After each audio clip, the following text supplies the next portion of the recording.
Gemini, can you help me plan my 3-day vacation? Generate a photo of a muscly capybara. Explain the concept of supply and demand with OpenStax. Hi Gemini, quiz me on the rise of industrialization. Can you help me find an email? Yeah, I can help with that. This December, the world's top chess minds clash in the heart of New York City at the FIDE World Rapid and Blitz Championship.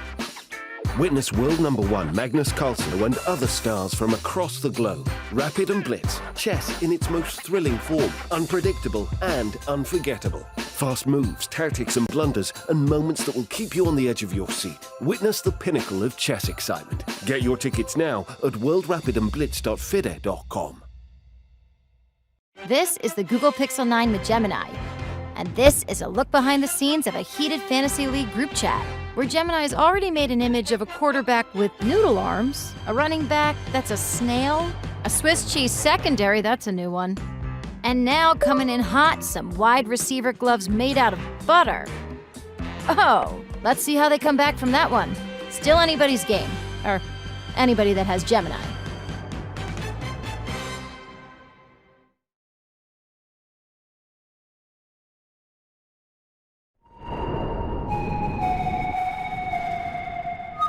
Welcome to a momentous occasion in the world of chess, where history, culture, and destiny collide in a dazzling display of strategy and skill.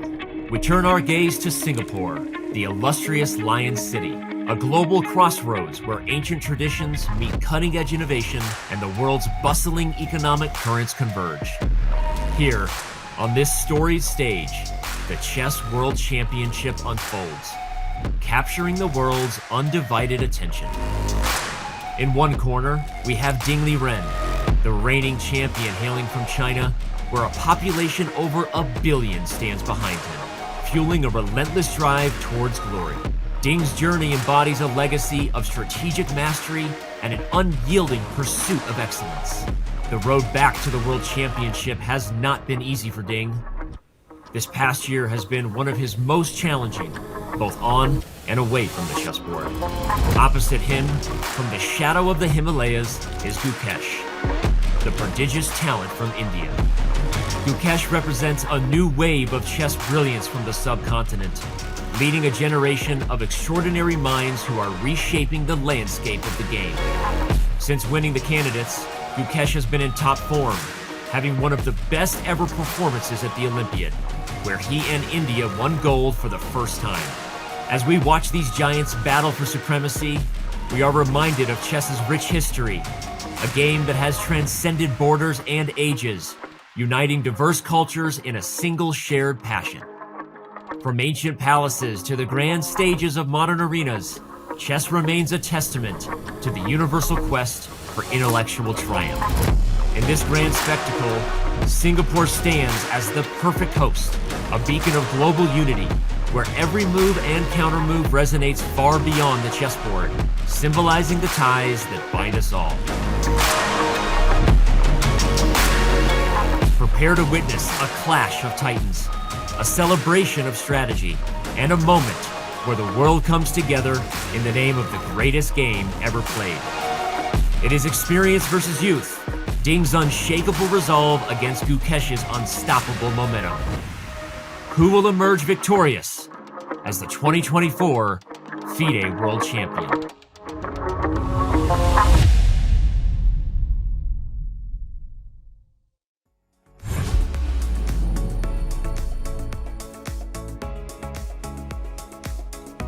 It's day 4 of the FIDE World Championship, and the battle is heating up.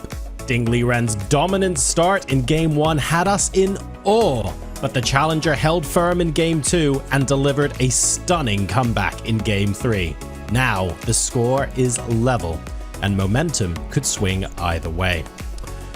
Here in Singapore, a city where resilience and diversity shine, 2 Asian titans push the limits of focus and creativity.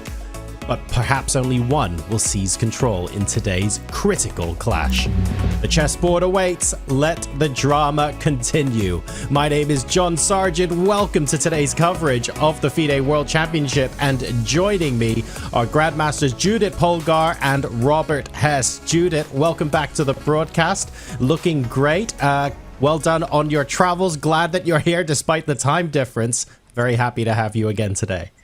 Thanks very much. I'm really excited for Game 4, even though it's only like 3 a.m. or 4 a.m. Shortly in my place. But I'm more excited than ever in this match yet. Robert, absolutely lovely to have you back. Swings and roundabouts so far, quite literally 3 possible results. We've had a win with black, a win with white, and a draw. Goodness knows where today goes.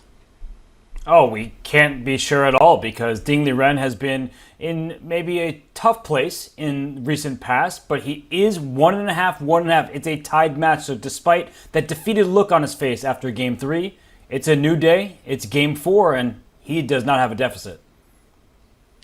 So, folks, if you're tuning into the broadcast for the first time, maybe you haven't been following us for the first couple of days, let's go ahead and take a look at how we got to the position where it was 1.5 apiece. You've come at just the right time. Take a look at this.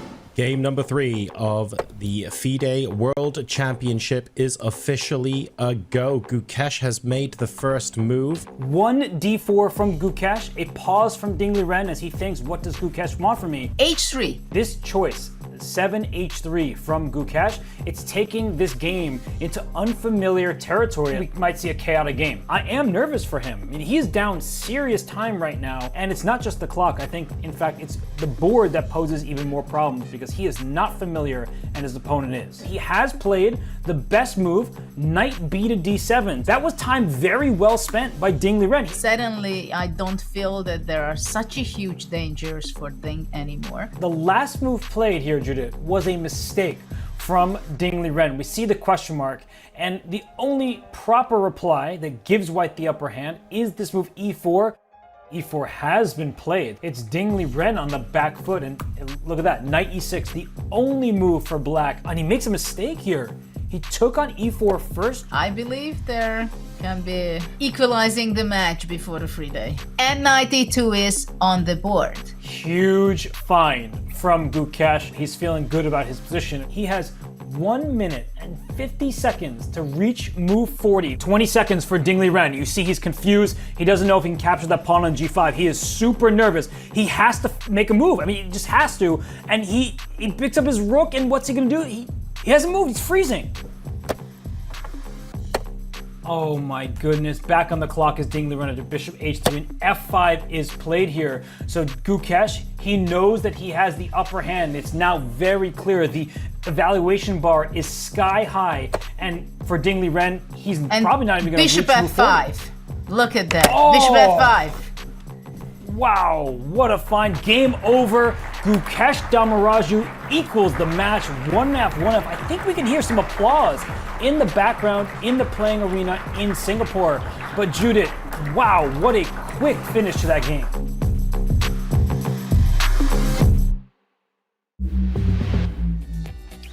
Judith, I normally spend this time talking about how it's so important to look ahead, but I want to ask you about one particular moment we saw in that video. Ding had 70 seconds left and used the majority of his time to play rook takes g5. What was going through his mind in that 1 minute period? Because that was such a critical point of that game that led to that white win that you see on your screen right now. Well, that was a moment for him where basically everything went wrong. The time is a problem, but the position is a bigger problem. And that's why he was spending that much time, because he understood whatever he's going to be playing, he's in trouble. But okay, then let's take the pawn. But after that, it was very clear that within 2 moves, it was already over. So it's 1.5 apiece at the moment. Robert, I thought you put this really well, really succinctly yesterday when you said, look, a loss for Ding obviously is not on anybody's scorecard as a great thing to happen to him. But at the end of the day, the scores are level and he's had 2 games with the black pieces. Objectively, he's still in a pretty good position as far as the World Championship is concerned. It's so easy to forget that because we're dealing with emotional players on a massive stage. But for Ding Liren, if he was able to truly rest, take a breath, he would look at this match as a whole and say, 2 black games down, I have won one of them, lost another. That is a good result, overall picture in a World Championship match. But now it's all about rebounding and recovering because he's against a very confident Gukesh. So before we start with round number 4, we're going to head live into the fan zone this time with a fun master Mike. It's Mike Klein. Take it away, Mike. What have you got for us today?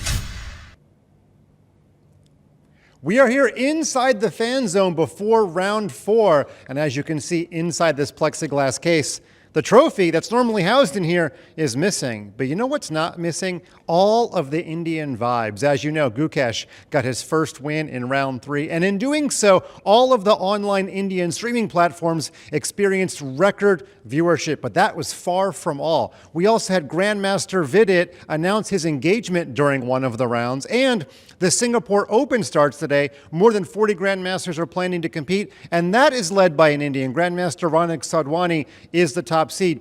And if that's not all, we had a young boy win the World Under-8 Cadet Championship, also from India. And because it was American Thanksgiving, I even went to an Indian curry house in solidarity. I got the fish head curry from Sammy's Curry House, showed a picture to Vishy this morning. He approved of my choice. And you know what? Vishy's even making the first move today. So apologize to Ding. We didn't mention your name once. It's all India all the time. The mainland has little India. Sentosa Island might as well be big India. Can Gukesh keep it going? We're going to find out shortly. Definitely a lot going on and a lot of news and hype from Camp India at the moment. When you have a match like India versus China, the moment anything happens, there's going to be an absolutely huge amount of chatter about it. Over 2 billion people, of course, supporting from the home countries of both of these contestants. Judith, I don't think we've ever had this many fans directly supporting a World Championship match. And we've had some pretty big ones in the past, but this is huge. Absolutely, and I was just on the way sitting on the plane, I was thinking that basically if Magnus was playing a World Championship match, it was always known that the whole world is watching, right? But now we are seeing Magnus being out of the World Championship match, and still the world is watching. Everybody's so excited. Who is going to be the world champion? Are we going to see a youngest world champion ever being Gukesh there, or Ding will be able to defend his title? So it is a lot of excitement, fantastic location in Singapore. There are great vibes everywhere, as we see in different broadcasts as well. So it is really heating up, and it started out already with a great heat, and everybody was so excited about it. And so far, they gave a great show also about this game of chess.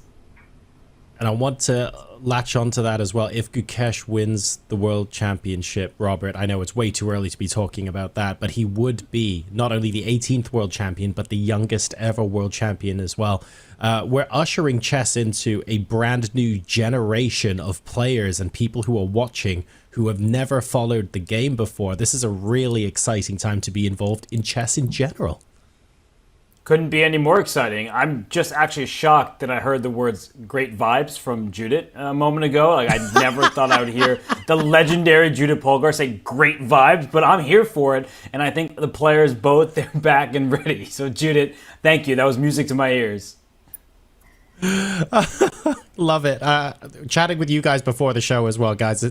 It's not broadcast, but these folks are absolutely fantastic. I cannot wait for this to get underway. All 3 results are possible, not just in the World Championship, but of course in the game today as well. And it's not just us that are going to be trying to figure out what the result's going to be on the board. You guys can get in on the action as well via Vote Chess. All you have to do is go to the chess.com event page.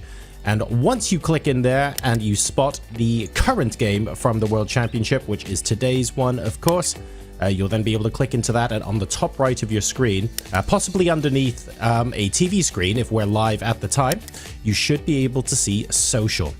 That's where you can vote for the result of the game today.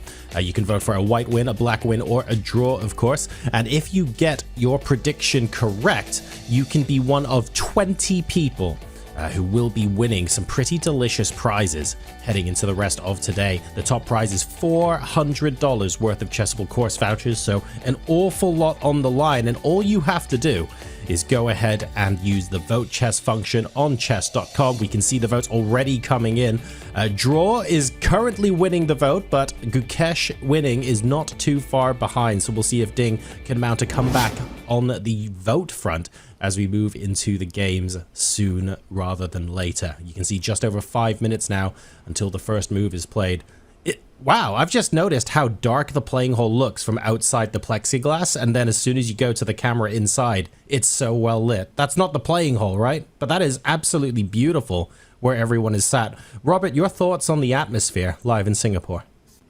Well, I see Ding looming large right there. We have a nice shot of the image of him, but I think the atmosphere, it's buzzing. That's a good word for it. I've been talking to people who are there on the ground, and they seem to be really excited about what's already happened, but more importantly, what's yet to come, because we have a tied match. It's not a player running away with it. Ding's previous match was also neck and neck with Jan Nepomniachtchi, so there's a lot of excitement. As you asked the question, here he is, Gukesh. He could become the youngest world champion in history. That couldn't be any more exciting. And for Ding Liren, there are a lot of people who are just wishing the best for him. They want to see that comeback.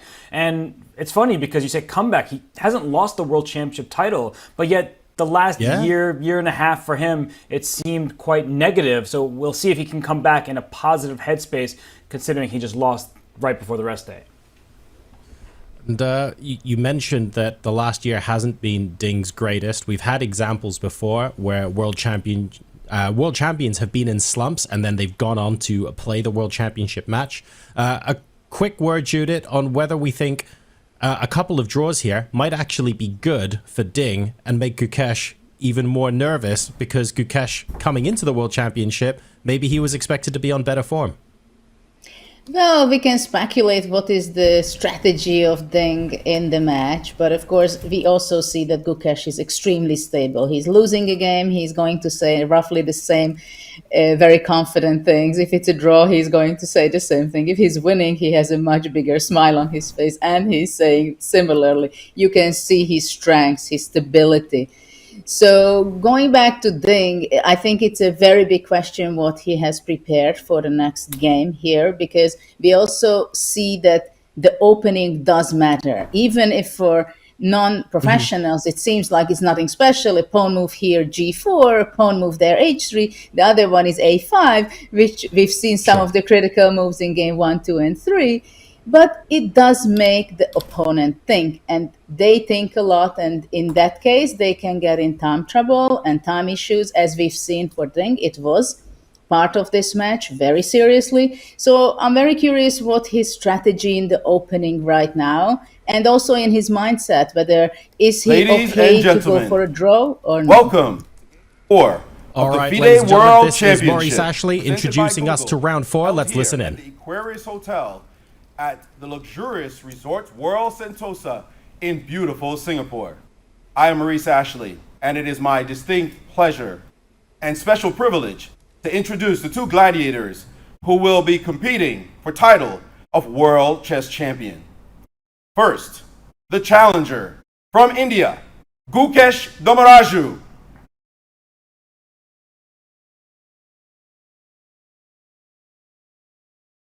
And the world champion from China, Ding Liren.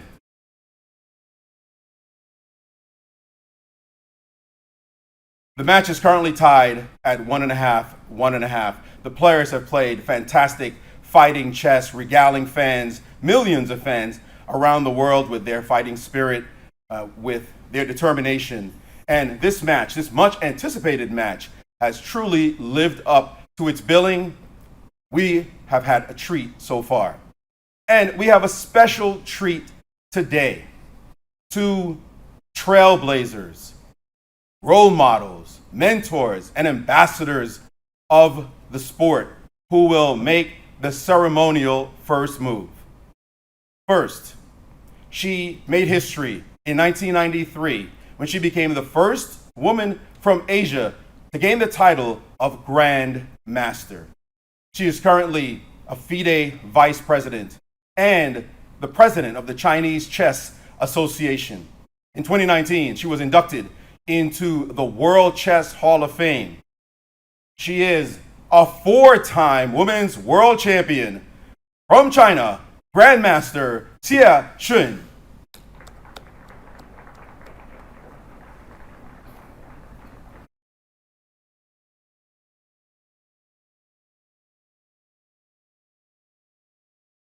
And from another chess superpower, he is currently deputy president of FIDE. In 1988, he became the first man or woman from India to gain the title of Grand Master.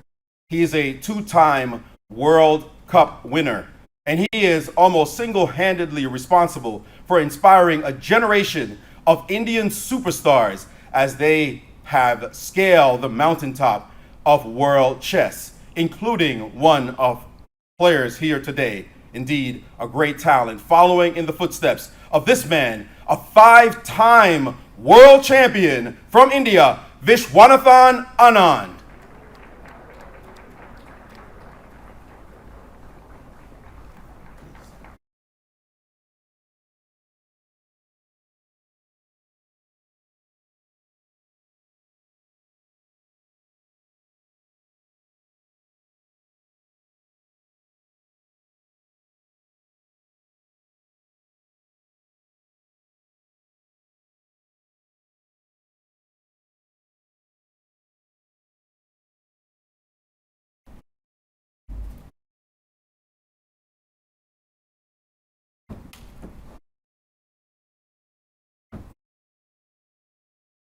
With that, let the game begin. All right, thank you very much, Maurice. 9 world championships between the two players who've just made the ceremonial first moves, by the way. So, you know, pretty big stuff. Although, Robert, I can't help but wonder, just once, I'd like to see the especially because we've got white and black making a ceremonial first move now. Can we get, like, E3, E6 in there just once? Just for the memes? That would be great. You mean they should just start playing a little Bong Cloud? I don't think that's going to happen on this grand stage. They have such respect for the game, but at least the move that Gukesh trotted out, it's the same that he had Vishy play. So D5, black's first choice, but a different opening from the white side, but we do have your E3 there. Exactly, right? I just in case I accidentally manifest anything else in this game, I should absolutely bow out at this point and leave it to the experts. Judith, quick, over to you before I see E6 on the board as well. Well, I'm very curious what will come out of this opening after knight f3 and e3, but we are seeing something new again in game 4. We definitely are, Judith. We have a different opening this time around, and it's Gukesh who is on the clock. In game 3, Gukesh with the white pieces, he played a sharp line that got Ding Liren's bishop trapped later on, and Ding, he was the one uncertain.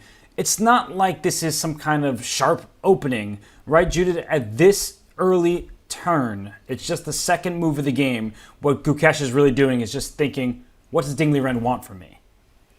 Yes, of course. We all know who are or were professionals that before the game we tend to think about and prepare about all kind of different kind of openings. And when we go to the board, then suddenly we are going to have to deal with only one problem, one challenge. And in a World Championship match, it is escalated to a much different level. The same thing that, of course, Gukesh was preparing against e4, how to fix the little issues and problems and the things he was facing in game 2. But, of course, expecting something different, that Ding will be changing his strategy, and instead of e4 goes for knight f3, he goes for Catalan or he goes for something else. So it is something that you have to switch your mind right now. So the first 10 minutes or so, first few moves, it's about adjusting themselves to that mindset, that what is actually happening on the board, and then forget everything what they were worried or prepared before the game. And we, of course, will dive into the X's and O's in a bit as more of this game develops. But Judith, I guess the broader question is, how much are they setting the tone for future games? Like, is Ding Liren playing this kind of quiet opening for now to make future Gukesh, Gukesh 2 games from now, wonder, okay, he's played 2 different openings. Now it's a third white game for Ding. Is it just like a guessing game at that point? Well, it is a very difficult thing to say, I believe, because as we talked before, match itself is a different kind of mental game than a tournament itself. And it is something new to Gukesh. I'm sure he was preparing and talking a lot about players like Anand, who is very experienced in match play. How does it work? What is the strategy? What is the mindset? What is the psychology of a match and the World Championship match? And of course, it's always different. But the value of surprising your opponent, the value of making doubts in your opponent's mind, it is much, much more important than in a tournament. And I think this is what's going on, this psychological battle that so far both players know that in the third round of repeating in colors, it can happen that something else is going to be on the board. So you have this insecurity in yourself, that what to expect, memorizing a lot of options, a lot of ideas, a lot of lines before the game. And of course, the players will get tired from game after game after game. The tension is rising. And of course, they have to adjust always accordingly how the result is happening in the match. It's a really good point there by you, Judith, and we have a zoomed-in look on Gukesh right now. He does look as determined as ever, and we can see not many moves have been played. He is just trying to figure out how this game, at least how he wants it to proceed, but he's also trying to anticipate how Ding Liren wants it to go. For example, just to draw an arrow here, will Ding Liren eventually, or in the near future, play a move like c4? Or Judith, will he just sit his bishop on b2, kind of not allow tension to arise too early? These are not questions we can answer without seeing some moves, but for Gukesh, he might be in somewhat uncomfortable territory because this isn't necessarily mainline theory. Exactly, and I remember when I was a younger player and I had the image of being very sharp and very concrete, people liked very much playing these kind of solid moves like b3, e3, knight f3, like it goes very slowly. You don't know exactly which move comes next. It's a positional thing. It's not going to be something concrete. And I think this is what it's important in Ding's strategy now, that he does not want to go into sharp things. He does not want to go into very concrete things, because that would be a much more comfortable territory for Gukesh, I believe. So Gukesh is now thinking, okay, should I be playing c5? What setup to choose? Of course, the game, it shows that it's going to be a long game. It's going to be a battle, a real battle. But of course, he has to figure out how he sets up his pieces, his pawn structure right now. And it shows the mindset for me of Ding, that he just wants to play a long game and look for a more solid, so far slow game, so-called. I'm completely with you there, Judith. And one big question that Gukesh will have to answer is, where does this light square bishop belong? Because in an innocuous looking position, sometimes you just put your bishop on one square and you think, oh, why didn't I go elsewhere? For example, bishop f5 or bishop to g4. It's not really a risk to play either of those moves, but I would say that in some positions, especially with bishop to g4, you may be giving your opponent the bishop pair later on. And so for Gukesh, he's trying to think, what are Ding Liren's strengths? There are many of them, but do I mind giving my opponent a potential bishop pair later on, or should I play something like you said, Judah, with c5 and play perhaps more ambitiously in the center? If your opponent is playing on the flank, oftentimes they allow you to take the center with your pawns, but this is not exactly scary because it's just the early stages. So Judith, I mean, these are difficult questions even for the World Championship challenger to answer. And Gukesh, he is spending time, and we know that time can be very precious in this match because they do not get increment, no bonus time added with every move until they reach the second time control on move 40. Yes, time, we always talk about it, how important it is, as we've seen in game 3, that Ding Liren had not only a bad position, but also stepped over time, which is not very often in a World Championship match. Time is a very, very important part of chess, and people tend to neglect it or underestimate it when the changes were in the chess world with the time change that after every move people were receiving bonus time. And there was a long time when almost every tournament was played like this. And the World Championship now, and I think already the last one, they changed it that only from move 41 they are going to be receiving after every move 30 seconds. But it means that the players has to be much more trained and prepared to make a good time management, which is not easy, as we've seen in this match also with Ding, that he really has a big problem and he can go until having a heavy time trouble. So this is one of the most important thing, and this is one of the most important sign of Ding when he's going into time trouble. It means that he can have some big challenges there. Whoa, look at this move. I mean, we're only getting on the camera now, but bishop a3, Judith. So this already is getting interesting in the opening. So if we can bring up an analysis board for the first time today, I just want to cover the last move that Black played and the reason why for everyone at home. This move h6, it may seem a bit careless. Like, why are you pushing this pawn? There was no pin or anything. But for everyone wondering, that e6 would have been met by knight h4, and this is what I was highlighting it a little bit ago, that the white gets to take the bishop pair, and at the highest level, they often value the bishop pairs, though Vishwanathan Anand, he still is known, because he still plays great chess, he loves his knights, but this would have secured the bishop pair for white, still early stages. It's not like it's a risky decision from the black side, but still, Judith, they would have secured the bishop pair. So in the game, h6 was played to give that bishop a retreating square. But Judith, have you ever seen bishop a3 before in this position?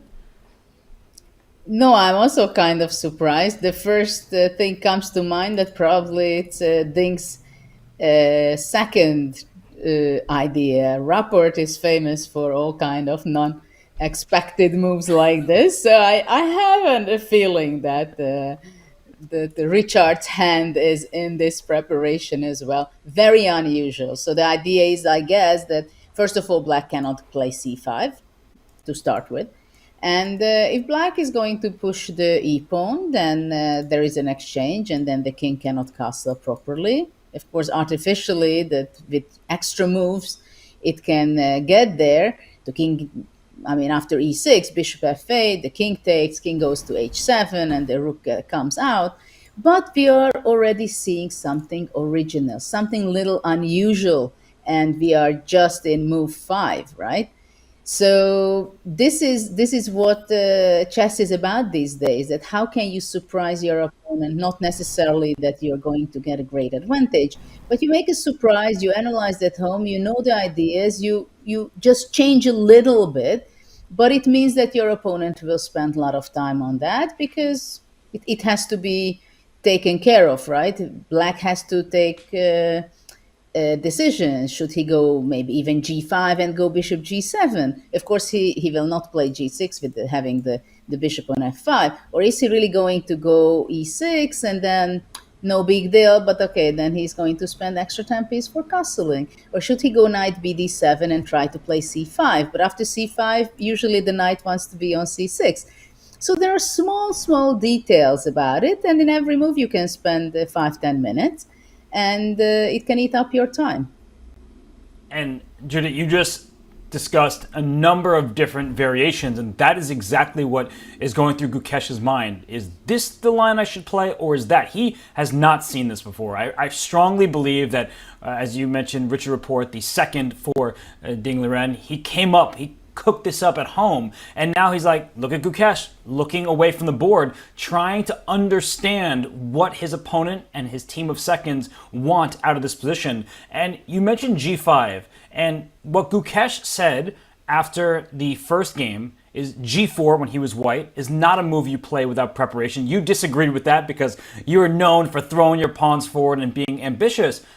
But g5, maybe it's a viable option, but perhaps by Gukesh's earlier statements, it's not a move that he would want to play without being thoroughly prepared.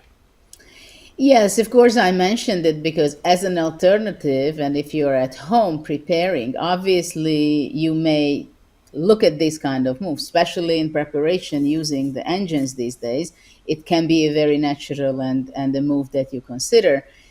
But playing game 4, being the match leveled just in previous game, you probably not so wise if you choose g5, or you show that you're ready to fight again and you don't mind if it's going to be a very, very sharp, very concrete game. But I can't say that necessarily it's good. So the thing is that at this point with g5, whether it's good or not so good, you're not sure that you're going to be choosing this direction at such an early stage of the game. So this is the dilemma for Gukesh right now, that which direction to go in. Probably in the middle game, he may be choosing such a move in a much more comfortable and more confidence.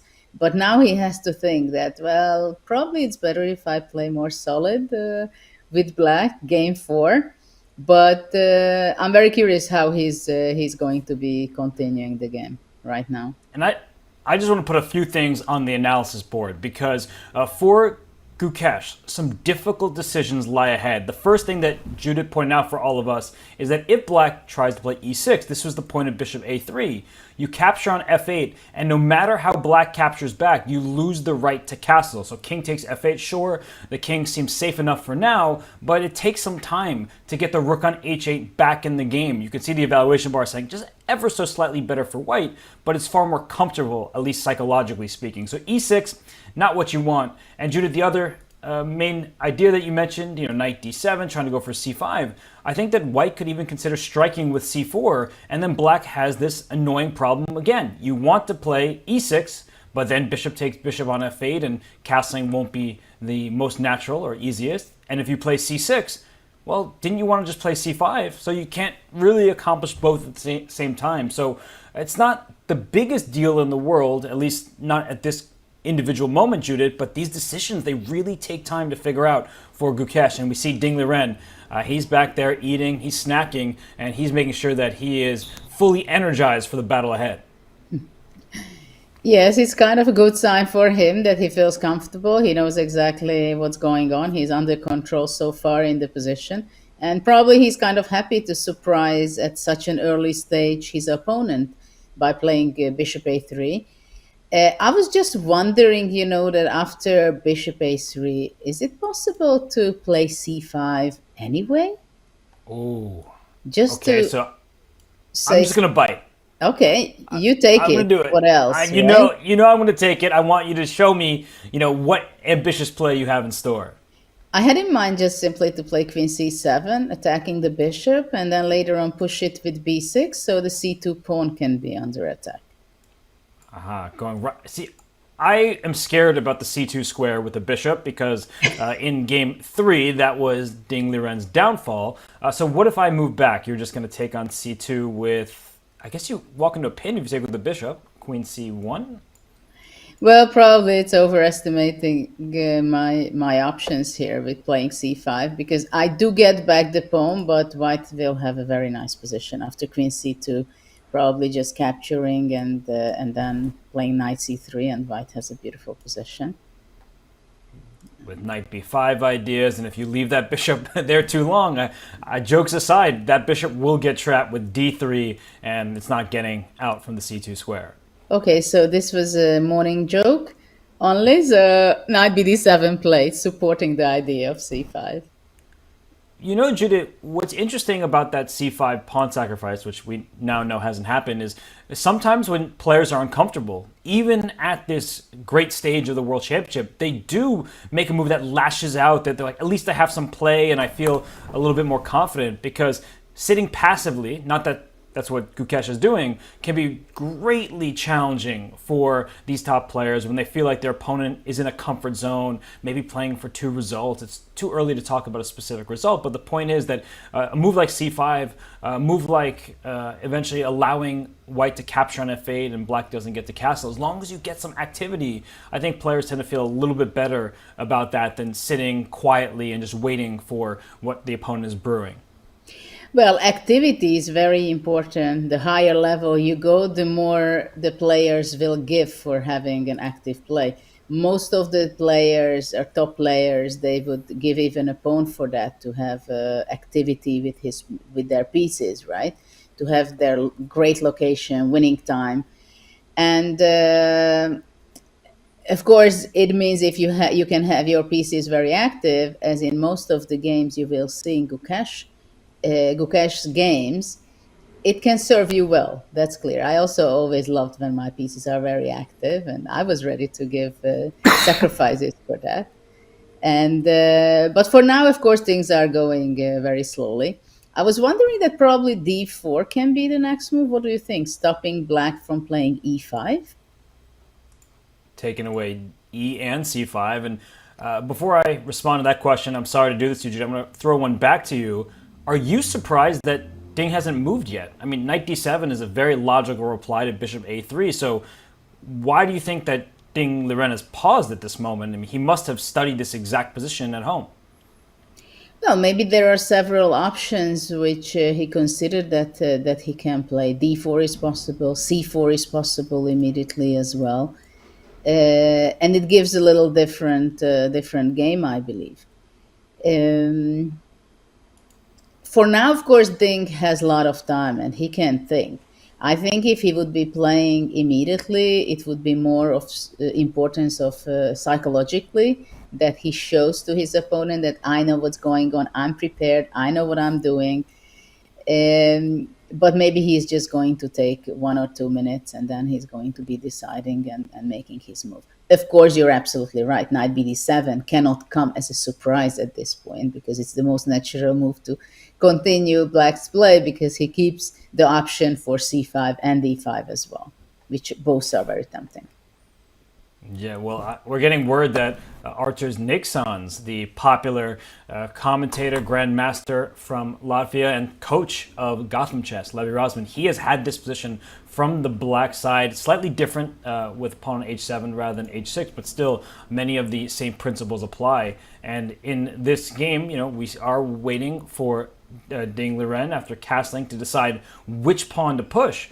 But Judith, I mean, he hasn't decided c4 or d4, and sometimes that's more uncomfortable for the opponent, because when you commit to a certain pawn push, at least now we know what territory we're in. But because Ding has yet to play d4, a move that you mentioned, or c4, a very natural reply as well, perhaps it's just going to cause Gukesh to spend that little bit extra time right now trying to process what's going on.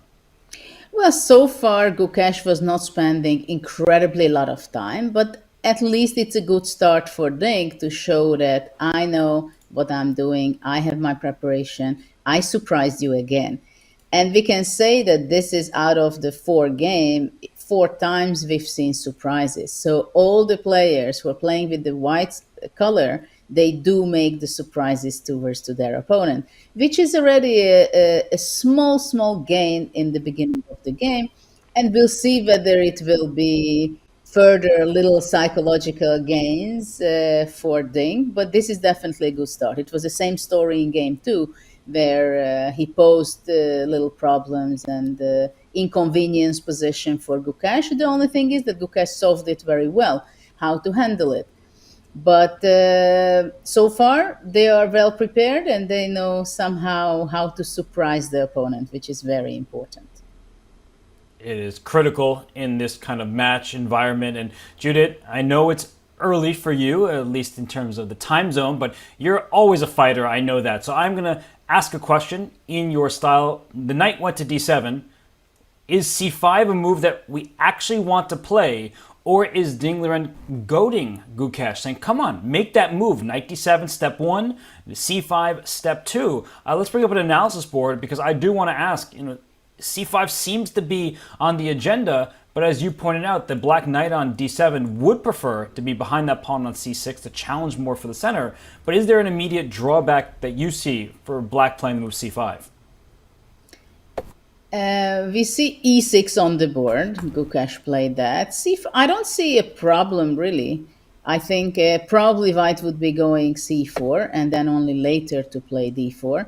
And then white says that the a3 bishop can be useful because eventually, with some good circumstances, white can exchange the pawns on d5 and on c5. But we see that Gukesh went very solid with e6. Yeah, just to quickly make that point, I guess if c4 and black just plays e6, in a position like this, maybe white can even take on d5 and play for an isolated queen pawn after d4, just trying to challenge black's setup while the king remains in the center. So I agree with you there. I think Gukesh also foresaw that possibility. He plays e6, black takes back after the capture on f8 with the knight, and now c4. So at least black retains the right to castle, but white strikes relatively quickly while the black king remains in the center of the board. There isn't going to be a checkmating attack. To my eyes, Judith, I don't quite see it yet. Like sometimes you see a pawn go forward and there are possibilities beyond that, but the position, it's very tame at the moment. So all that's been traded are the dark square bishops. And what do you believe Ding is really aiming for at this stage? Because what's the exact plan? Indeed, it seems like a very solid position that now we exchanged the black square bishops already. It became very different, I believe.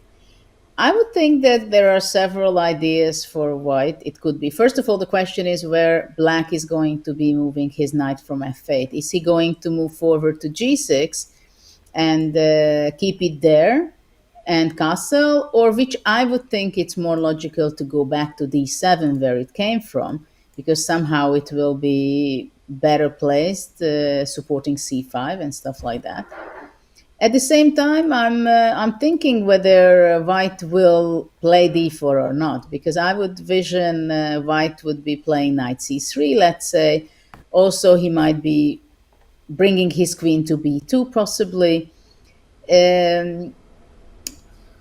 Of course, time will be an important part, how white's setup will be, because even I can visualize if, let's say, knight d7 is on the board. So to play knight c3 and playing b4 at some point with white, maybe it's crazy. After c takes d5, and white can place his knight to d4, pushing away the white square bishop. But maybe white will just play with d4, playing knight c3, bringing the queen to d2, b2, and little space advantage, and that's how he wants to play. But there is very little so far. So in the next 5 moves, we should be seeing how much, or if any advantage or pleasant position will be for Ding. I enjoyed the ideas that you were sharing there. This queen may go to c1 and up to b2, or just to try to fight for the center, sort of fianchetto the queen. Knight c3 followed by pawn to b4 to get that queen off of the d1 square and develop it on that diagonal that would be opened up by that b pawn push. But it feels quite like little at the moment. He's playing for small pluses, is Ding, and I do like this knight d7 move, right? Knight g6 would feel more ambitious, but if I'm going to just hover the knight to g6, that bishop on f5 loses retreating squares, and maybe then that's what Ding would have tried to go after that bishop with your knight d4 idea in the near future. So a knight d7, it feels more stable. The knights are they protecting one another, not that they really need it.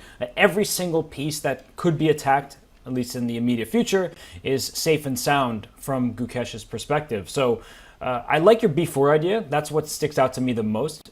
Maybe taking on d5 first would be appealing to me, because at least I change the pawn structure. I don't just want this symmetrical game where it feels like I'm not going to get all that much, but taking on d5 first, if we can quickly bring up an analysis board just to show the change in pawn structure, that if c takes d5, e takes d5, and then b4, I feel maybe I'll get a little bit something, a pawn minority attack in the future, this queen coming out to b3, knight to c3, rook to c1. Several of my next moves, they at least feel quite natural and obvious, and maybe I'm just getting a little excited about nothing, Judith, because I just feel like I would try to avoid symmetry if I'm at least thinking about playing for a win. I think right now what you're showing, it's a very concrete and very interesting idea. C takes d5 and after that to play b4. Because after a5, if black would be pushing a5, then black can push b5, right? That was probably your plan. And so this will not give too good things for black, I believe. But if white can stabilize the position after b4 to play knight c3, to put the queen on b3, to possibly go even a4 and gain more space, keep the knight on d4, it can be a pleasant position for white, I believe. But also after c takes d5, there is an option that black would be capturing it with the knight. So this way keeps away the b1 knight from a good developing square of c3, because white doesn't want to exchange everything, right? But we shouldn't ignore the fact that black did nothing wrong in this position so far. He played very healthy. He made very logical developing moves. So he's just having a very reasonable, very, very healthy position, which is very important. But of course, after c takes d5, again, it's a moment for making a decision for Gukesh. And this is what we're going to see all the time, that they are posing different kind of questions where the players has to make decisions to go here, this way or that way, this structure or that structure. So those little things are happening from move to move in this game. It's a game of just little decisions. They may not seem so consequential, but they do add up, and they may force your opponent to spend some of that precious time. But right now it's Ding Liren on the clock. He has yet to make his decision whether he'll trade on d5 or maybe move his pawn up to d4, knight to c3. All of these options look quite natural. And, well, I mean, we're getting word that this position has happened before, that in Anish Giri had the black side against Wesley So in the Meltwater Finals in 2021. And in this position, knight c3 was the choice of Wesley. And also, Yasser, instead of knight f8 to d7, Yasser had this position from the black side, putting his pawn on c6, and that game was played in 1978. So Yasser Seirawan, a good friend of pretty much everyone in the chess world, but he had this position from the black side way back when. Well, that's interesting. And c6 is a different approach, defending and strengthening the center on d5. So if white wants to take on d5, definitely, or that's what I would think, that he had an idea to capture it back with the c-pawn, a little bit the Slavish structure. This can be played, but this is more straightforward, more Gukesh style, to play knight d7 to keep the pawn on c7, I think, and leave an option to play c5. While I'm looking at this position, what do you think about an idea? I think possibly at some point it can be, before white playing d4, that knight d4, for example, and after bishop moving away to h7 to play f4. I'm a fan. I'm definitely a fan of ideas like that, except when I play them, they usually backfire, because then, well, black will play a move like c5 or e5 with tempo, and then I regret my decision making. But I'm into it. I truly am. I think that it would be ambitious play. I don't know if Ding Liren, he wants to do that here, especially if he hasn't studied that specific line. And I get the feeling, Jude, he was playing for the ever so slight plus rather than the let me go all out and try to go for the king side. I think that there are some strategic risks that he probably would want to avoid. And while I say all that, I know John has been waiting. He's been anxiously watching these opening moves, seeing the stability rather than the chaos. John, it's kind of quiet right now in the playing hall in Singapore. It is a little bit. I was looking forward to the chaos. You're right. It does seem to ring out as stability just that little bit more. One thing I have noticed, though, that maybe is worth speculating on, and I know we love speculation here, but it's all good fun in the opening, is that, Judith, previously when we've seen preparation come out from these players, it tends to prompt these long thinks in the opening, and so far, at least, one player has always been down by quite a lot of time on the clock.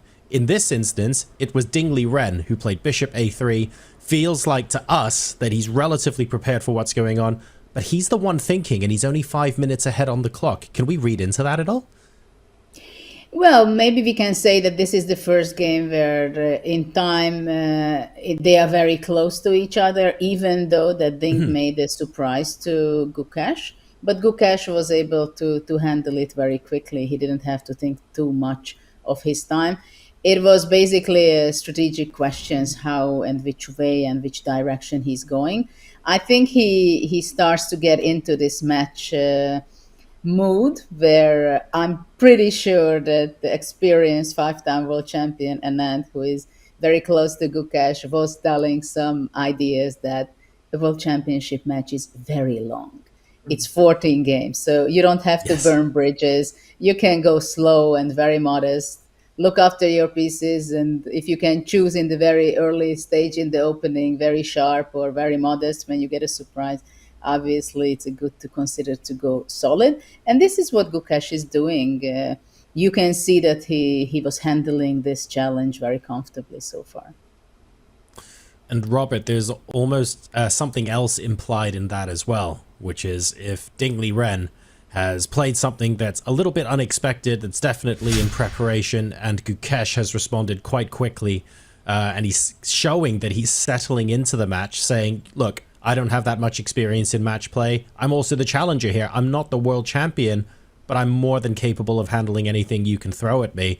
That's the message he's telepathically saying to Ding Liren right now. Well, Ding Liren may be the world champion, but I think all the markets had Gukesh as a sizable favorite heading into the match. So it's kind of weird. You typically think that the reigning champion should be the favorite, especially if they are relatively young and nothing too much has changed, but a lot has changed for Ding. And so he came into the 2023 match against Jan Nepomniachtchi as an equal. Right? These two, they were about level, by rating, and it went down to the wire. It was a hectic match indeed. They were trading wins and suffering in some key moments. But for Ding, of course, since then, the storyline has been a tale of somebody who struggled mightily to find his footing, not just on the chessboard, but in the world. And he has, I think, hopefully turned a corner. He did win the first game of this match, and it does seem like his spirits generally have been on the rise. But for Gukesh, I think that storyline of he's new to match play, that's very true. He's so young. He's a teenager, but look at him. He's not just sitting there napping. He's sitting there getting into the mindset of, what does Ding want from me? How am I going to fight back against this move or that one? And I feel like he is just, his age belies his maturity. Gukesh is somebody who is stoic. He is super strong, and he may just be 18, but I believe he is truly ready to win a world championship title. Not that he necessarily will, but I think he has it within himself to know that this could very well be his time. So both players very much dialed in at the moment and focusing on the position. Thank you very much for that, Robert. It's interesting to see where Ding Liren wants to take this next. We are going to go to a brief break, our first of the broadcast. But before we do, just as a reminder to you guys, if you didn't see it pre-show, we are really excited to be supporting the launch of Chess Up 2, which is the revolutionary smart chessboard that will change how you learn and play the game. You've got touch-sensitive pieces that light up the board, optional AI assistance as well, but Chess Up 2 meets you at your skill level and supports training and growth. It even lets you play chess.com bots on the board. And the Black Friday savings week is here with $70 off your Chess Up 2. So head over to go.chess.com/chessup2 or use !chessup in the chat to unlock this offer and take your game to the next level. We'll be back in a couple of minutes as we continue in the opening phase of game number 4 of the FIDE World Championship. See you in a sec.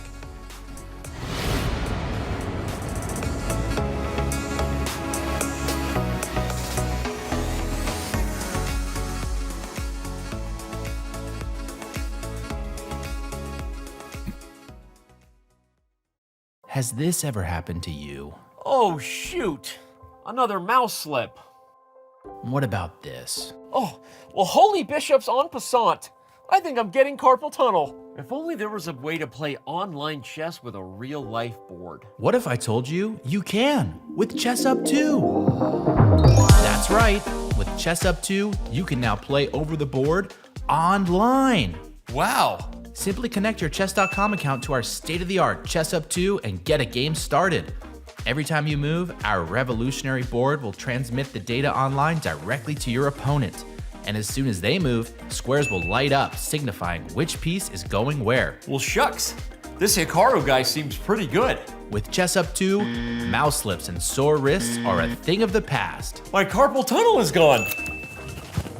Well, this sure is fun.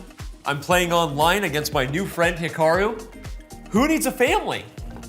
But I sure do miss clicking on a piece and seeing all of my available moves, like they have on chess.com. Well, Danny, you're in luck. This feature is totally available on the Chess Up 2 as well. Wow. Well, I'm convinced. But hey, what if I don't just want to play an opponent online?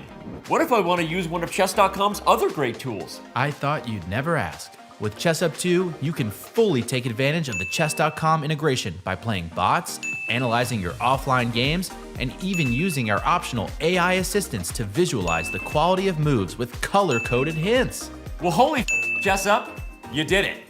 You made IRL chess cool again. You got it, Danny. And how do you know my name? Play chess today on the board of tomorrow. This is the Google Pixel 9 with Gemini. And this is Dan, suggesting some places to meet up and watch the game tonight. But you know what's better than a list of places? Knowing how close those places are. Which is why you're just gonna ask Gemini to put these places on a map. Whoa, how's that for teamwork? Why can't you cool? Just let me cool. This December, the world's top chess minds clash in the heart of New York City at the FIDE World Rapid and Blitz Championship. Witness world #1 Magnus Carlsen and other stars from across the globe. Rapid and Blitz, chess in its most thrilling form, unpredictable and unforgettable. Fast moves, tactics and blunders, and moments that will keep you on the edge of your seat. Witness the pinnacle of chess excitement. Get your tickets now at worldrapidandblitz.fide.com.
Welcome back to the FIDE World Championship live from Singapore. We are in the opening phase of game number 4 right now. And Robert, this is an interesting position to be in. Ding Liren may be showing a little bit of preparation here against Gukesh, but it's Ding who's settling in for a longer think at this point, and he's actually down on the clock now. That's worth discussing.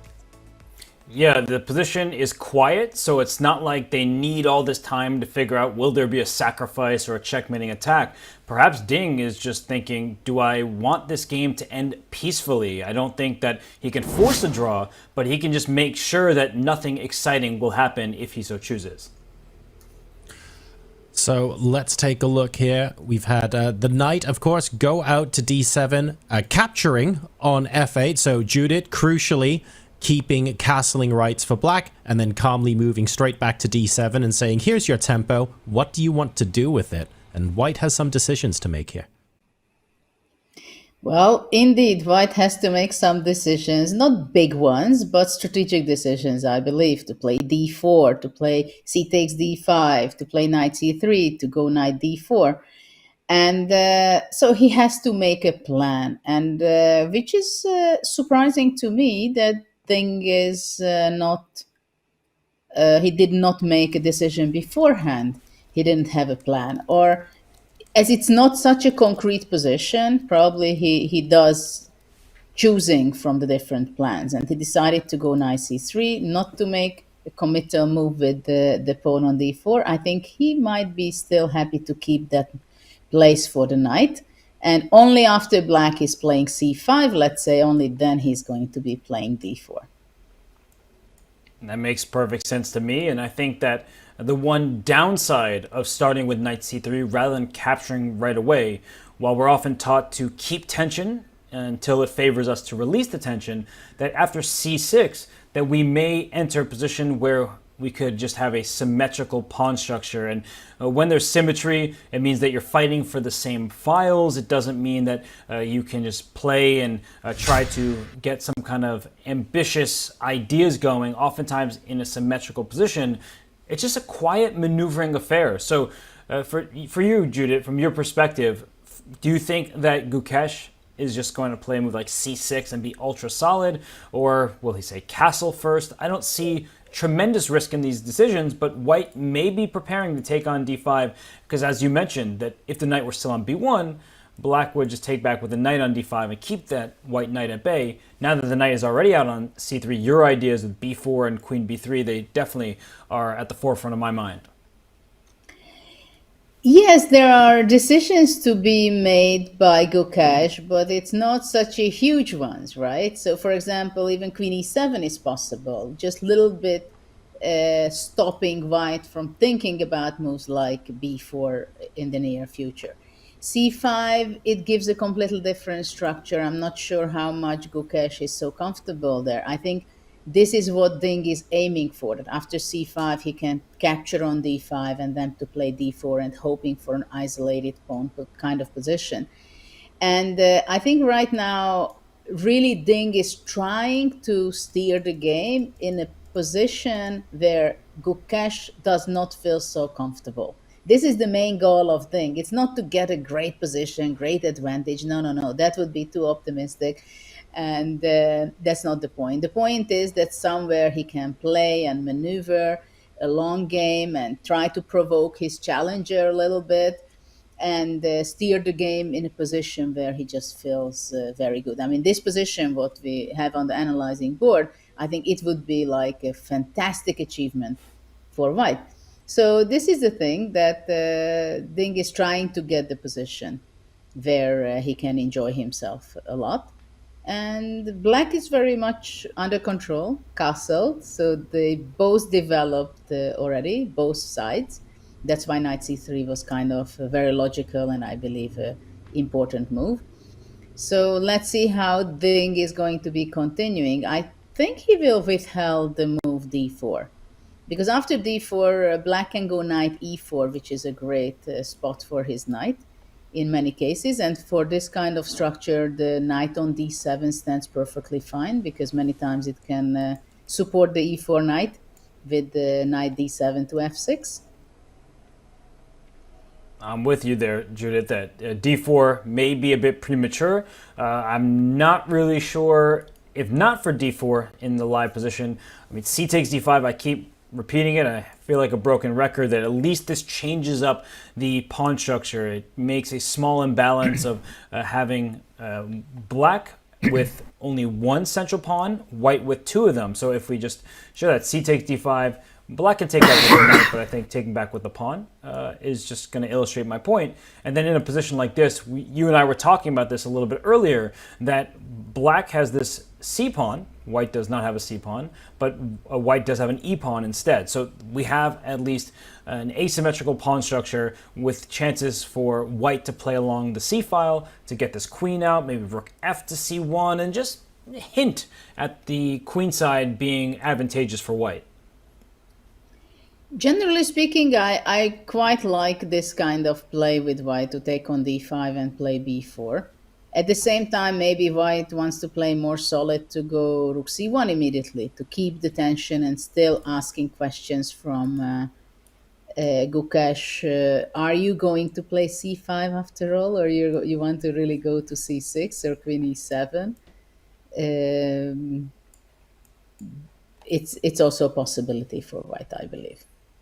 Yeah, I think I can tell by your tone you want the capture on d5. Like you're saying, let's get something going here. Maybe this will drum up some chances because in all reality, Judith, there is no risk for Ding to take on d5, right? And from Gukesh's perspective, these one move here, one move there, that's not what's going to cost these players the game. It's all about strategizing and coming up with something of a legitimate plan versus just making individual moves in a very balanced position at the moment. So I do think that if Ding is ambitious, if he is fresh off the rest day, looking to not just score a point. These top players, we know they don't just think, let me win the game. You can't be results oriented in a chess match because it's an objective game. You need to think about how the position has gone move by move. But I think if Ding Liren even has the slimmest of hopes to win, at some point he's going to have to make a decision that either changes the nature of this game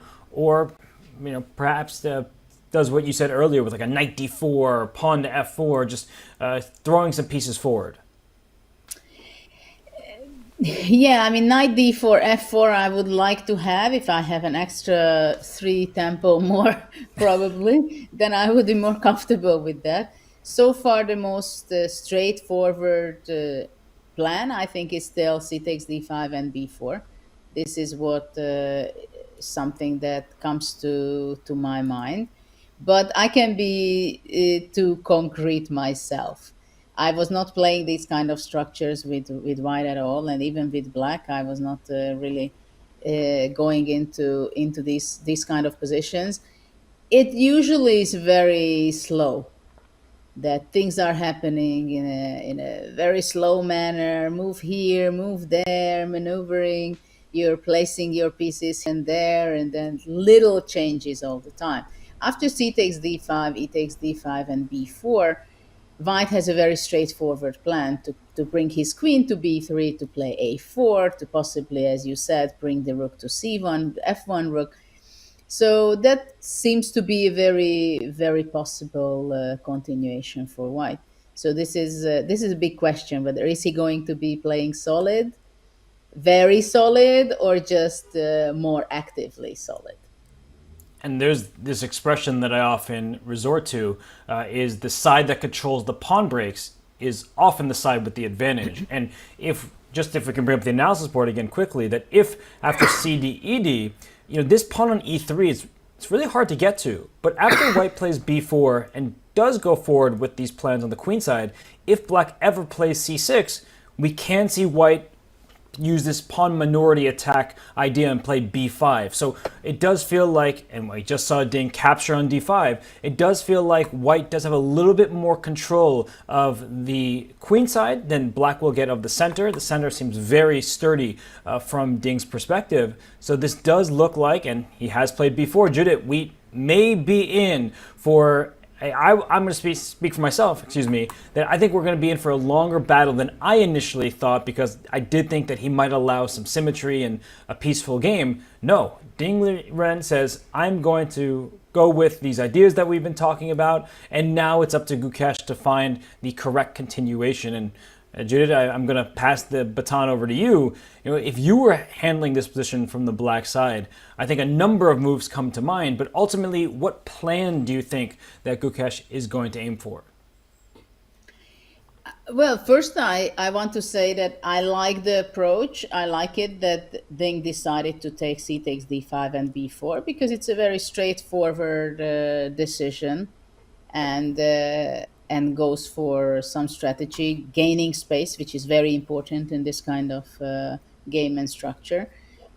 Black played just c6, which I think is the most logical move, because otherwise even white could have been thinking about later on pushing b5.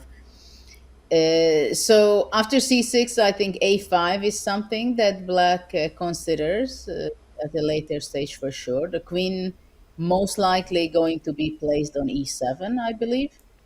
And then the rook from f8 can support with rook on c8, for example. But of course, it will be later on decision in how to react after, whether white plays b5 or when he plays b5, when he plays a4. Of course, I believe that after a4, for example, black will definitely go a5, because black does not want to allow white to be pushing the pawns a4, a5 and gaining space there, because then it would be a very pleasant position for white. So there, for example, it could be forcing matters immediately a4, a5, b5, then black is keeping it that way. Or he also has an option to play already c5 and not allowing to exchange the b pair of pawns.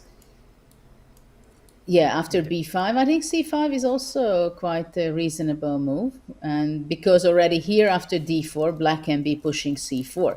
And this is a lot different kind of position, so black will not have to play the isolated pawn. So this is why I believe white is not going to be playing a4, but most likely he's going to be developing with his queen to b3 and rook c1. And of course, after b4, white is time to time will consider to play knight d4 because it cannot be pushed away by playing c5. And the knight can be placed very well on d4. And we might see f4 also on the board, trying to play positionally, pushing, sometimes even thinking about f5 to close the power of the bishop on h7. I'm just going to make a few moves, Judah, just to sort of emphasize that, because it's a really instructive thing that you're mentioning, that bishop h7, f4, it's an objectively good move, and at some point f5 shuts down that bishop and just completely puts it out of the game. Yeah, so it can be going to this direction, but and slowly white can get a very pleasant position if black is not paying attention and not reacting in time on things. So this is the big question for me, that after c6, how black will be playing fast enough and to react exactly the way he should, to not to allow everything for white to improve his position. I think your point, though, about a4, a5, it's so essential in these positions, because if you just sit and do nothing, and let's say I make a different move, like a very bad move, like a6, this is a huge strategic mistake, because whether I play a5 or throw in knight d4 first, I'm not sure it matters so much, but the point is that you mentioned this, Judith, a5 is like a clamp. Now white has all the space over there on the queen side, and even though the objective evaluation is slightly better for white, nothing too major, it's super unpleasant for black to play, because I was mentioning pawn breaks. You're not wanting to play c5 because after the capture, the b file opens up and b7 is a backwards pawn. You're not going to play b6 even if it didn't hang a pawn right away, because it loosens your control over both a6 and c6. So this would be an uncomfortable position. So black would strike back immediately in the event of a4 with Judith's a5. You don't want to allow black to capture on b4 and leave white with an isolated pawn, but b5 doesn't exactly prove satisfactory because c5, and now black is the one with control of a very important pawn break in the center. And if white goes for this move, then black pushes forward, I believe, with c4, and this clearly is good for black, Judith. So I think that whatever ambitions Ding may want, it's not going to be easy for him to make progress, and it's going to take some time. So while he is thinking, while he is trying to figure out in this live position what to do, why don't we take a look at how chess has evolved in his home country of China, because we know that there are so many stars from there.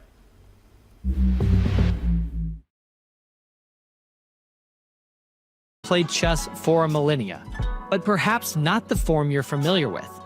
Xiangqi, or Chinese chess, is a fast, tactical form of chess with a river, castles, and cannon. Now in the last few decades, Western chess has exploded in China. Chinese success began in women's chess. 6 of the 11 women's chess champions since 1991 have hailed from China. In the past 33 years, a Chinese player has held the title of Women's World Champion for 24 of them. In 2023, Ding Liren became the 17th undisputed World Chess Champion and the first Chinese player to hold that illustrious title. Ding may be the most accomplished Chinese grandmaster, but he is certainly not the only one. In fact, Wei Yi, winner of the 2024 Tata Steel Chess Tournament, is currently China's highest-rated player. Zhu Wenjun is the reigning women's world chess champion, and the legendary Hou Yifan is the highest-rated woman in the world. China's chess legacy is great, but it is Ding Liren, defending his throne, whom all eyes are on right now. Will he defend his title and keep the world championship, in China.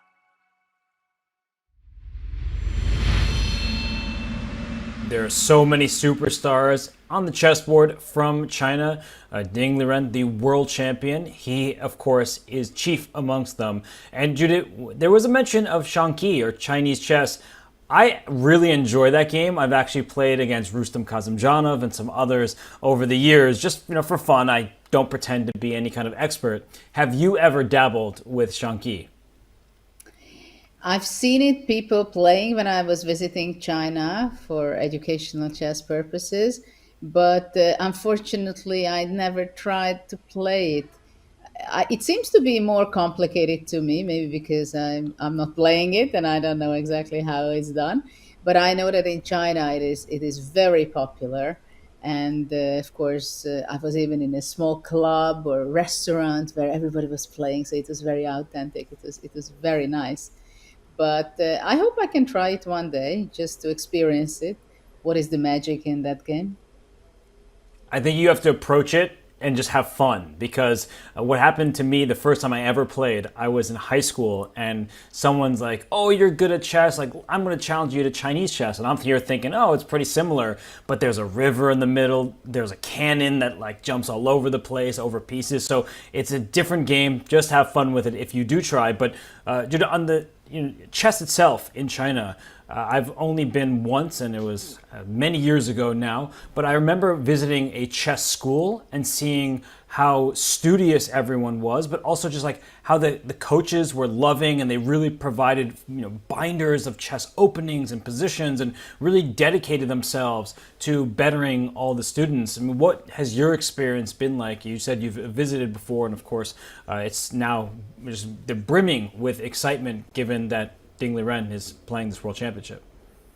Well, the first time I visited China, it was quite a shocking experience from chess point of view, and it was like 20 years ago, more than 20 years ago. I was in a tour in different cities and giving simultaneous exhibitions and giving motivational talks and stuff like that, chatting with people, and I was treating these simultaneous exhibitions like if I would be in Europe or anywhere. And I was quite shocked because the interest was huge. There was like, they were asking, instead of 20 boards, maybe can we do 30 boards or 35 or 40? I said, okay. At that time, I didn't understand how strong they can be. Only small kids and so on. So I was sweating crazily, I have to admit, and I never forget this very little girl playing against me with this ponytail, long hair, very seriously, and flashing out, the Karakan main line until move 19 if I would be playing against Barayev. and already then, 20 years ago, I understood that something special will happen in the future in the chess from China. And I also see, ever since I was there a couple of times, and it's very clear that it's very systematically built up. So when the people find some talents, they can go to the next level, and it is very organized how they can move forward and discover talents and also nurturing them. Yeah, that story is one that I think many chess players have had the fortune or misfortune, not sure, of experiencing when they're playing someone. Oh, it's just a kid. They seem so innocent and cute, and then they just immediately throw out all this theory, and you're like, okay, what is your rating? Because it should be much higher than what it is on paper. So that's a lovely experience. Thank you for sharing that with us, Judith. And well, we're speaking chess, we're speaking China. Ding Liren, the world champion, the first world champion, open champion from China, and he plays knight to d4. So it's an idea that we had discussed earlier. He brings his knight to attack this bishop on f5. That's the direct threat. I guess the question is now for Gukesh, do you go all the way back, which is my first instinct in these positions, just get to safety, not in the line of fire from any of the other pieces. And even more important to me than where does black put the bishop is white going to play f4, Judith? Do you think that Ding is going to push this golden pawn 2 squares forward to f4, or is he just bringing his knight closer to the queen side? I don't know how golden is that pawn, but it will be pushed to f4, I believe. I always appreciate that. You have no fear. You just throw the pawns forward. I'm like, but what if it actually creates a weakness in the center and then I can't deal with it? You know, those are the thoughts going in my mind. But just for everyone wondering why I called the golden pawn, I mean, this pawn, the F pawn, are so important to making sure that the kings are safe. In this position, there are no attacks going on. The king won't be in any danger. There are no dark squared bishops to put on the diagonal and towards the king. So f4, I mean, it's a very natural and good move. But Judah, I do really applaud you because you always are like, let's pawn storm, throw them all up the board. And I admittedly don't see the immediate downside of pushing f4 next. Well, yeah, I like to push pawns, and I like to say that, of course, it's not my pawn and it's not my game, and it's easy to say. But I'm very authentic in this, I believe, because I have tons of games where I did play pawn push, f4, g4, and all kind of moves. In the beginning of my career, it was successful, but maybe not very good moves all the time. Later on, I understand that I shouldn't make weaknesses so often, but still, I was more careful, but I was in the big friendship with these pawn moves. But I think if you look at it, to have both pawns on b4 and f4 later, it gives such a nice feeling for white's position, having the knight on d4, which is the key element in this position for white to have the knight on d4. And it is very important that white should be able, not allowing black to play rook c8, b6, c5 to push it away, because then white could get in trouble, I must say. So white has to make sure that that black will be not able to do that. This will be the battle around that, if black can play c5 with good circumstances and push back the knight. I think that's an idea that Gukesh will aim for if he's allowed to. And you know, f4 does not have the drawbacks here as it might in some other positions. So I do like it. It claims space and makes sure that the e5 square, for example, will be under white's control. And I do want to note that Gukesh is doing the right thing right now because he knows he's going to move his bishop. The question is where to. And as I said, if this were a blitz game, a bullet game, whatever, he would play bishop h7 and not think twice.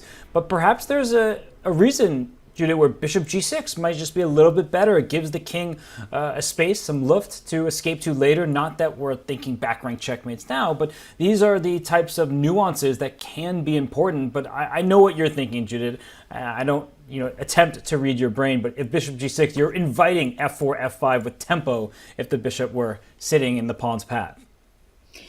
I think Gukesh was basically thinking about it because tried to figure out what really Ding has in mind after bishop h7, because I don't see any reason why bishop g6 would be a better move than bishop h7.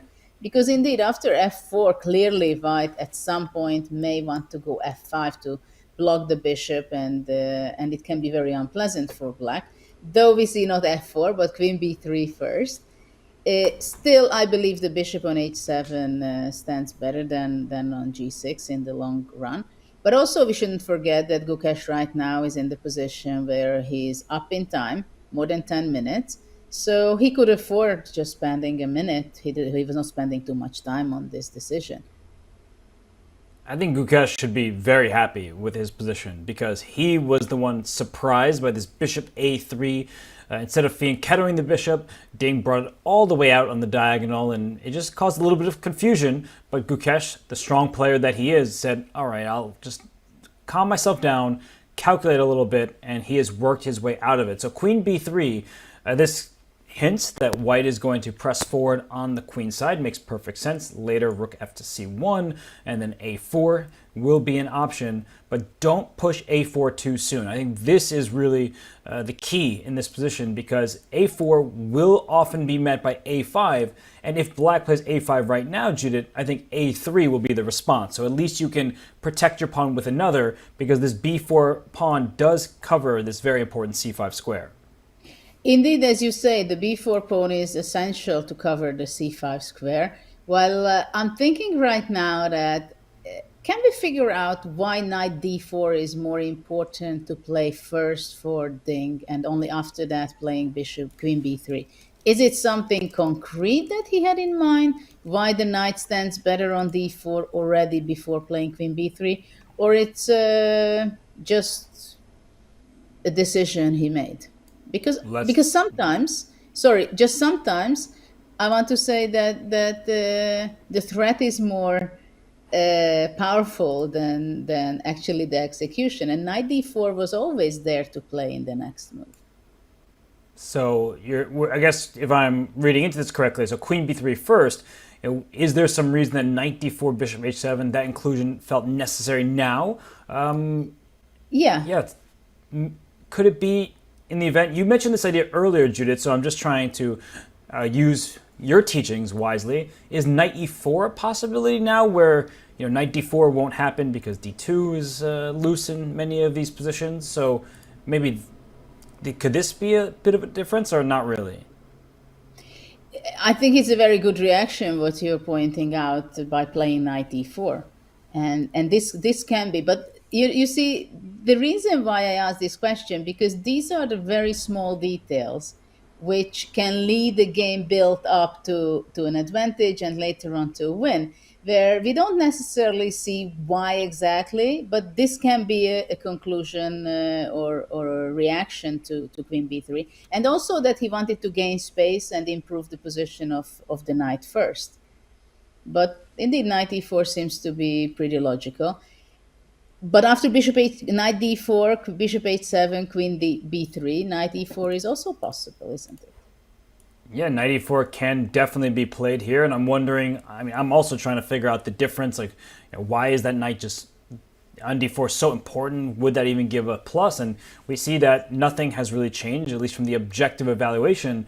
And if you take on e4, d takes e4, at least maybe that doesn't come with a tempo, but actually this would just be a transposition anyway. So, I am trying to figure this question out. I think, as you're very importantly indicating, Judith, like these nuances, they actually are very consequential at the high level that you played at, and continue to. And the Gukesh and Ding Liren, they can't afford to make these little mistakes because they build up, and then pressure mounts, and then you feel like you are getting squeezed. But for Gukesh, I think that he doesn't mind. Like these little details, perhaps right now, he's not so worried about. I guess the big picture is he's safe. His position is just that solid.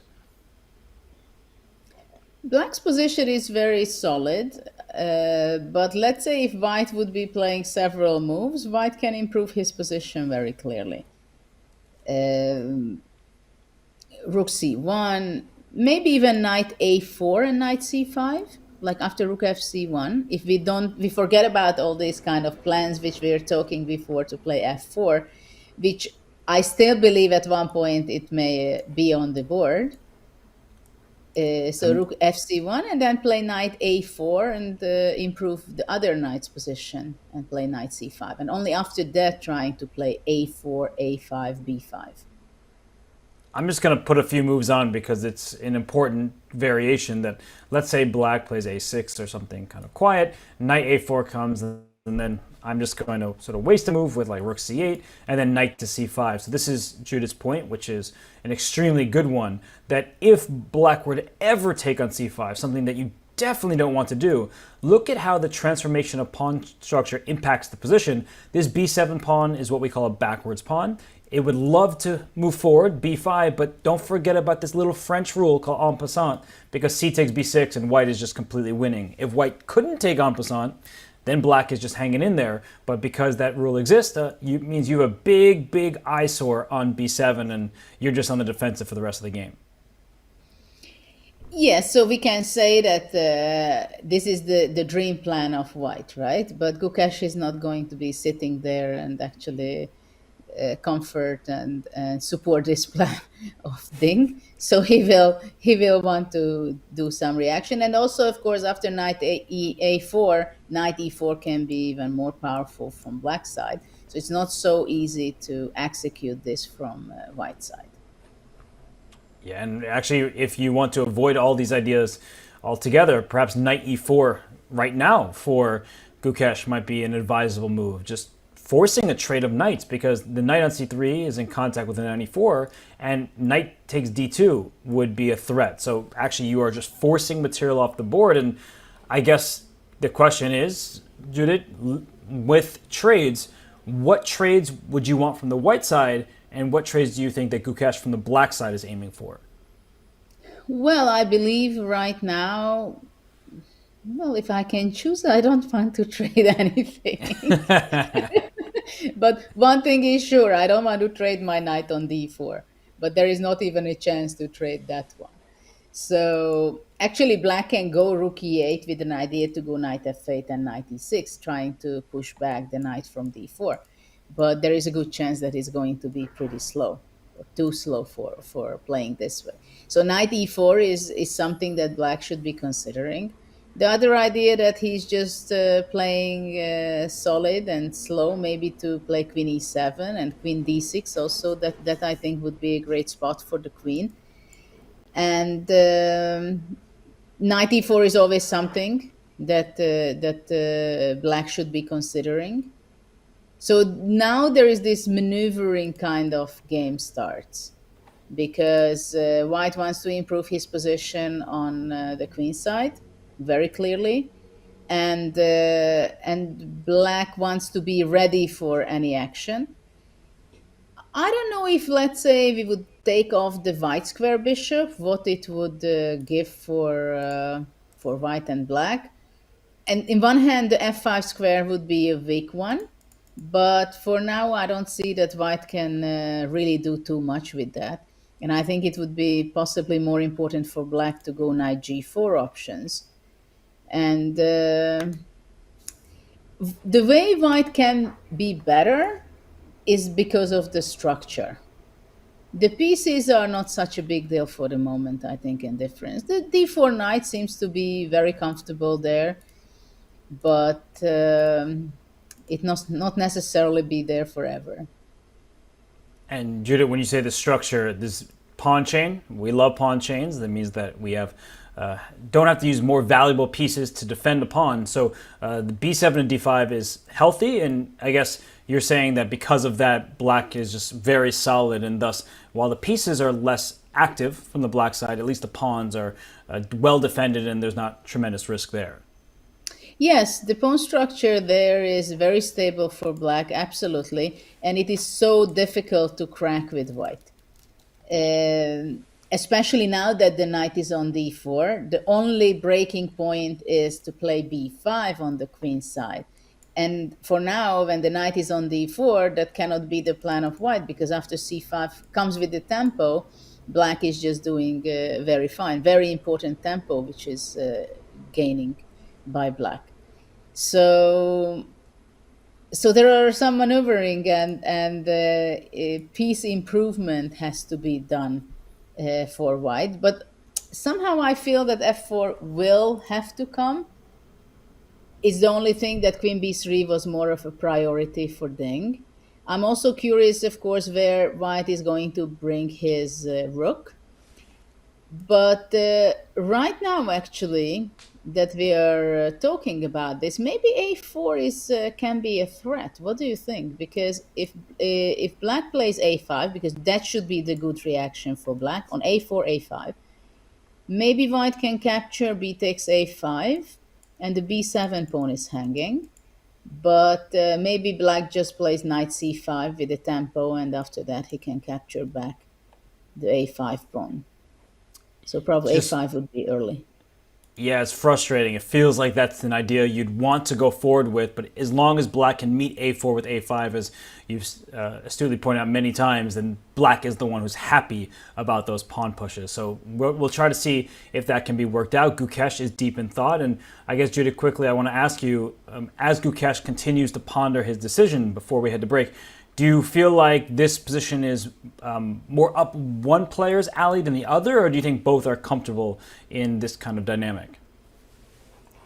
I don't know how comfortable Gukesh about his position and what kind of experience he has in this structure and this kind of position, but I think he's quite okay. But he does have to understand the position, the ins and outs of it, that he can play it well, because there are a lot of plans. Like, do I have to keep my knight on d7 to be able to jump to e5 if it's needed? Do I have to keep my queen on d8, or should I be replacing it to d6 when there is action? that's where it stands the best. Should I be playing knight e4, exchanging those knights, or in what circumstances, capturing back with the pawn from d5, or bringing my bishop? So there are a lot of questions to be asked by himself of Gukesh. So he can spend a lot of time, and it can cause mistakes also to be played. Okay, you heard it from Judith herself here, that there's so many questions with every single move. So these players, they are trying to work through the complications as best they can. There are many fans on site in Singapore watching this action unfold. And well, if you couldn't make it out to Singapore, I understand. I'm not there either, but I'm so happy to be covering this event. You can make it to another chess event in person. Don't miss your chance to attend the Champions Chess Tour Finals live and in person. 8 of chess's greatest titans, including Magnus Carlsen, Alireza Firouzja, and Maxime Vachier-Lagrave, will gather in Oslo, Norway from December 17th to 21st, and you are invited into the room. Along with high stakes and high caliber action, tickets also include perks like hand and brain, simuls, photo ops with players, and more. Use the command CCT Finals in chat or visit go.chess.com/CCTfinals24 to secure your tickets now. We are going to head to a quick break, but when we return, it is more from Singapore. This is the 2024 FIDE World Championship.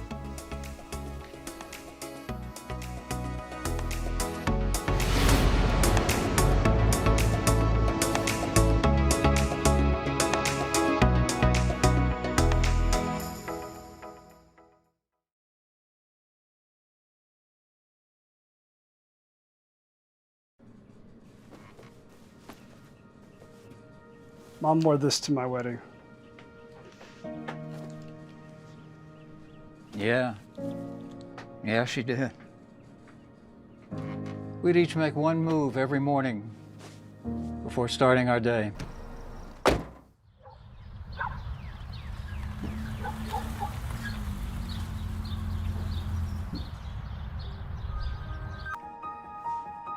Are you sure about that? Mm-hmm. Okay, we'll just see. All right, well.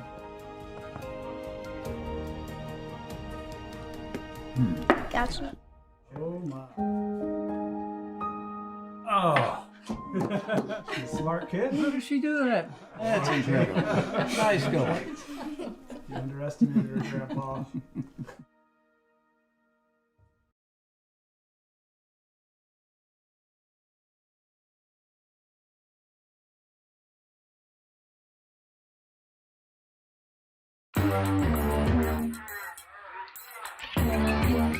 Gemini, can you help me plan my 3-day vacation? Generate a photo of a muscly capybara. Explain the concept of supply and demand with OpenStax. Hi, Gemini. Quiz me on the rise of industrialization. Can you help me find an email? Yeah, I can help with that. This December, the world's top chess minds clash in the heart of New York City at the FIDE World Rapid and Blitz Championship. Witness world #1 Magnus Carlsen and other stars from across the globe. Rapid and Blitz, chess in its most thrilling form, unpredictable and unforgettable. Fast moves, tactics and blunders, and moments that will keep you on the edge of your seat. Witness the pinnacle of chess excitement. Get your tickets now at worldrapidandblitz.fide.com.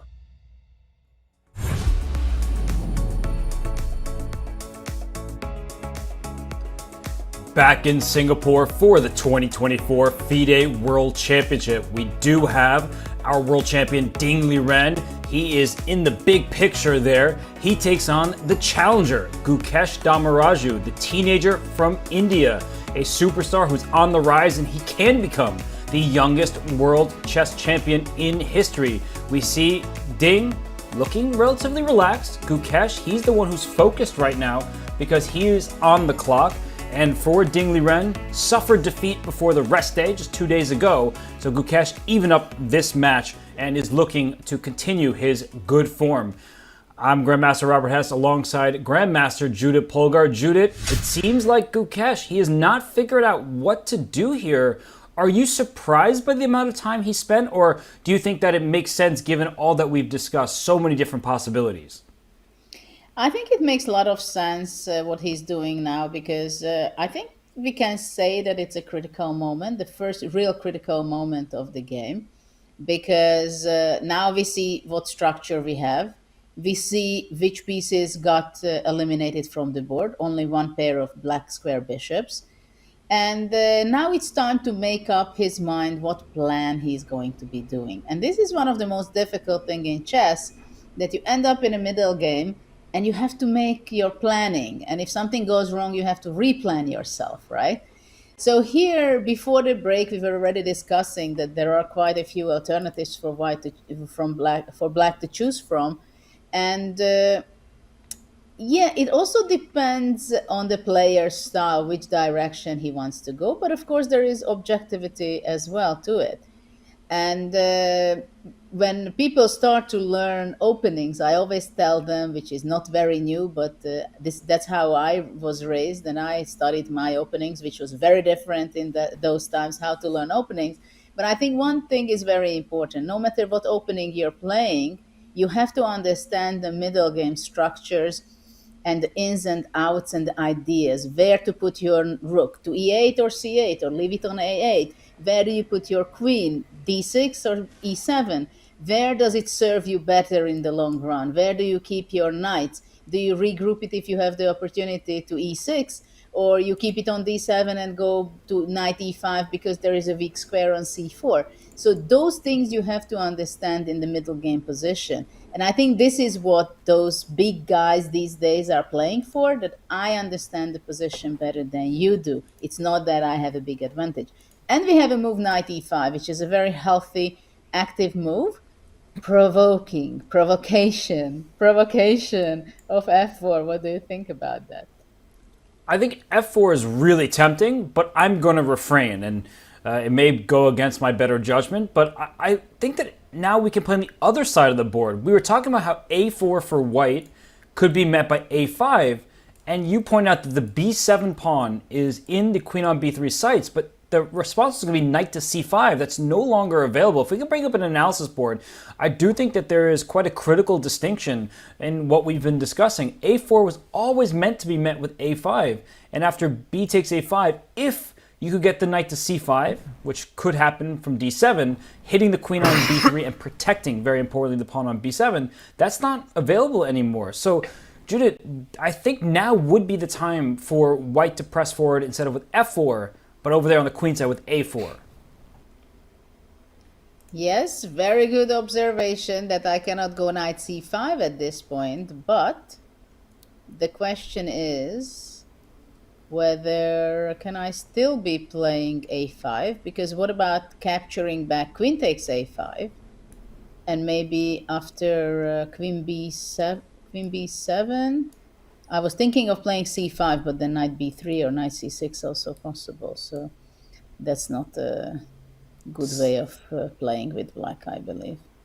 You know what's interesting, Judah? It looks to my eyes like it's really bad for black, and yet we only see 0.7. So somehow, even this position where it would appear that white should be in charge, how are you even going to protect c5? I'm going to do us all a favor. I'm going to quickly turn on the Silicon Beast. What? Queen d8? I'm confused. Like, I'm trying to figure out what is this on knight c5. Is it just simply d4 and looking for compensation, or is there something else to it? Knight g4 or something. I'm gonna keep looking. It says rook b8. So the queen, I guess, just gets caught offside here. Queen a6 is met by rook b6, and actually the white queen. Yeah, that's really nice. Knight c6 at the end of trap. I'm gonna just show everybody that the queen is gonna be hounded, and it's not getting out of there. No matter where you put your queen, knight c6 actually traps that thing. So, whew, I mean, your intuition, dude, I think that's where I'm going here. Your intuition seems spot on, that there may be a time where you just give up b7, play for c5, play ambitiously, and actually if we maybe even invert the move order after take here, maybe c5 to start with, just so you can kick that knight away and then take on a5. I'm not normally one who wants to give away pawns even for that clear play. I know you're definitely an active player like that. I'm taking your side of things here. I actually am now starting to believe that this could be dangerous for white because black gets to storm forward. Yes, indeed. Like, that's a question. What happens on immediate c5 if white goes back knight f3, and where the knight goes back with from e5? Because if it exchanges on f3, then bishop stands very well on f3, attacking the d5 pawn, and the b7 is still hanging. So things are getting quite concrete right here. Very. I mean, again, to my eyes, I'm like, okay, black has activity, but the D and the B pawns are in trouble. And that's where, if I'm just being honest, the evaluation bar by itself can just be like, how is this even? Even I'm wondering that question, because it does seem like pawns are just dropping, but maybe due to D4, could we just throw that one forward and try to liquidate on the queen side in the next few moves by winning the A pawn and maybe the second one after that? Well, d4, after d4, I believe white goes, well, several options. Knight d5 is also possible, but at first I thought to go knight b5. And keep an eye on the b7 pawn, which is going to be grabbed very fast. This is clearly a trickier position than the ones that we've been analyzing before, because now it's getting sharp and tactical, and if black isn't careful, it seems like the position could collapse quite quickly. So I do not envy Gukesh's decision making after, or if I should say, Ding plays a4 in the live board on the right hand side of your screen there. This is the type of position we could see, and it's justified according to the engine. The evaluation bar still is hovering in the middle, but I mean, I would much prefer to be on the white side of this position up a pawn, and black has to find that compensation. But if we can go back to the position which is on the board for where Ding is thinking, I'm also hesitant about it, that after f4, what black's plan is. Is it to go back to d7? No, that's not possible. But what else? Well, okay, we can just do process of elimination. Knight c4 loses a pawn, so I don't like that. Knight g4 loses a piece, so I don't like that one either. So that leaves these two squares, and knight g6 looks really weird because your bishop is just behind a knight. So I guess he's just provoking f4, which, yeah, we wanted that to play that move even unprovoked. But how is that possible that you want to provoke me playing f4, losing two tempes there? I just don't understand this. I would say equally, but I think I'm even more confused, because if the knight goes back to d7, this was a move that I thought we wanted. What's the downside of playing f4? I guess maybe that's the essential question we should be posing, and I am saying it for the entirety of the audience. Like, why would f4, which is a move we kept talking about, why would black invite that move with tempo? Because what is the downside of white playing f4? I'm really puzzled, to be honest. I am as well. I mean, I wanted to go f4 without gaining two tempos, and now knight e5 is provoking completely f4 move. But I mean, a4 is still possible, what you mentioned before, so that's another big question. So, yeah, I think this question, though, is the more confusing one for me. Like, I'm just like, we were talking about f4. He allows f4 to be played, goes back. So does Gukesh have some kind of deep understanding here that in some distant future, or maybe not so distant future, that f4, you would like to push that pawn back one or even two squares? I mean, knight d3, I don't think it's possible after f4, is it? Or it makes too much sense. I mean, it's just knight a4, right?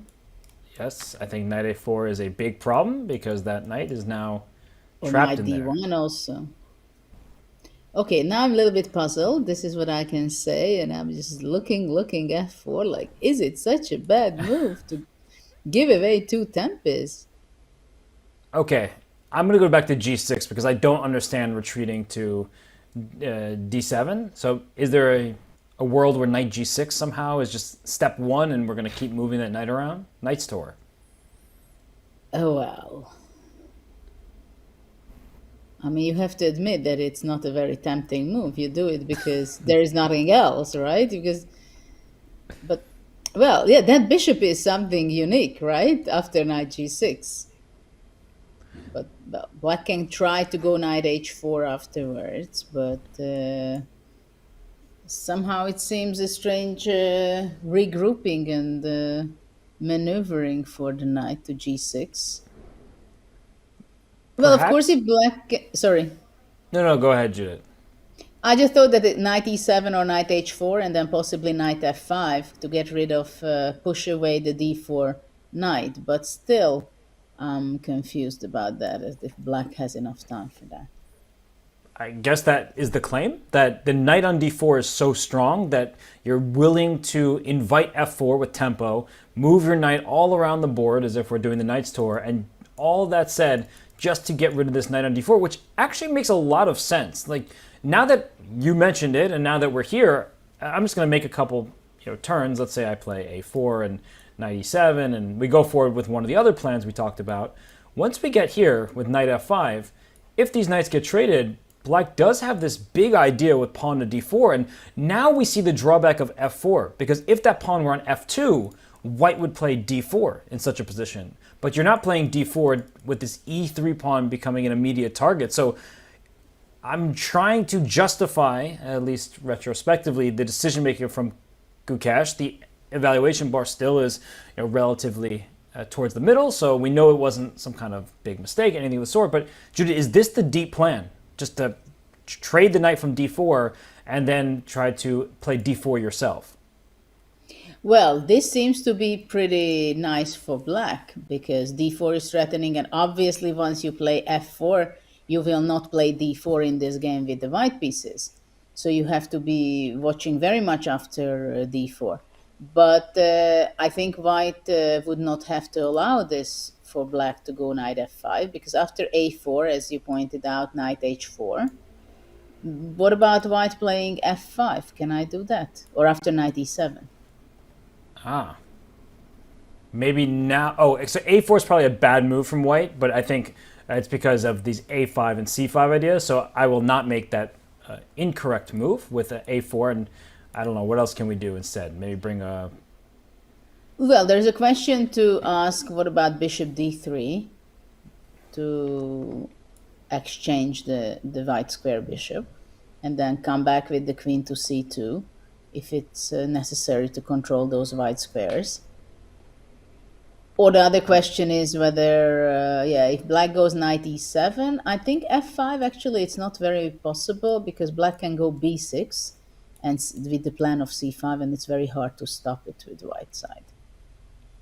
Okay, but now we're talking, Judith, because a few moves ago, I was looking at this position. It's, just sort of heading towards that equal path where there might be a small pull here or there, but this is exciting. Like, this is the type of chess that we want to see, where white has pressed forward on the king side, putting a pawn on f5, and black is going to counter on the queen side, and black's pawn structure, which we were praising, becomes much looser the second you push the pawn to b6. So the intentions are very clear. c5, and of course you would like c4, winning a piece, but you try to kick some of white's pieces out of their perches in the center. But Judith, this becomes much more of a dynamic battle if we are to see these kind of f4, f5 pushes. Absolutely. It's a very committal move and idea by Ding if he's going to go, especially f5 is very tricky. Because, for example, after queen d6, knight g4 possibilities are also there, especially if I move away my bishop to d3. So at this point, white has to be careful a lot also. So maybe this is too much to be playing this direction. But if we go back to the position which is standing on the board, very interesting idea to play knight e5. Still, it's kind of strange in some ways.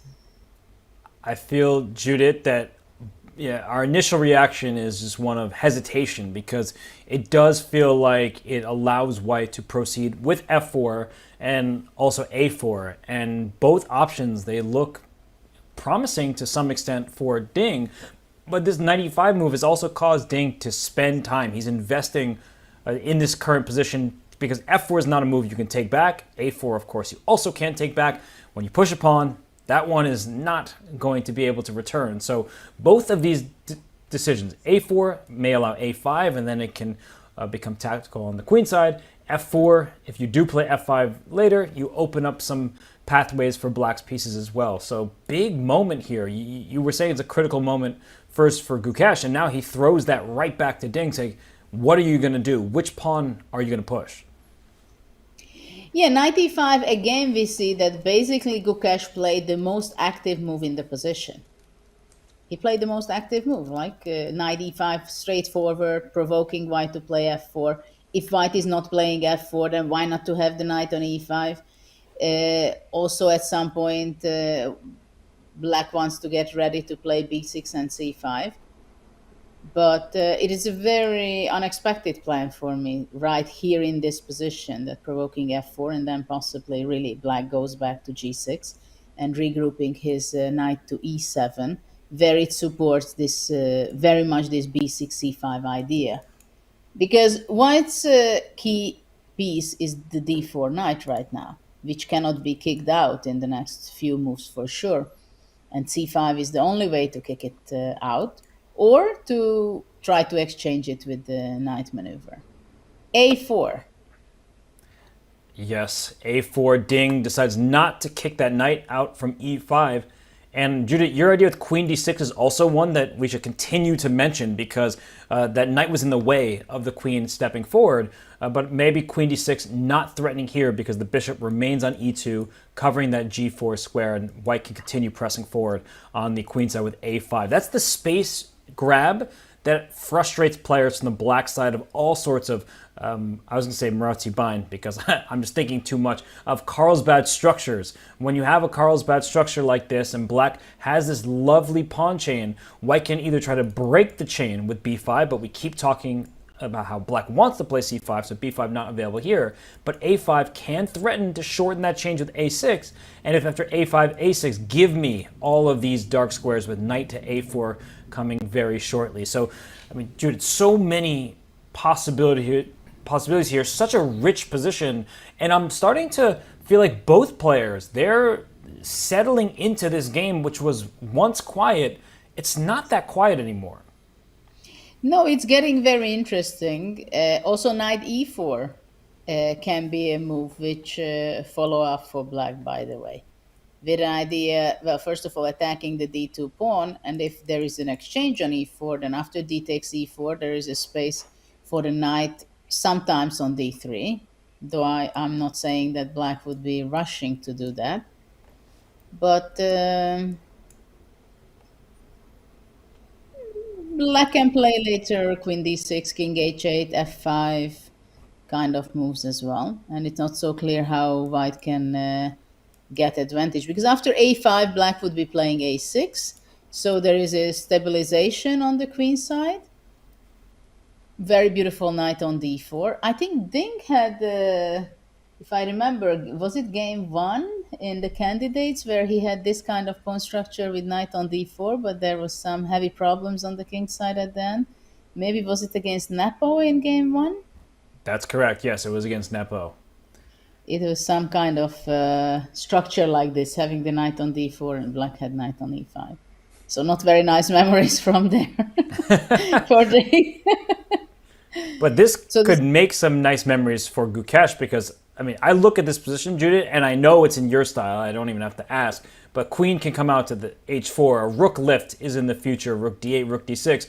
And I was mentioning before, you know, the side that controls the pawn breaks is often the happy side. No more pawn breaks for white if you allow this structure to settle, because b5 is firmly under control from black's pieces, and now we can focus on the king side, for black. Yes, yeah, it can be very complicated, and in such a structure after d takes e4, White has to be careful what he's doing. So that's why I thought knight e4 might be an interesting plan also, which is not necessarily a move that White has to be capturing on e4, but actually maybe after this a5 would be a mistake, and maybe White should be playing rook c1 and try to push b5. And now I'm going to ask that all-time annoying question, which rook to c1? Because we keep talking about rook f to c1 to play over there on the queen side, but I'm starting to get worried about the white king, because you mentioned king h8, f5, f4. This queen will be free also to roam about on the king side. So is it rook f or rook a c1? Does I think at this point I would go rook a c1, if you're asking it already. And you didn't just play it with one of them. I just, I'm a little bit concerned. I know who I'm talking to. Let me put it that way. I know what you're capable of, Judith. So rook ac1 was also going to be my choice. And the point that we're trying to highlight is b5 is now what we want. We want to break the queen side open with a pawn minority attack. And the knight on d4, it's such a strong piece here. Can't get booted unless black is able to respond with c5. Yes, that's the point, that we have to play b5 the way that black cannot reply with c5 and push away the knight on d4, because that's essential to keep it there. So black can go, I don't know, queen d6 or something, which is a good spot. Very. I know what you're aiming for, an eventual knight g4. It's always on the radar, but the bishop on e2, it's sitting at home. So many different transformations possible. I think that's one of the big talking points here, is that in the live board, a4 is played. Will black play a5? Will white get to play a5? Will knight e4 happen and then black take back with the d pawn? So we won't. We'll see an open d file for black potentially to use, but then there's playing the queen side and the king side. So there is a lot to figure out here. Gukesh, he's the one who now has to come up with a direct reply to a4. And while he does that, and we know all that he's capable of, we just want to show a video on how Indian chess is thriving. The future looks bright, but let's have a look at how chess has evolved in the land of unity amidst diversity. Chess has a longer history in India than in any other country. 1400 years ago, people here were playing the game that would eventually become chess. But for most of the 20th century, India was not a major player on the chess scene.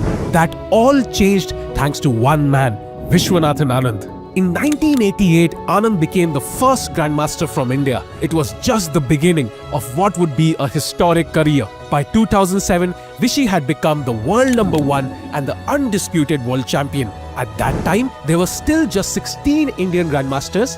Now, there are 85. Well over half of them have earned that title since 2015 alone. In the past few years, Anand's mantle has been taken up by several young stars. Vidit Gujarati, Arjun Erigaisi, Pragnanda Ramesh Babu, Nihal Sareen, Arvind Chidambaram, the list just goes on.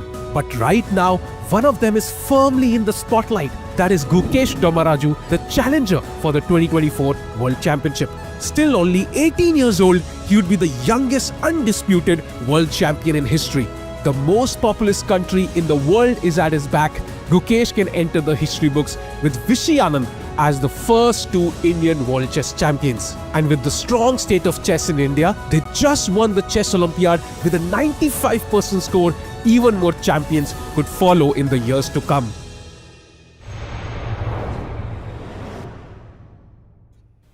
Gukesh Dommaraju. We heard so many names, some of the luminaries of chess mentioned in that clip, and we see Gukesh, he not just has added his name to the list of amazing players from India, he may become the second world champion if he's able to defeat Ding Liren, the current world champion, in this match. And wow, that's a great shot, Judith. This aerial view is quite cool, and you see both players, they are locked in and focused.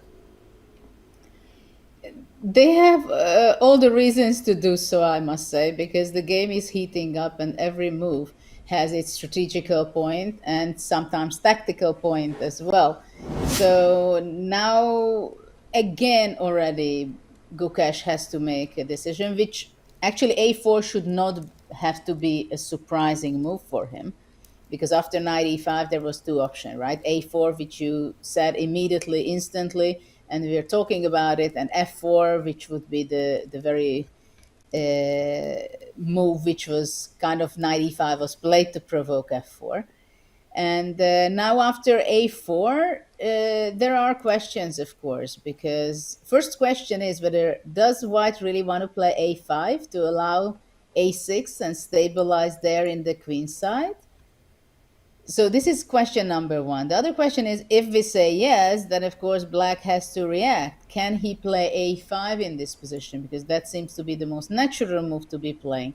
And then we go already, this is strategical questions, and then we go on to the tactical manners, tactical questions that after a5, b takes a5. And we see rook c8. So a5 is not something Gukesh is worried about. And Gukesh is showing some serious restraint in this game because a5, it's a move to try to claim some space of your own. But he plays rook c8, and is c5 on the agenda? Definitely not in the... If the pawn remains on b4, you do not want to allow white to take back and aim towards that b7 pawn. So, Judith, funny note, the b pawn for black still has yet to move in this entire match, but I feel like that trend is going to end very shortly. At some point, that b pawn, it simply has to be pushed, or maybe there's going to be a capture, right?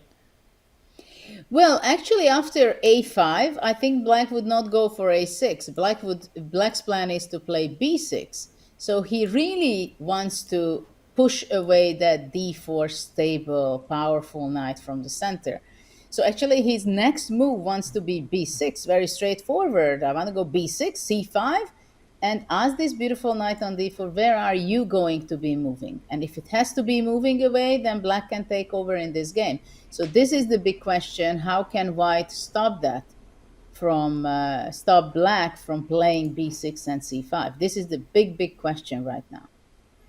And that means that Ding will have to answer that question, and he knows what's coming. Rook c8 is not a move you play just to be on a different square than a8. I mean, b6, c5, I think that Gukesh is finding his flow in this game, and looking at him right now, he does seem like a pretty confident and poised individual. But for Ding, now it's a big question once more. Is it f4? Do you kick that knight away right now? Do you actually hold that move back? Speaking of restraint, instead of just attacking a knight when you can, maybe bring in a rook to c1, an idea that we keep discussing. And rook f to c1 definitely would be the preferred rook at the moment, because if black is indeed going to push some of these queenside pawns, you want more of your rooks on that side of the board. And for Gukesh, the follow-up, is it going to be knight e4? Is it going to be queen d6?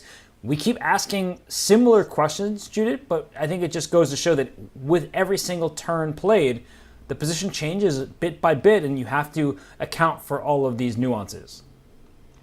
Absolutely. Small details is all about in this game, I must say, but it became very concrete. It is very interesting that how Gukesh can find all these ideas even in a very quiet position, where one might think that it's all about maneuvering, it's about planning, and I'm planning this kind of plan in the next 8 moves or 10 moves. The other one is regrouping the pieces, optimizing the pieces, maneuvering, putting on the optimal squares the different pieces. No, but with Gukesh, we always see something very straightforward, very clear plan. So he went knight e5 in order to play b6, c5. a4, I don't care, I go rook c8, I want to go b6. So a5 is played, and I would be surprised if b6 would not come very fast. Or at least that's the move which is the obvious one. Question, Judith, because b6, while it's clear you want c5 next, I was wondering what happens if white replies with, okay, first trading. Let's bring up an analysis board just so we can sort of show everybody the questions that I'm about to ask. b6 makes so much sense to me, but I'm wondering if we do get a trade, I'm not sure if I need to include it, but and we get f4 going, if you retreat your knight somewhere, I will play b5. And then I have the c6 square at my disposal. So what is the idea here from your perspective for black? Well, first of all, I'm not completely sure that you're going to be capturing on b6, but let's start with this. And after f4, let's say you go back to g6. This was the idea, right? I don't see for the moment much has changed, even though knight c4 maybe is possible. Ah, okay. Maybe c4 is possible instead of knight g6. But okay, I really like that. Yeah. Sorry, I think we're both coming to the same like realization, because you said knight c4. I'm like, this position, just to end the line, for knight c6, I don't want to allow a knight up there with rook a7 and all sorts of active play. So your move, knight c4, I think that's it, Judith. I'm not sure this is completely over, but it seems like knight on c6 is a fantastic outpost for the knight. And after queen d6, maybe rook a7 to stop the knight e7 move. And knight a4, knight b6 is loose. This just feels much more fun to play from the white side. Yes, it can be dangerous, but let's see what the other move I mentioned, knight c4, and highlight why it is something that to be considered, because bishop c4, d takes c4, queen c4, I think is not possible to c5 for tactical reasons, and when the move, the knight has to move away, either after b takes c, then bishop d3 would gain and win some material. Really nice find by you, and I think this is one of those tactics that's, I mean, for me at least, easy to miss from a distance, but then when you said knight c4, I'm like, of course, the d3 square is so vulnerable. You've prepared with b6 and c5, so you can give up a pawn for now to win even more material. That's a really good spot by you, because I think it's one of those moments where you might say, I can't do this, I'm going to be a little bit passive, but no, actually you can press forward, and this would, of course, be good for Gukesh. But there are very interesting ideas and tactics around the game, because, for example, while I was thinking that after b6 takes, let's say black or white cannot wait until black plays f5. But let's say if I go b5 and only after c5 I go f4. Is this very crazy, or it's possible to consider it? So c takes d, f takes e. We're getting all sorts of knights captured by pawns. Takes, captures here. And now the question is this pawn somehow valuable? Can I throw it forward? But I know you're going to take on g7 and open up the black king. I mean, now we're talking about spicy chess.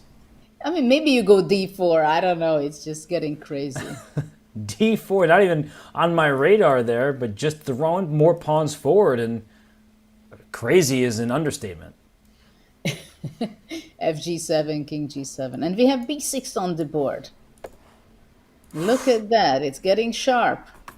I like these variations because we can see the evaluation bar, which, by the way, is still in the middle in this exact line. But for the players, they have to assess this kind of position properly. So if you are a Ding, you're like, okay, this c3 pawn looks too scary for me. I don't want to allow a pawn all the way this far, getting closer and closer to the other side. And if you're Gukesh, you're like, well, my king is exposed. That's pretty open. I don't want to deal with that. And then it becomes a matter of style and preference, and also proper evaluation, which is exceedingly difficult. So as we see in the live board, b6 has been played.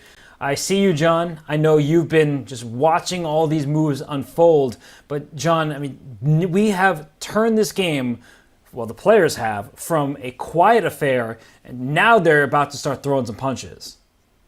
It certainly seems that way, doesn't it? From an emotional point of view, as a viewer, I'm drawing some parallels to game number 2, which ended in a draw, sure, but a very quiet position. Suddenly, everywhere you look, there are sharp lines everywhere if you're not deviating from a straight and narrow path, and it feels like this is sort of the direction the game is continuing to go in. But Robert, if we were to compare this game to the draw in round number 2, it feels, I don't know, I just get the impression that it feels like we're pushing a little bit more for a decisive result now. There's a bit more tension here. Definitely more pieces on the board. The queens are still on, so both sides will have their chances. And I just really want to give Judy another shout out, because some of the ideas that she's showing here, knight c4 being a critical idea for black. I mean, it goes to show that Gukesh, He's in some really good form at the moment because he is finding his way through what was, at least temporarily, a very challenging passive position. He played knight e5 when we were like, how would you allow f4 with tempo? Then he went rook c8 calmly, and now b6. I'm really enjoying the flow of the game, at least from the last few moves.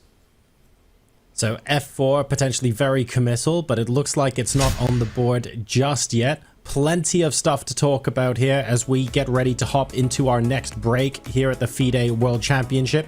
But why not use this break to take advantage of today being Black Friday? Because this Black Friday, we are hooking everybody up, that's all of you who are watching, with 50% off premium memberships after a 7-day free trial.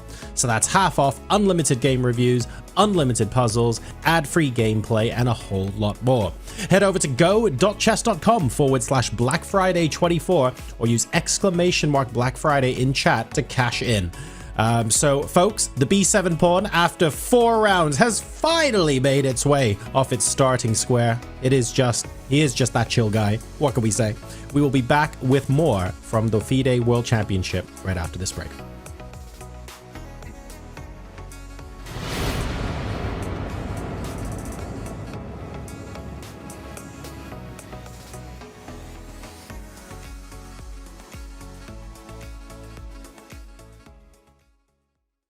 I'm joined by Gukesh Dommaraju. You might know him as Gukesh D, or you might know him as Gukesh. Thank you so much for joining me. Yeah. You don't play online at all. Like, you don't play in these like events that much. Yeah, very rarely. Why? I'm not trying to get you to do it, but I'm sort of fascinated you don't do it almost at all. I guess I don't have the same feeling as I play with the board.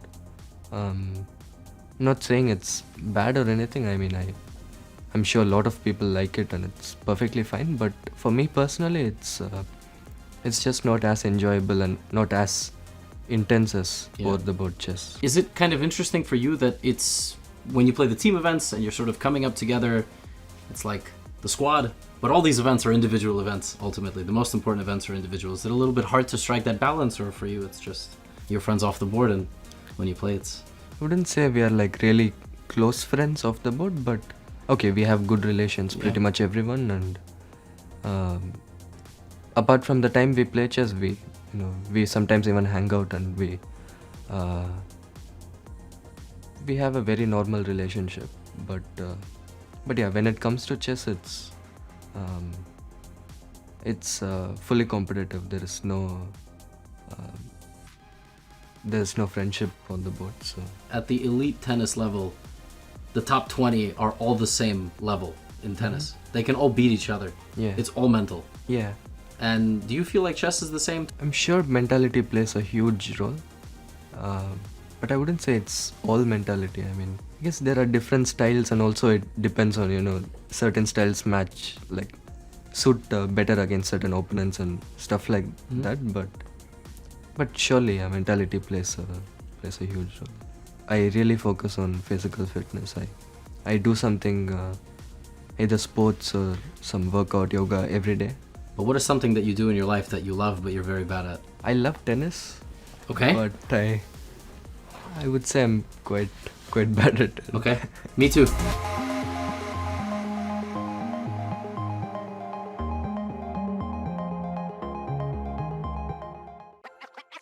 This December, the world's top chess minds clash in the heart of New York City at the FIDE World Rapid and Blitz Championship. Witness world #1 Magnus Carlsen and other stars from across the globe. Rapid and Blitz, chess in its most thrilling form, unpredictable and unforgettable. Fast moves, tactics and blunders, and moments that will keep you on the edge of your seat. Witness the pinnacle of chess excitement. Get your tickets now at worldrapidandblitz.fide.com. You're about to enter a gold mine of the most valuable chess tips.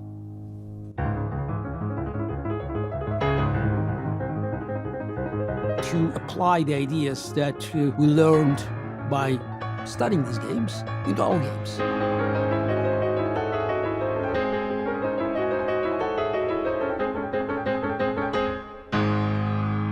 This is again the most important vital point in this position. I always believe that the ideas of the past could be extremely helpful if we know well the classical heritage.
We're here with world champion Grandmaster Vishy Anand, and what we really want to know, we've all seen the video of Gukesh in Prague standing up when you stood up, but if Gukesh wins the world championship, are you going to have to stand up when he stands up? No. All right, Gukesh, you don't get that honor, but I'm sure Vishy's still rooting for you. Does that mean when Gukesh makes a move and he stands up to go into the break room, we have to stand up here as well? I feel like there are so many unanswered questions there. Absolutely love the content, Mike. Keep it up. Very tense now in this position in game number 4 of the FIDE World Championship. Judith, we've talked a lot about really sharp tactical variations that can arise from this position, especially now that b6 has been played on the board. But I think especially for myself and other club level players, when we look at this position and we're asking ourselves, where do we want our pieces to be as white or black? Are there certain themes that you can pick out in this position for what white and black's long-term plans are here? Well, right now I believe that white not necessarily going to be thinking about long-term plan. It becomes very concrete plans what he should be doing, because there is a very concrete threat white has to deal with and react on that, because once the black pawn is pushing c5, white has to understand what are the dangers, but it is getting very tactical right now. So there are big questions for Ding. Okay, so imminent c5 coming in on the board, and having to calculate what we want to be doing off the back of that is probably what is sending him into this think right now. Pretty similar times on the clock, 59 minutes, basically an hour, place 52 as things currently stand. It is Ding Liren to move on move 16 of round number 4. Robert, Judith, I pass it back over to you. Thanks so much, John. I mean, setting the tone for the rest of this game.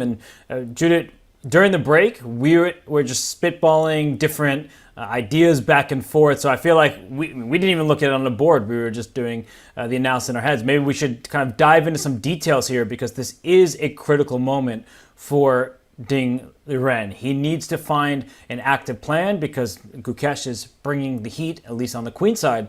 So if we can bring up an analysis board and dive in a bit, we can discuss certain themes here on the queen side that are going to be a bit more ambitious. So the move I had suggested at least was bishop a6, pestering this rook on c8. So I guess, Judith, we can just maybe go for rook c7. And here I wanted to play f4, and this is where I think the questions only begin.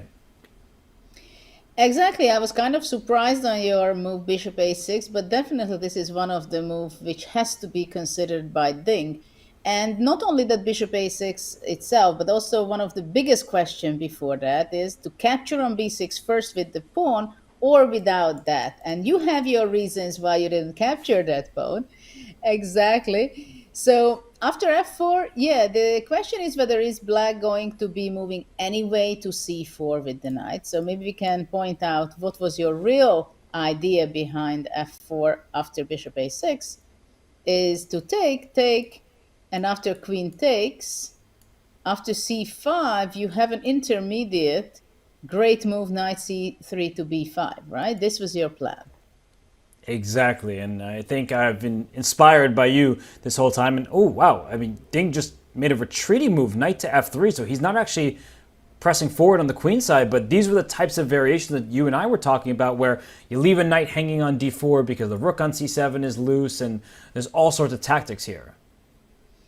And it also seems good for white, suddenly, because if black goes back to c8, then your point comes alive that you didn't want to exchange the pawns on b6. So knight a7, and white is gaining material, because after capturing c takes d4, you take everything on c8, a takes b6, and there are too many passed pawns for white. Yeah, black is toast at this point because of the passed pawns and the rook versus the minor piece dynamic. It's not the biggest storyline when there's a pawn just 2 squares away from promotion. But Judith, that's neither here nor there, because all of these lines that you and I were talking about in the few minutes of the break, knight f3 played instead by Ding. He just backs that knight up. So I guess at your first instinct, do you approve of this decision from Ding? Do you think it's too quiet of an approach? What do you make of his decision just to back that knight up and offer a trade? Well, that knight was afraid of c5. This is what I can tell you. And it's a kind of a prophylactic move that before black is playing pushing c5 and after that d4 with great energy. He wants to eliminate a very active knight which was put there just 2 moves ago into the center, this knight on e5. So now black is asked, what are you going to be doing with your knight? Are you going to be exchanging on f3 and play a solid line where on the queen side it can be still better for white, the situation, especially if white can keep the tension there. But we have to check that. The other question is, what if knight c4 anyway? That can be also a question, because still white cannot capture it twice because bishop d3 is still there. I will show at the that same again. time. Always important to keep our eyes in the d3 square. Sorry, go ahead, Judith. Yes, and after knight c4, white can breathe for a moment. He can also play, for example, d3 and pushing back the knight to d6. There maybe suddenly white can be happy in this position, because knight on d3, d6 is kind of interestingly placed. White cannot go e4, b5 also not so easy, but actually maybe b5 is possible. Let's say maybe AB happens and then b5, but maybe also white doesn't not have to rush. But I would try it first. Let's say b5. I don't know if I can go there. And the only reason I wanted to check this, because if c5, that would be a very logical reply, but then d5 is hanging. And this is one of these positions, Judah, where even if the engine says things are okay, it just doesn't look that great. I guess the b5 pawn is also a bit loose, but yeah, this is clearly better for white. And I think, just to show one more point, that I think you were saying you might not have to rush. Even a move like rook a6, that there's a clear advantage for white. You can take over the open file. There's immediate pressure on black's pawn, so this would be a bit of a nightmare for Gukesh. Not a losing position by any stretch, but one that's just white can play for a win without too much risk. So in the game, it looks like we saw a capture on f3 rather than the knight rotating about. And after bishop takes f3, Judah, the big question is, can white get in this b5 type of push to break down the pawns? And will black say, I'm going to beat you to the punch and I'm going to play d4 and just try to get rid of potential weaknesses? Well, d4 seems at first comes to mind, but after d4, the good move, I think, knight e2 with white. Oh, we know about good knight e2 moves in this match, don't we? That was Gukesh in game 3 with the lovely knight e2 retreating. And what's the ultimate idea here from your point of view, Jude? So knight e2 just challenges this pawn, of course, but what transformation do you see benefiting, I guess, either white or black? Well, for black, it's a question right now whether does he have to take on e3, exchange the pawns, and after e3, white has a more pleasant position, bringing his rook to d1 and knight to d4 back probably. or rook c1 and put pressure on the c file. So this would be something I think Ding would be happy with. Not that he has such a huge advantage, but I think it's more pleasant. But and we have d4 on the board. He wanted to simplify. Yeah, the position we have in the analysis board, knight e2 played. So if d takes e3 and it's captured back, then we will get this position we're analyzing. So, I mean, Judith, small pluses here for white. And the knight coming back to d4 looks very good. One of my questions, though, is it's something I ask often. What trades are beneficial? If black just puts that bishop on e4 and says, let's keep trading pieces, does white have legitimate chances here, or do you think the liquidation should allow black to fully equalize? I like bishop e4 very much at this point for black. I think it's a very powerful exchange, simplification from black side. And we are seeing the game unfold into this direction after d takes e3. And yeah, bishop e4 to get rid of the powerful f3 bishop, which is attacking the c6. And this h7 bishop is not doing much in this position. It is a very smart way of simplifying, I believe. I think that Gukesh has played a really nice game. Just when we were thinking it might be a bit difficult for him, he's been able to unleash some of the potential of his pieces. First, knight e5, allowing pawn to f4. That was a big decision, a brave decision from him. And then every single move to follow that up has been quite strong. And I mean, the one question that I'm having in my head is, did Ding Liren have a little bit more if he was playing a bit more ambitiously? But I guess Judith, a few moves ago when he went knight back to f3, started the sequence of trades. Do you think that the game 3 loss plays a part in his decision-making here in game 4, that he didn't want a tactical skirmish? He instead said, let me just be very solid? Actually, I don't think so. It's because of his loss in game 3. I mean, we've seen that he won game 1, and in game 2 he was so solid. And he agreed to a draw where Magnus was just about to start the game. And I think in this game, I mean, knight f3 showed very clearly, I don't know if it was the best move or not, but it was a very logical continuation from Ding's part, that he didn't want to sharpen the game out at all. And he went into the most solid liquidation in the position. He has experience in World Championship match. We should not forget that he has been there, ups and downs, and he knows exactly half a point is just as good as, I mean, not as a win, but he knows exactly how painful is a loss, so he does not have to burn bridges yet in the match. So there is nothing wrong with that, I believe, to play solid at this point. And I would second that and say, especially because Ding's openings from the black side, I mean, he won game 1 in a sharp game. Then 2 days ago in game 3, after, 15 moves, he was even better because Gukesh misstepped with g5. So it was really sharp. He spent a lot of time, and that game was one that either side could have come out on top in. But ultimately, it was Gukesh evening up the match. So I'm just trying to understand some of the decision-making. Right now, this game, Judith, it looks very level. I'm just going to say it. I won't be surprised if they shake hands in quite the near future, because pieces are coming off the board.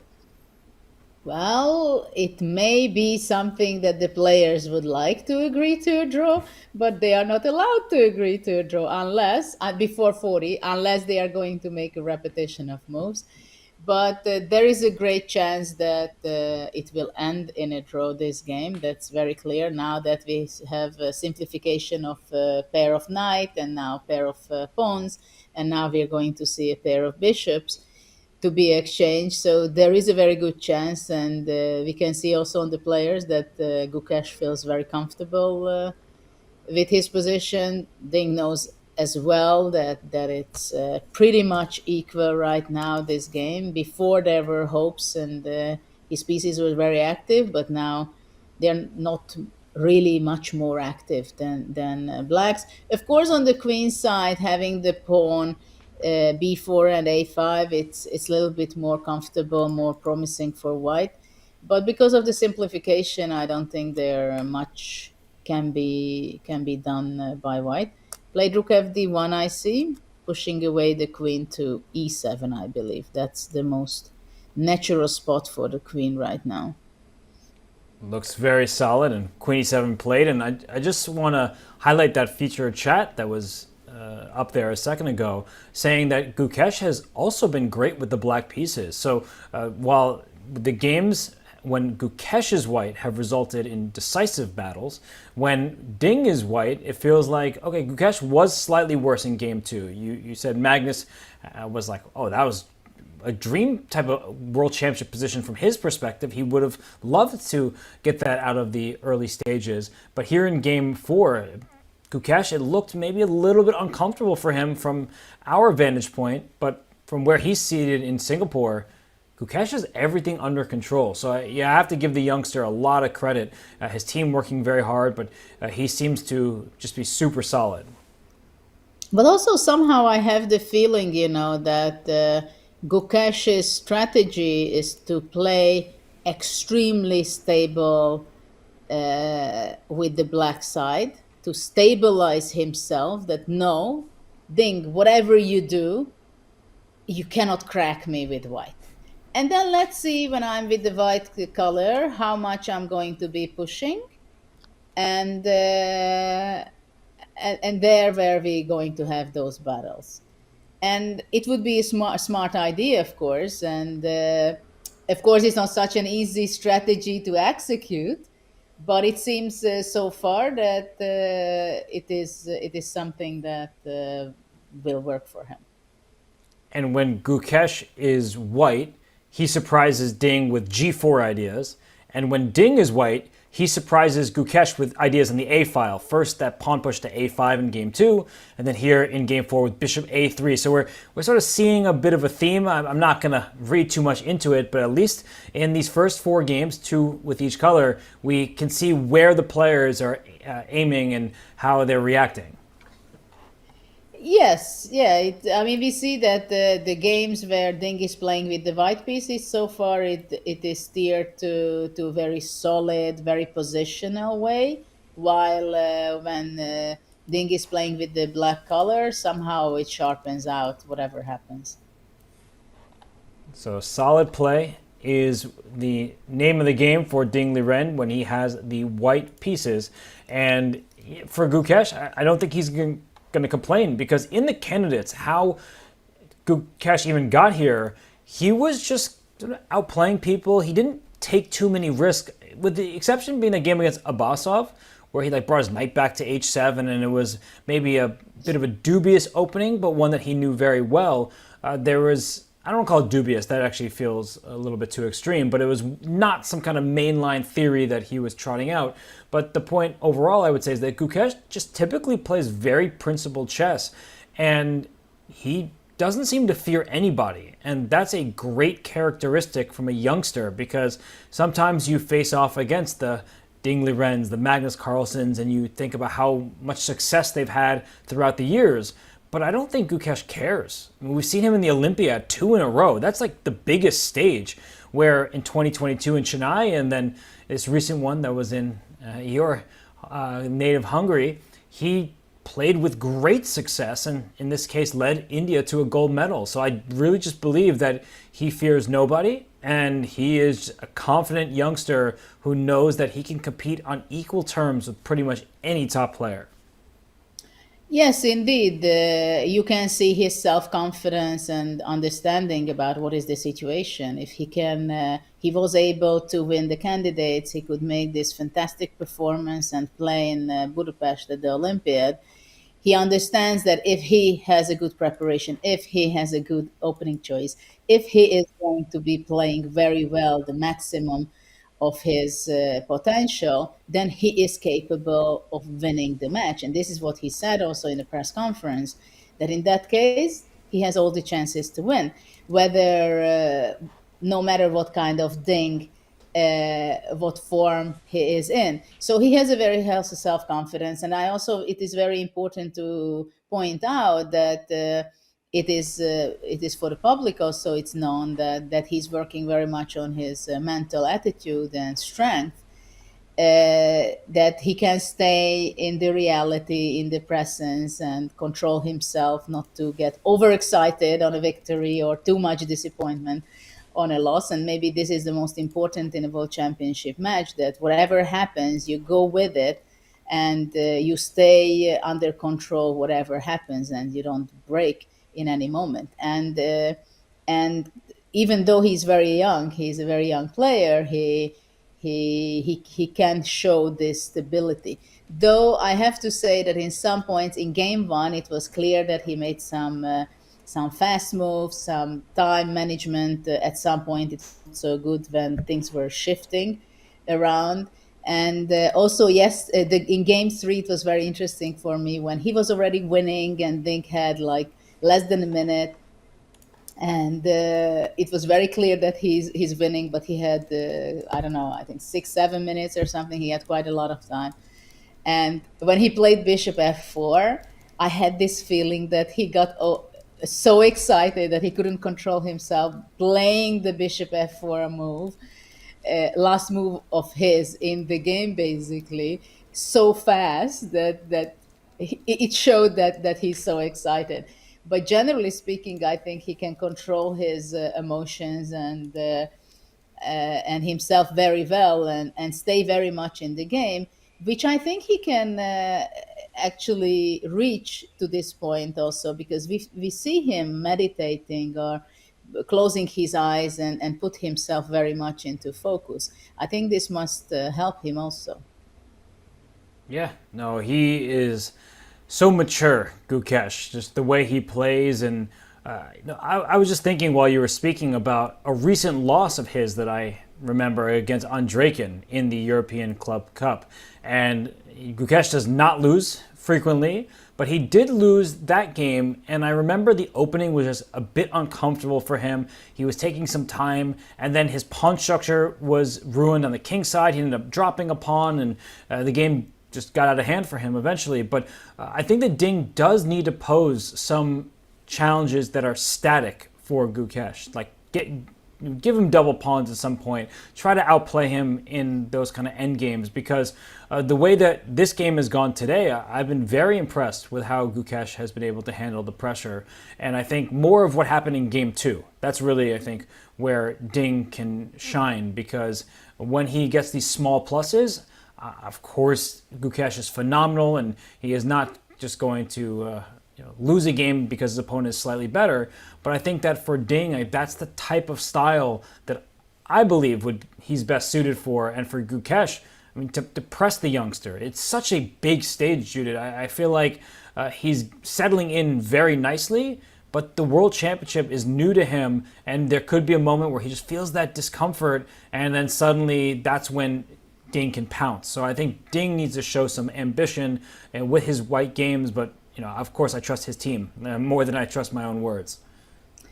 Well, it's easier said than done that he has to press. I think it is very clear that this was his idea, that in his first white game in game two, he came with a very interesting novelty with this a5 idea, provoking Gukesh, that, okay, come and take my pawn and let's see how it works out. I have my prep. And there also Gukesh was going into the direction that, okay, maybe I'm going to have a little worse position, I have to defend, whatever, but I go in that path. And today's game, it's exactly the same, I think, what Ding had. He had a very similar strategy, that I want to play not very tactical, very concrete position. I want to be more positional, and maybe you're too young or very young, you want to be very active, you will make a choice when there is a decision to be solid or to go on an interesting idea. Maybe you will do that, and then that's where I'm going to have my chances. And Gukesh did not fall into these provocations, and he played very healthy, he played very active this game. Especially, I like very much knight e5 move, which was at the point where he could go many other different kind of more passive plan. he chose this one, and he plays very calmly. And as far as I see now that knight c3 was played, it seems like these knight last time from c3 it went to e2, and that's when I said that it's a draw for by Ding. Now I'm saying that from e2 to c3 the knight move goes, and it's kind of a draw for, I believe.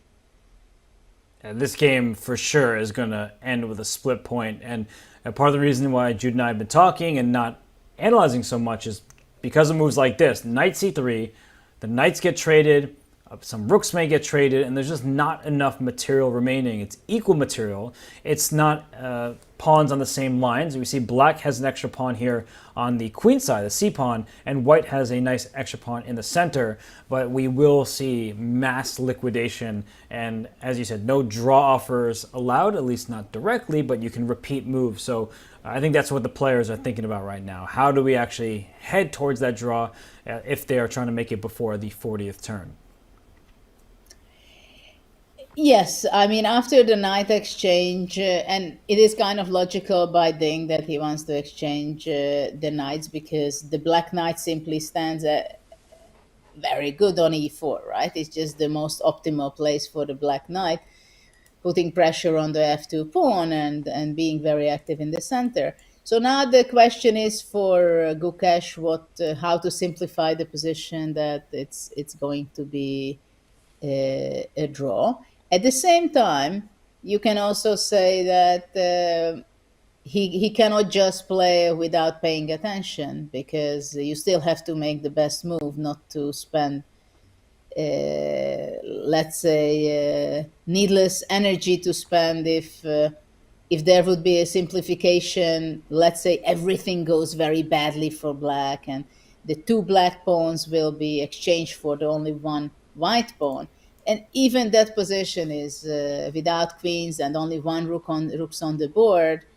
It's still a draw, right? But that's not somehow that he wants to make a simplification. I'm just saying that there is very, very little chance for white to really get anything out of it and to win the game. I don't think even that's part of Ding's dream in this game anymore. But still, it's better to play well. So the question can be for Gukesh, should I be playing rook fd8 immediately, or I can also take on c3 takes and play c5? That I think also makes quite a lot of sense. It's about choosing which way to head towards the result of a draw, because what you said is a very good point, that there is not really any risk. There is a ton of room for error in the sense that if Gukesh makes some mistake and loses a pawn on the queen side, but those pawns come off the board, the 4-on-3 that are all on the king side, that would still be a theoretically drawn position. So no matter what kind of mistake you can try to draw up here, it still is going to result in a level position. So I just want to commend Gukesh. I mean, he hasn't really been in serious danger in this game. Knight e5 was a really nice find from him that was not on my radar.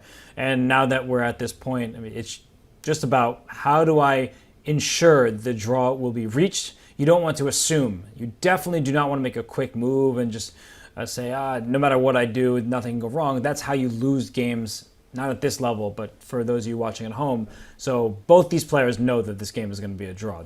They're not pretending otherwise. It's just about how do we get there as safely as possible. I'm still a little bit sorry that we got this simplification and not the bishop a6, what you mentioned, or after knight e5 instead of a4 to go f4 and pushing the knight back to g6, because those positions were extremely interesting and could sharpen out very easily. But of course, it's completely understandable that Ding wanted to continue to go into the direction of the very solid way. It's only game 4. So many things will be happening in the future games, I believe. Very early in this match, and you do want to feel your opponent out a little bit just to see how ambitious will they be. And for Ding, he's won a world championship match. That's why he's the reigning champion. He beat Jan Nepomniachtchi. And for Gukesh, who won the candidates very impressively. He lost that one game to Alireza Firouzja, where time trouble was his kryptonite, but otherwise he was stellar. And then he went to the Olympiad, represented India, won individual gold on the top board, and India won team gold, which makes him an absolute hero, even more so than he already was. But this is just such a different environment. I mean, both in terms of it's a match against a world champion, but you're also in this this box. Everyone is staring at you. You have to tune out the rest of the world and the fans, and it's just a totally different zone to be in. But we see the quick moves happening. Here is the arena in Singapore. But Judith, I think that for all the fans that have stayed put, watched this game with enthusiasm, I think they won't be watching all that much longer. Well, yeah, let's see how many moves are going to be still playing out. I think it is still nice to see how they simplify, how they will, how Gukesh is just going to be playing very naturally and with great self-confidence, equalizing the game. Still, all these positions, whenever it's a draw, we might say that, okay, it's only a few moves and it's a dead draw. The position is equal. And of course, we see two incredible players playing the World Championship match. You can always still make blunders, I must say, which we are not expecting to be done in this game, of course. But still, you have to play all the way and finish the game to be finished and to move on to the next game. So for the players, they both know it's going to end in a draw, but still there has to be made some moves. And if you think about it, that of course, when they didn't have this rule that you cannot offer a draw, then at this point with H3, Ding would have been offering a draw and the opponent would be accepting it. So these rules are making the game interesting most of the time. But at this point, we might say that it's not necessarily that they would have to play it out. At the same time, I'm still happy to see it's played out, even though their energy is going for this, which is, of course, not so easy. But Black can play c5, let's say. C5 for sure. There is an outside pass pawn that Black can start rolling, and White will then have to trade the pawns, trade one pair of rooks, and then try to stop c4, because that actually is how you get yourself into trouble in these positions. If you allow that pawn to keep pushing up the board, you start to get a bit concerned, because Black's king will be very safe. The queen on e4 nicely centralized, and so I think that White will just focus his attention to stop that c-pawn from pushing too far.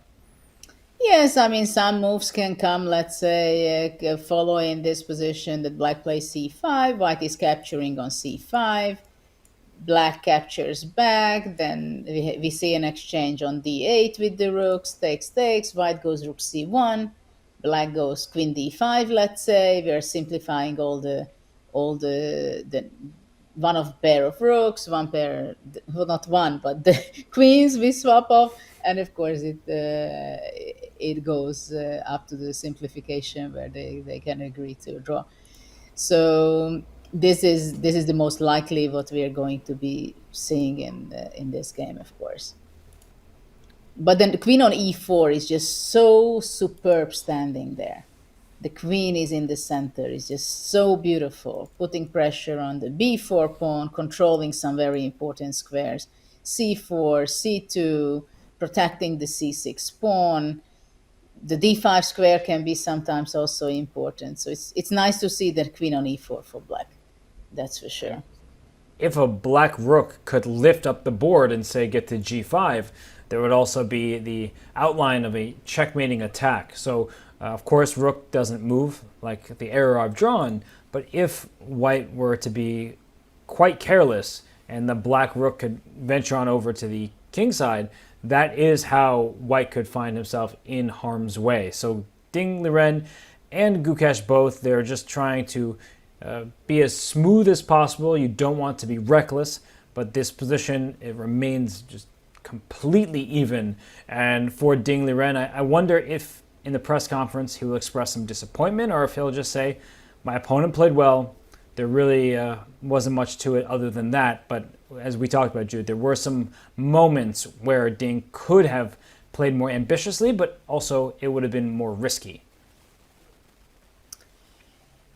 Press conference is always fun to listen, how they react, but not only what they say, but the way they body language many times tells it all. And even though Gukesh is many times not, I mean, he's saying similar things and he just shows his stability. Even then, of course, you understand when he wins, when he loses, when he feels good about himself, about his play. And but still, of course, a chess player shows by the body language what they were playing on the board. And I think the big question for Ding, for example, that how much he can get into the mindset of having a healthy self-confidence and play the game like he played in game one. But of course, game one was very special because Gukesh was risking quite a lot. I mean, he made some very straightforward strategy in that game. So I do believe that opening choices will take a very important role. So for those risks that you mentioned, I mean, we'll see if they will continue in future games. Just so far, I feel like you're looking at a player here in Ding Liren who, he wants to find stability, and the topsy-turvy nature of a match is something that's not unfamiliar to him, because in the 2023 match, and you just saw him look over at Gukesh. I think that they're doing that quiet offer where they're like, okay, do you want that draw? Can we make that draw because this position is even? So, John, I know that you've been sitting here watching all this unfold. I mean, this is very clearly an equal game. But, John, I mean, we'll see 2 games with white, 2 games with black. So they're going to be on completely even footing when you take colors into account as well. Absolutely. This I actually wanted to ask you that question next, Robert, where we were going into this game saying, you know what, Ding Liren has had 2 games with the black pieces. Things have been equal. He's got an opportunity to press with white, but that's sort of been negated now. 2 games with white, 2 games with black on both sides, and it's beginning to look like this is a relatively relaxed ending for both players. I guess my question for Judith here would be, when Ding Liren played knight f3 on move 16, was that almost like a psychological admission that this is where I stop pressing for a win as white here, or do you think that was somewhere else? No, I think that that's a very good point, that knight f3 was where the simplification started, and that was a silent draw for kind of.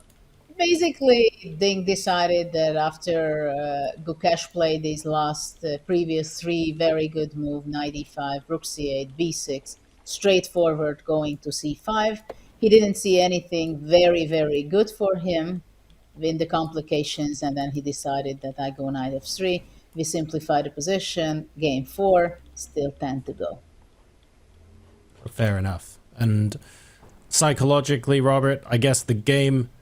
the chairs are playing each other at the moment, but it is worth asking the question, to what extent is this a missed opportunity by Team Ding to capitalize on the extra game as white? Do we feel like giving up equality basically out of the opening was a misstep from him? Do we feel like do we feel negative about that at all, or is this relatively expected? How should we be reading into this?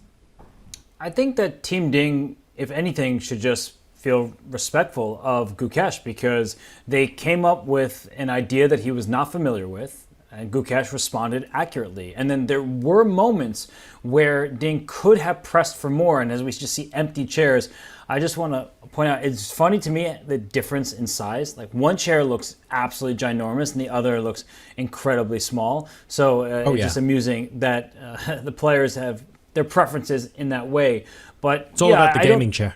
I think that Gukesh would agree with that, but I don't think that Ding can be too unhappy. He didn't press for more. He didn't want to take that risk, and I think I trust him. He's the world champion. He's played a match before, and if he wants to save those risky moments for later in the match, who am I to blame him? Fair enough. Yes, the longer you wait, though, especially after winning game number 1, it does feel a little bit like a momentum shift. And when you get matches like this, even in the Olympiad, right, where you're playing different people every round, momentum is a thing. If you win and you keep winning, it buoys your confidence. Your team coalesces around you. It feels good. You're able to make better decisions. So to start with a win and then lose and then get into a position where you're neutralized with the white pieces, how does Ding go about not letting that affect him? Because we're not saying it will. He's a world champion and he's been in these sort of situations before, so he clearly knows how to deal with it. But I think maybe it's something that we don't think about as often because we're so focused on the moves on a chessboard. It's really one of those questions, and when we talk about Ding Liren, is he the same Ding that he was in the past? And he, by his own admission, has not always been. I mean, we've seen him struggle, and we've seen moments where he just criticized himself. He was upset with some of the play in the Olympiad, for example, where he was not able to just nurse his advantages into full points, but he actually praised his own play. So there's the criticism, there's the admission that things are not going the way that he would like, but then there's also praise for his own play where he says, actually, I think my level has been high. I just haven't been able to put the finishing touches on those games. That makes a lot of sense. And Judith, from Gukesh's point of view, he'll be taking solace here in saying, well, actually, with the black pieces, I was able to get into this position out of the opening. It should give him some confidence that he might be able to then push with white and feel very, very comfortable with black against Ding. This is going to be good for his psychology in the match. Well, I think it's, of course, clearly a very good sign, and it assures his self-confidence for Gukesh if he knows that with the black side he's stable, even if he gets an unpleasant surprise in the opening, if he gets an unpleasant position like in game 2, but he's still focusing and he can find his way out from those difficult situations. So it increases his self-confidence. At the same time, of course, he knows exactly that this match is going to be so difficult and so challenging, and he will have to show with the white pieces then how to win and where to catch Ding. And Ding will not give his life so easily in any of the games because the tension is there, and the tension will be increasingly high.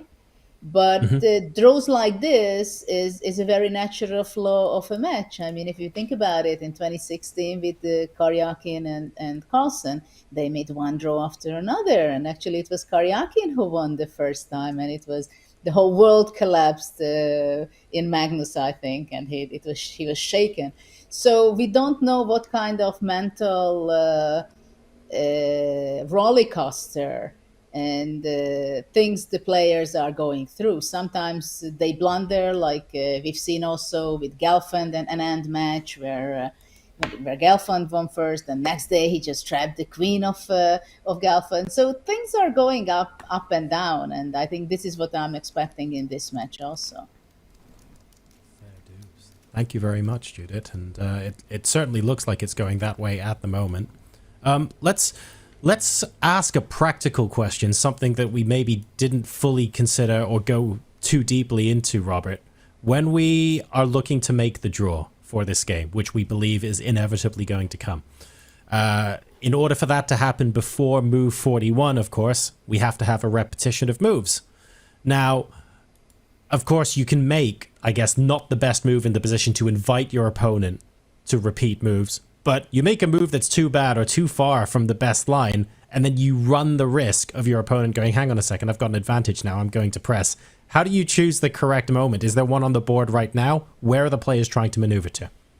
It's a funny time that you asked that question because I see many ways for white to go wrong and to actually lose the game, because there is a problem for the white king.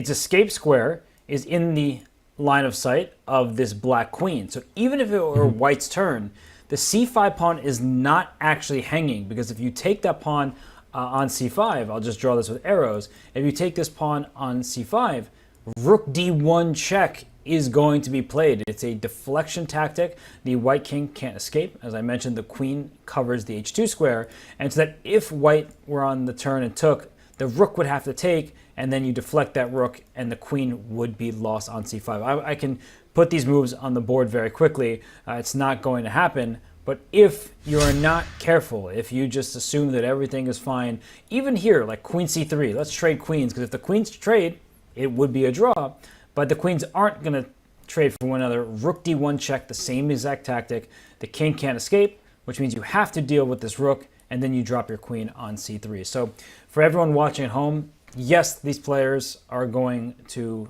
avoid these pitfalls, but they still exist. So always look at your king safety, what escape squares you have, and in this case, white doesn't have any, nor does black, but black's rook is the active one, whereas white's rook is just sitting and trying to stop that c-pawn.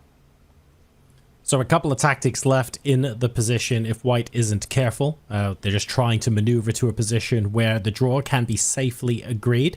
Ding Liren, of course, 1.5 all against Gukesh, and still the current world champion, all to play for. He's an undisputed world champion as well, and that actually takes things back a very, very long way. Let's take a quick look at some of the undisputed world champions of the past. And I mean, Magnus Carlsen, of course, Judith, is the most recent player on that list before Ding Liren, but what a set of names to have on screen here.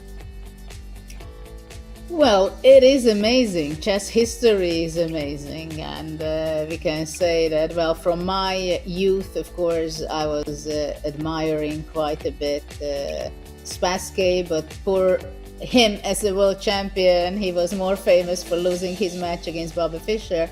Of course, Tal was one of my favorite because of his style. He was an incredible person as well, but also his style was amazing. I was a kid cheering for Kasparov because I loved his style myself. At the time, I couldn't appreciate that much Karpov's positional play, but later on, I got to learn that too. And of course, later on with Kramnik and Anand and Magnus, they were very much in the time when I was competing with them. And it was so much pleasure to see them become world champions. And maybe now we are going to see new history unfolded right here, right in the next upcoming 2 weeks. So it is very exciting all the time when we see world championship matches going, and whether we see something very special. Robert, similarly to Judith, I'm sure the past world championships and the past world champions have had a strong influence on your chess career. Are there any players in particular that you would like to highlight, that you would say you draw particular inspiration from? Well, you, I think, would be remiss not to draw inspiration from all of them, because they have all contributed to the game in innumerable ways. But if I had to pick one world champion of the past, Capablanca, I always loved looking at his games, and you're looking at them, you're like, he won this position? Like, you know that he's going to win somehow, but the how is the big question, and you're like, this looks like it just should be equal. He would just outplay people in end games, and I think that his technique was superb. So I remember when I was younger, and my coach would work through these positions with me, and we'd sit there and play them out. And I would lose because my coach was stronger than me. And then you'd look at these games between Capablanca and all the best players of his era, and I just really loved the way that he was able to handle positions that looked quite level, and he would still be able to come out on top. So the position here is fairly level. I suspect I'm going to ask a question that's going to elicit a very short answer here, Judith. There are a couple of ways for white to go wrong in this position. You do have to be tread a little bit carefully. Are there any ways for black to go wrong here? Like, what should Gukesh be watching out for? Basically, I mean, the worst thing right now can happen to black is that somehow he forgets to defend the c5 pawn, and it is possible to be taken. Even then, the position will be a draw, but that would be very frustrating to allow that, because then they are going to be sitting here not until move 40, but they're going to be sitting until move 60 or 70, even though it's a draw. But in a World Championship match, you like to press your opponent just to show who is the boss. But this will not happen, because right now Gukesh is thinking, should I defend already right now in this move, the c5, which is actually not threatened to be taken because of the tactics. But minutes ago, Robert was showing that rook d1, and actually white would be losing a queen.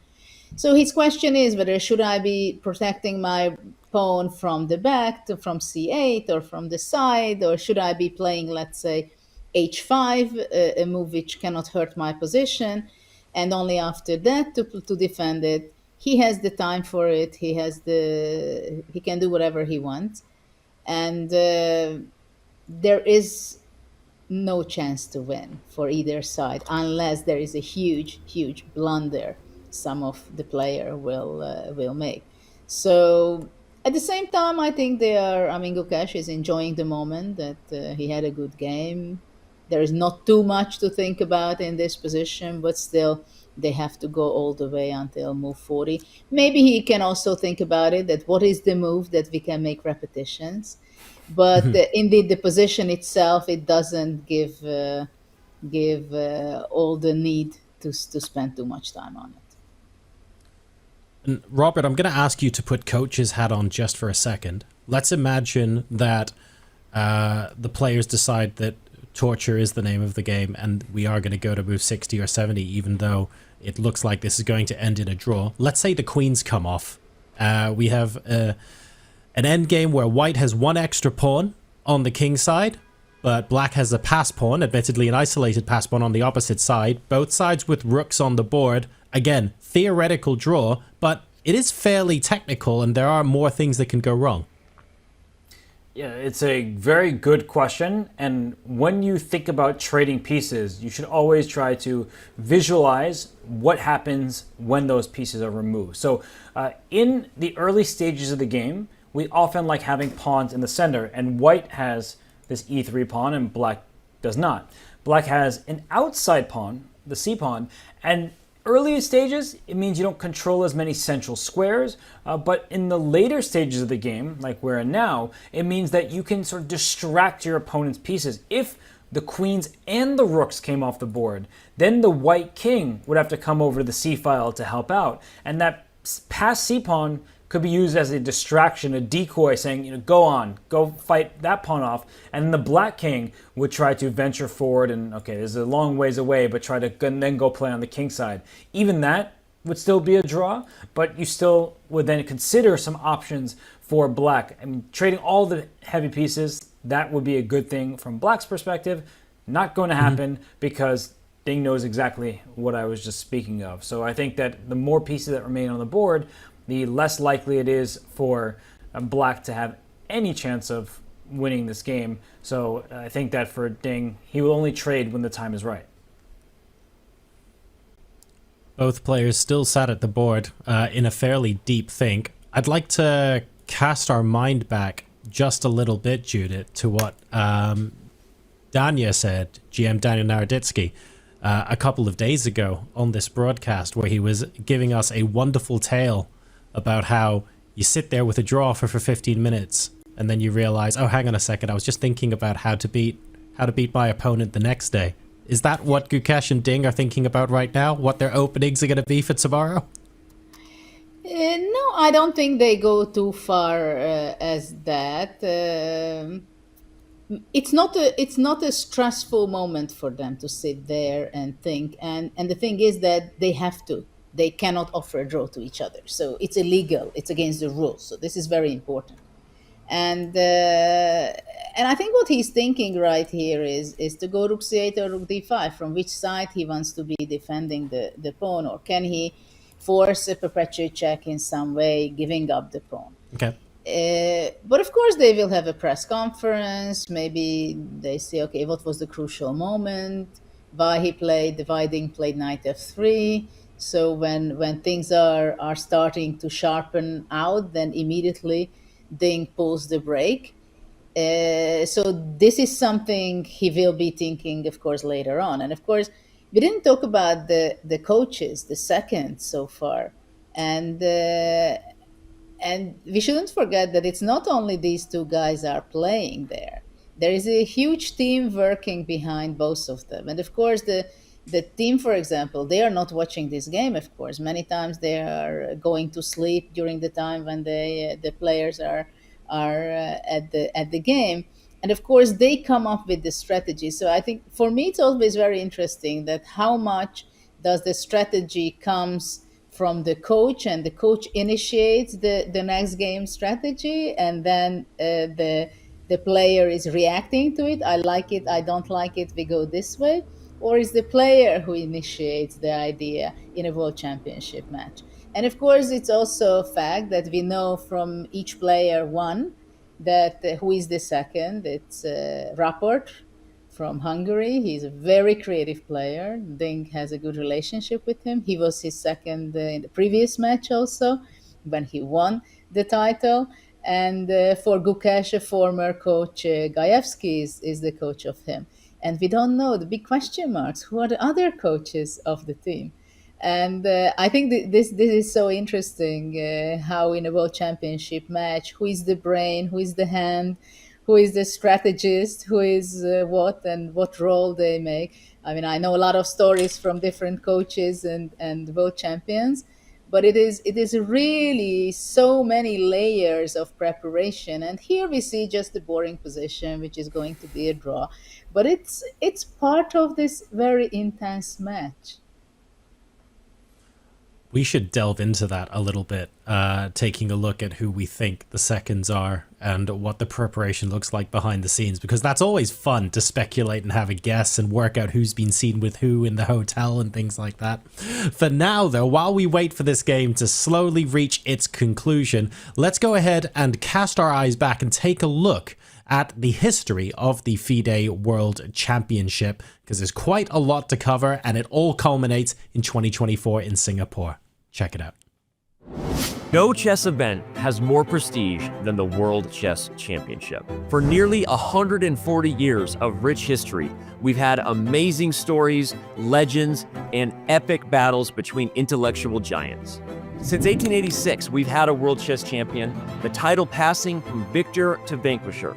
But one thing a lot of people don't know is that early on, the World Chess Champion controlled the entire process. They got to choose who and when they would play. That all changed after World War II, when the then reigning world champion Alexander Aljohin suddenly died while holding the title.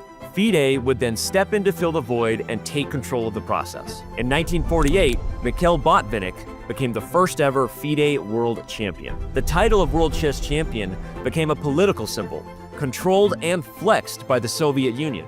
But that all changed in 1972, when Bobby Fischer became the first American world champion, dramatically defeating Boris Spassky. The drama in the chess world just gets better, as 3 years later, Bobby Fischer would completely vanish and his title would transfer without contest back to the Soviet Union to the young Anatoly Karpov. Fast forward to 1993, the Soviet Union is no more, yet we somehow have two world chess champions. The reigning title holder at the time, Garry Kasparov, completely splits from FIDE, launching his own organization called the PCA, or Professional Chess Association. And many people don't know that it wouldn't be until 2006 that the two championship titles would finally become one once again, as Vladimir Kramnik unified the claim to the crown. A year later, and Vishy Anand would defeat Vladimir Kramnik, becoming India's first world chess champion. In 2013, Magnus Carlsen would take the title from Viswanathan Anand, becoming Norway's first world champ. Magnus would hold on to the title for 10 years, until he chose to abdicate his throne and walk away. Now, the world is once again watching every move. The 17th world champion Ding Liren looks to defend his title against the 18-year-old Dommaraju Gukesh, who looks to follow in Vishy Anand's footsteps and bring the title back to India. Who is next in line for the most coveted title in chess? We're gonna find out.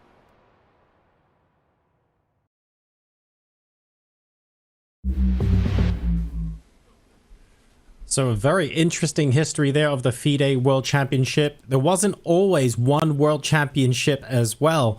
Judith, plenty of history there, but ultimately everything's been unified since Vladimir Kramnik did that in the early 2000s, and now we're looking forward to either keeping the 17th world champion or crowning the 18th world champion. That's not going to be decided today. There's still a long road ahead, but the players themselves will know how much of a rich and steeped history this championship title holds. Oh yeah, every chess player's dream is to become a world champion, and for these two players it was, and Ding Liren became world champion, even though he did not have a very straightforward path to it, because he got an opportunity to be playing in the candidates tournament for very fortunate for him reasons, though he belonged there completely. And as we see, he later on became the world champion. And of course, what an opportunity for Gukesh. I mean, his development is just so much straightforward. He has such a focus on the game, and he has such a support from his parents and everyone. And he was one of that kid who was visiting the Chennai World Championship match between Anand and Carlsen, which must have been an incredible occasion for him to see where he really wants to be. And for India, it was a very sad moment because Vichy lost the crown, but we gained a new world champion who made a lot of great shift in chess, I believe. And still, of course, Anand made an incredible contribution to Indian chess. And I have a feeling that there will be some new waves also, new talents. Is just nonstop. It's just something very special and unique going on in India with the talented players, the approach, incredible coaches. Chess-Base India is giving such a support to them. And right now we are seeing a position where Gukesh style played f5, which actually I have to tell you I'm quite surprised at, because I was expecting that he's going to be moving g6, let's say, and immediately offering this opportunity to Ding to play e4, pushing away the rook, and then there is an exchange of pawns so they can really just move back and forth with any of their pieces. But suddenly he goes f5, very typically in his nature, to make an aggressive and sharp move, which actually I said, no, I'm not letting you to play e4. It's going to be a draw, but let's play a little bit further. You never know. It does feel a bit that way, doesn't it? We've got pawn pushes on the board, opting not to go for maybe something simpler where we just trade off a pair of pawns and shuffle the pieces around. Almost like a little bit of a test for Ding here, Robert, just to say, well, hang on a second. Let's try a couple of more small things first and make sure you're not about to fall into some sort of trap. It's a weakening move. It stops e4, but it does open up the diagonal. The black king may lose some of its safety, but white just doesn't have enough firepower. You would need to get both your rook and your queen on the final rank, and even then, you don't have a checkmating construction. So Judith's point is well taken, that f5 stops white from making an immediate draw. I'll just gonna go back turn here, because as Judith said, g6, e4, rook to d4, we get this position where the pieces are coming off. And importantly, rook d1 check, which was a deflection tactic before, it's still available, but white does not have to take. There's a pawn on g3 now, which means that there is space. The white king goes to h2, importantly, not g2, and then we are forcing everything off the board. And actually, black might even be down a pawn, but still, it would be a draw in the rook endgame. Judy mentioned that a long time ago. So instead of playing rook d1, you could just trade queens. Now we have rook and 3 versus rook and 3, all on the same side of the board. This would have made them immediately agree to a draw. So Gukesh says, no draw for you. Let's continue this game. I mean, John, the evaluation hasn't changed. The players, they still know that this is an equal position and with almost certainty be a draw, but Gukesh just forcing them to play on. I'll ask the obvious interesting question, or what interest can still be relied upon in this position. Now that f5 has been played, to what extent can white attempt a g4 later down the line. Even if that still ends in a draw, are there pawn breaks here for white that can ask the question back at black? Judith, is there anything there that white can try? Well, g4 is not a move, I believe, until the queens are not swapped off the board, or there is a very little chance to that. To tell you the truth, I have mixed feelings about this move f5. I see very much myself playing such moves. Because, for example, Anand, he was a very great expert in this also. If he decided that the game is draw, he will just focus on the draw. So he would just play g6. He plays the most efficient moves, inviting the opponent also that, okay, let's go for it. We just exchange everything and we're done. Mm-hmm. He was just so straightforward. And for example, I was able to make moves like this f5. I mean, as Robert said, it's a weakening move. I mean, it's not so much of a great active move. It's a weakening move. And you will not have real chances to win this game. It's just, you're 18 and you say, okay, maybe I don't allow you to play e4, okay? So I don't think there will be anything wrong with that, but it seems like both players know that it's going to be a draw, but still they are kind of teasing each other. Okay, king h7, now he put his king into the pin, right? So inviting him to play g4, let's say, but he's not playing g4. He's playing king queen c4. He's going to be playing with his rook c2, rook a2, and then just moving around with his rook. So actually, I'm getting curious how it's unfolding this game. Because now Gukesh is 18. f5, We've got time. I'm sorry, but in this position, for example, you cannot play g6 anymore.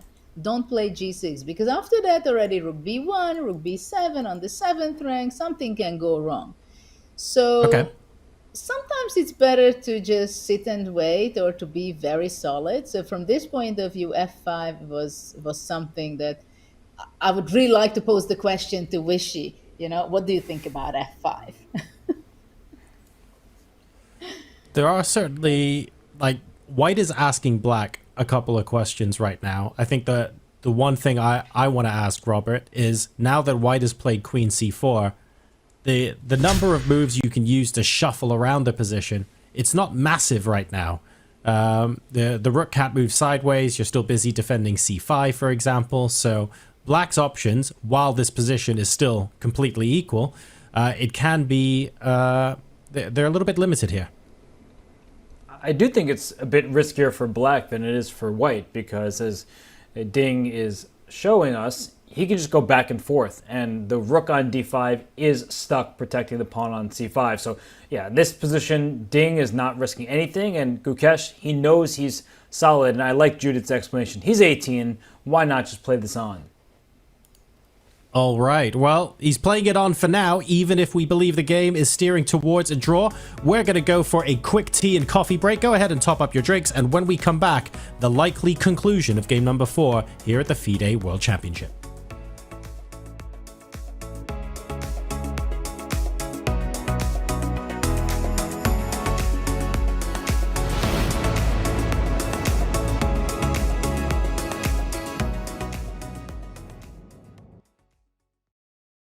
This is the Google Pixel 9 with Gemini. And this is Dan, suggesting some places to meet up and watch the game tonight. But you know what's better than a list of places? Knowing how close those places are.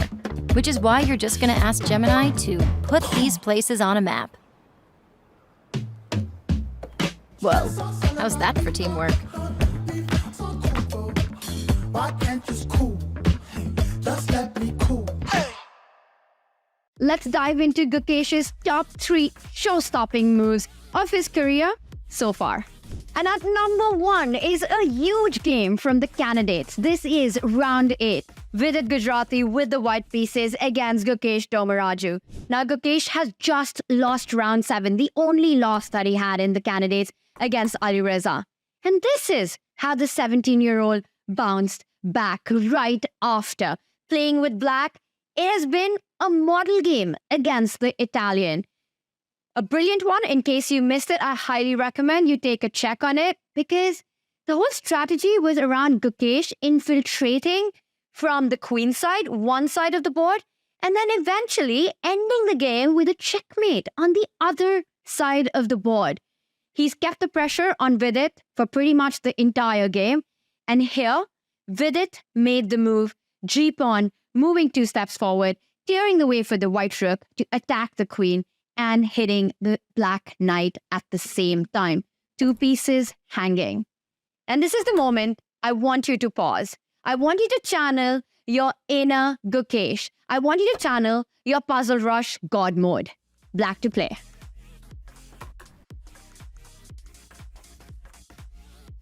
One of the wackiest positions from the candidates and one of the most beautiful moves of the candidates. Here, Gukesh played the stunning rook takes knight. Black has got 3 pieces hanging. White has got 4 different captures, where all roads lead to Rome, and Rome is checkmate on with its king on h4. Let's take a look at all the different captures. If white picks up the knight at the edge of the board, rook takes pawn is game over. Instead, if you capture the rook with the g-pawn, queen to g3 is checkmate. And after rook takes knight, my favorite, the most beautiful, if you capture the black queen, who needs a queen when you can get to the king, g5, a small pawn move with big effects, that's checkmate on the board. Take a look at this. Let this position just sink in. Absolutely crazy stuff. g5 would have been game over. Nothing can be picked up. Instead, after rook takes knight, with it captured the rook with the e-pawn. This only delays the inevitable. A check on the board, the king forced to move forward. And now, after the knight retreats to h7, giving another check, Vidit resigns, as the only move is picking up the knight, and queen takes pawn would have been checkmate.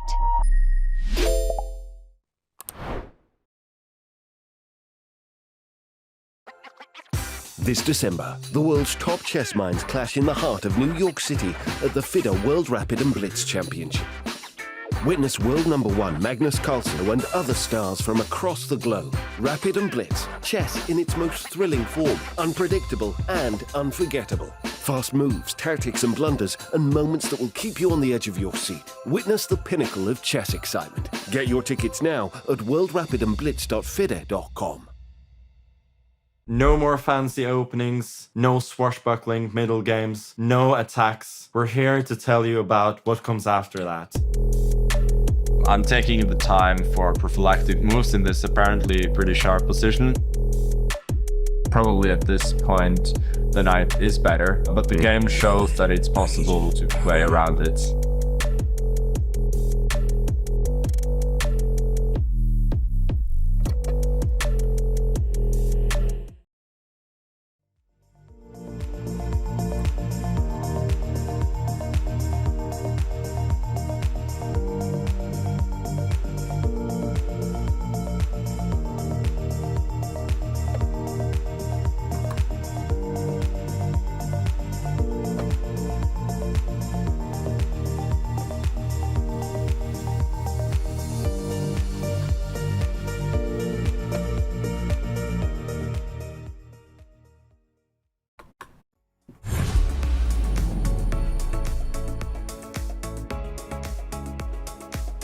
Welcome back to the FIDE World Championship, live from Singapore here, where we are reaching the final moments of this game.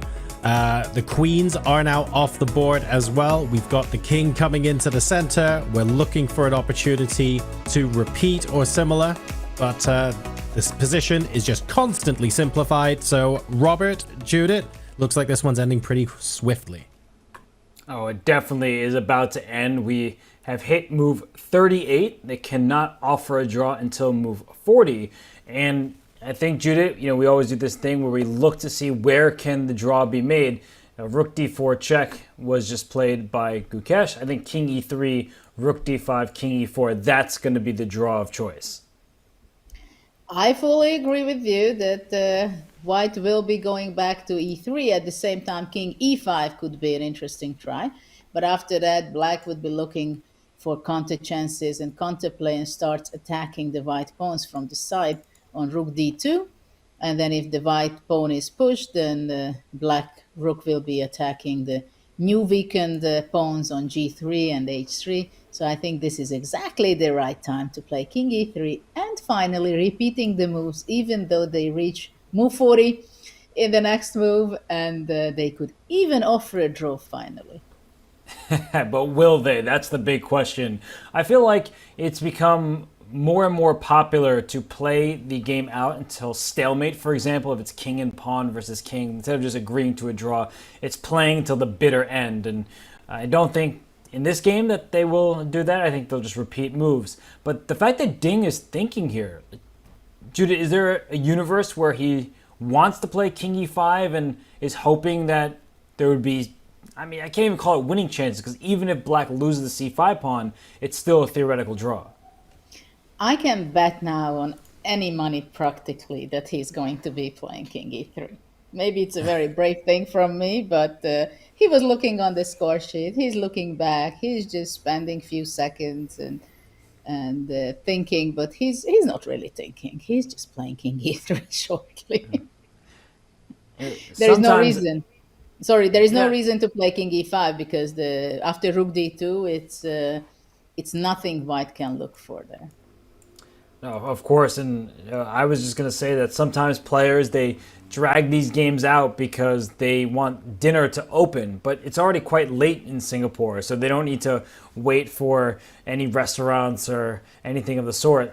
I am curious, like, if they get asked this in the press conference, like, why did you not make this draw sooner? I'm just curious what the answer would be, but you can't fault the players. It's well within their rights to continue the game on as long as they want, and here we see the king move played. King, I think, back to e3 was the choice, and we're going to see this repetition.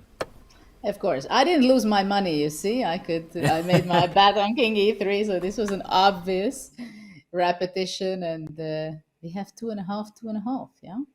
Just in one move away.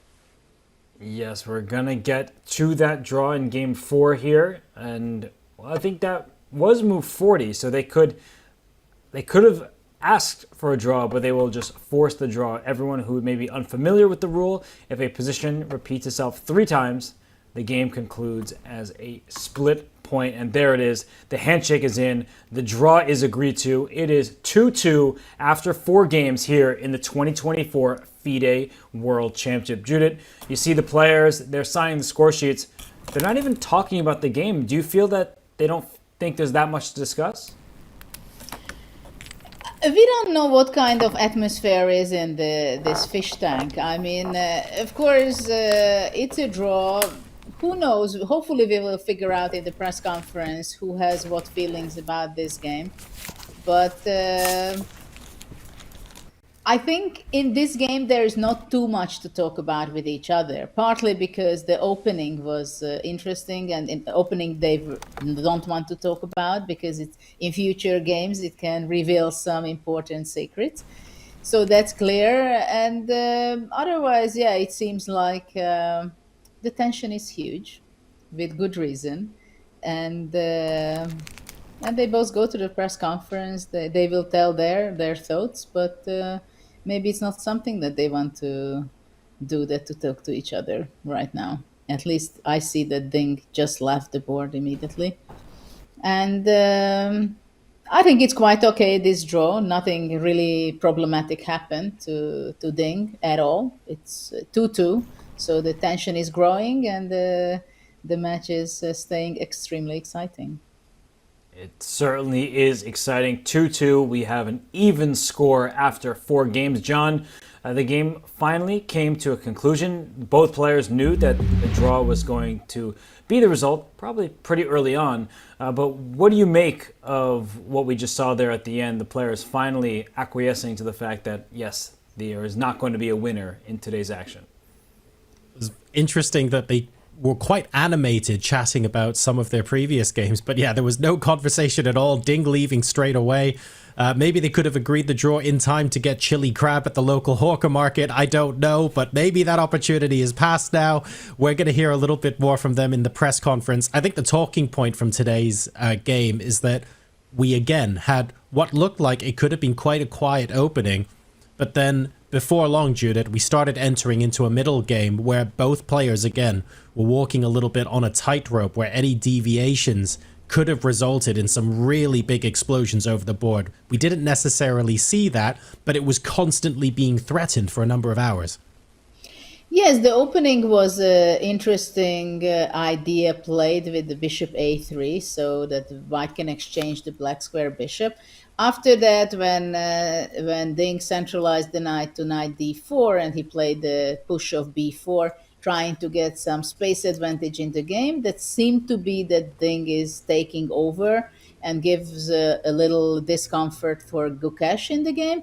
But then Gukesh made a very interesting and probably very good choice, but going straight forward with a very clear idea that white had to immediately react to after knight e5 and bringing the rook to c8 with the idea of b6, c5. And at this point, basically, Ding said, okay, it's time to call a day off. It's simplify the position and let's try it in another game. All right, so we've split the point here in game number 4. The players have come back after a rest day. They did make it to the time control at move 40, but a draw was essentially agreed a few moves before. For those of you who are maybe watching the broadcast fairly fresh or have come in during the latter stages going, well, hang on a second, why am I already at the end game? There were a couple of interesting tactical points to talk about early on, and there were opportunities for both sides to press. So to give us a recap of the action that happened today, we're going to throw things over to Grandmaster Robert Hess. Thank you, John, and thank you, everybody. This is one of those game reviews where there's perhaps more reviewing than there was game, because the game, it petered out. There was a very balanced affair, but there was some intrigue, especially in the early stages. So why don't we dive in to the specifics, because the opening itself was quite unusual, perhaps cooked up by Ding Liren's second, Richard Rapport. So we saw knight f3, already a change from game 2 when Ding Liren had the white pieces, and we saw a quiet approach, e3 on the second move. And as we continue right here, bishop e2, why did you play b3 and not develop your dark square bishop? The answer is apparent right here and right now. You saw the arrow for the light square bishop for black. Here, the dark square bishop for white says, how are you going to develop? You want to get your dark square bishop out in castle, but if you ever play a move like e6, then you get to capture on f8 from the white side, and you lose your right to castle no matter if you take with the king or with the rook. So in the game, knight d7 was played, perhaps hinting at c5, but no, c5 would have allowed white to strike back with a move like c4 in response, just challenging the black center, perhaps leaving black eventually with an isolated queen pawn, which can be uncomfortable. So e6 was now played, and there's an essential difference. After the swap on f8, the knight could come back and capture. Neither rook nor king moves. The castle rights, they are still available. So c4, you see an arrow, maybe the knight goes after the pawn, trying to put pressure on the black center. But in this game, knight to d7 back, getting ready to castle, and white did trot the knight out. Black decided to get the king to safety, and here is where we saw our first imbalance of the game. After the swap on d5, we saw pawn to b4, a space-grabbing move, vacating the b3 square so the white queen could enter. Then the rook on f1 can swing over to the queen side. We see the makings of a queenside initiative, potentially a pawn minority attack, if you can get that to work. And here is where things started heating up a bit. The bishop is kicked back, no, not to g6, but to h7, and f4. You saw that arrow there. It was not played right now. In first, the queen came out to b3, and after knight e5, there was a lot of talk about this knight on d4. You'd love to kick it out. The knight on e5, in fact, could be kicked out, but Gukesh is such a clever player. He welcomed f4 because this knight could go back to g6, and if white tries to keep going with some queenside pawn storms, for example, a4, this black knight gets back to e7. You're making many moves in a row with this knight. e5, g6, e7, and that's not where the journey ends. After pawn a5, the black knight is just in time to get to the f5 square. And this is why black invited f4, to encourage the knight to go on its journey, to trade this wonderful piece on d4. And if this were to happen, now black is threatening to chisel. d4 is going to hurt. If white were to play d4, you regret ever putting your pawn on f4, because rook e8 comes with a shot at this e3 pawn. That's a backwards pawn and a permanent weakness. So as we go back to the game, no, not f4, but a4. And we had a lot of discussion about this move a5, because a5 is very interesting, but the problem is the black knight can't get back to c5. Yes, the pawn can go forward to c5. The engine may back all this up, but I think the theme here is that black center and queenside become quite vulnerable right away. So the engine, they can support this, they can hold on here, but to a human, this doesn't look all that appealing because there's a lot of pressure aimed towards the black weaknesses. So instead of all this, we saw rook c8, a great move, I would say, from Gukesh. We saw a5, and here b6. This was the plan, and I will say that this is probably the last moment the game actually could have had some fight in it. The knight came back to f3 for Ding, which offered trades, and then there was liquidation. But if instead of that bishop a6 were played, you could see the evaluation bar off to the left of the board, still hovering around the middle. So this isn't some real winning chance that's just going to push your opponent down and bully them. But after rook c7, there's a critical line here. After f4, the big idea that black was relying on was knight c4, but things have changed, dragging the rook up to c7. After bishop takes, pawn takes, queen takes, in these positions, c5 is what you want to play, kicking the knight away and getting this bishop into d3. The queen would protect it, and that would be a hit on the queen and this rook on f1. But knight c to b5, this is just a tactical sequence that allows white to get away with things. The rook is under attack. If the rook moves back to c8, down goes a7, and that would be in white's favor. But you can still see the evaluation. It's in the middle. This is a very risky approach from both sides, in fact. But in the game, we saw knight f3. And just to point out the knight c4 idea, that here knight c4 would work with the rook on c8, because after bishop takes c4, pawn takes c4, queen takes, c5, you don't have this knight b5 move. There's no rook on c7. You just drop your knight on d4. And if this knight were to move after the swap of pawns, say either to b5 or f3, it doesn't matter too much. Here is that bishop d3 idea, hitting the queen, hitting the rook, winning some material for black. Maybe white would have some chances, but this is not at all what you want. This is clearly good for black, but that's neither here nor there, because in the game, knight f3 back was played, and after a series of exchanges here, d4 is a nice move, just trying to swap off a potential weakness, and then we saw mass liquidation, which didn't really require all that much conversation, because as this game continued, we see trade after trade, and as these pieces come off the board, we see more trades.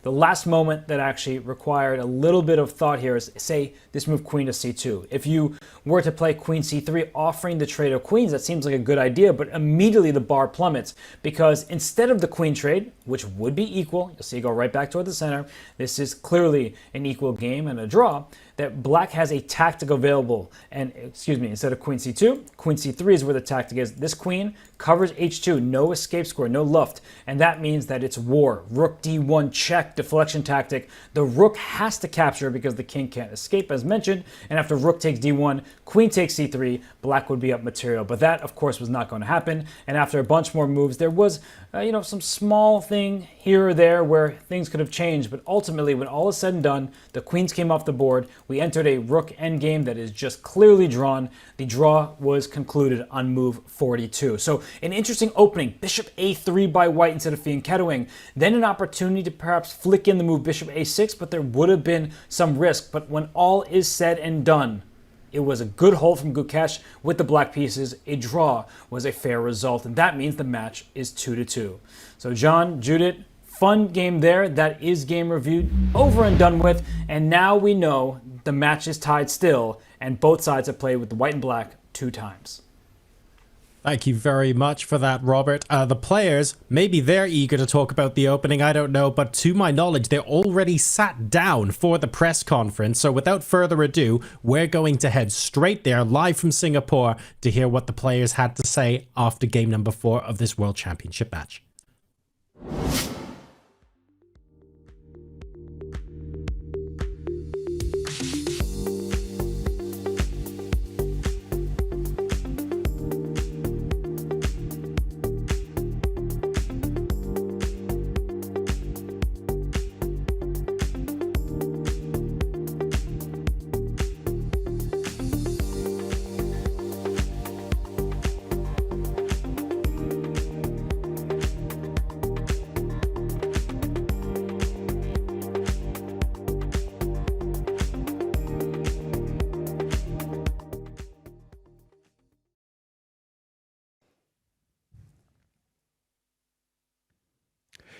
Hello, everyone. Welcome to the post-game press conference. I will ask the players a few questions, and then I will open up the floor to the press. The microphone is on my left. You may line up now if you choose to. Please restrict your questions to just one initially, but you may go back to have follow-up questions afterwards. My first question is to the world champion. How did you feel coming into today after having a difficult game 3? What was the strategy playing today with the white pieces? Well, since I have a rest day to recover from the tough lose, today I'm in a very good mood, and I choose this opening idea to try to surprise my opponents, and it worked well, not so bad, and by the advantage is very, very small, and it neutralized my initiative. So the draw is it's a very balanced game, and maybe a good played game. He mentioned he tried to surprise you. Were you surprised in this opening line? Yeah, I mean, it was not a completely new line for me. I had seen it before somewhere, but it was a bit of a surprise, and I was playing over the board from very early on. But I think I reacted well enough, and at some point I felt like he had maybe some slight edge, but I quickly neutralized it, and then was kind of pushing. But okay, it should never really be anything serious for either of us. Were there any critical moments in the game that you were looking at? Anything sharper, maybe anything risky, or did it just seem like it was just a solid game and he played very well? Well, after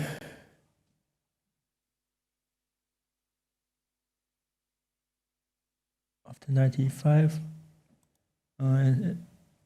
here if I play f4, I think it's not so accurate, since after a4 he can counterplay with a5, and if I take, he can knight c5 and then take back the pawn. Maybe here f4 deserves some attention, and then I go here. So the thought of f4 was on your mind, but you decided to... Yes, also here f4 is quite interesting, but maybe he can do this, and I cannot take due to take, and c5, bishop d3 coming.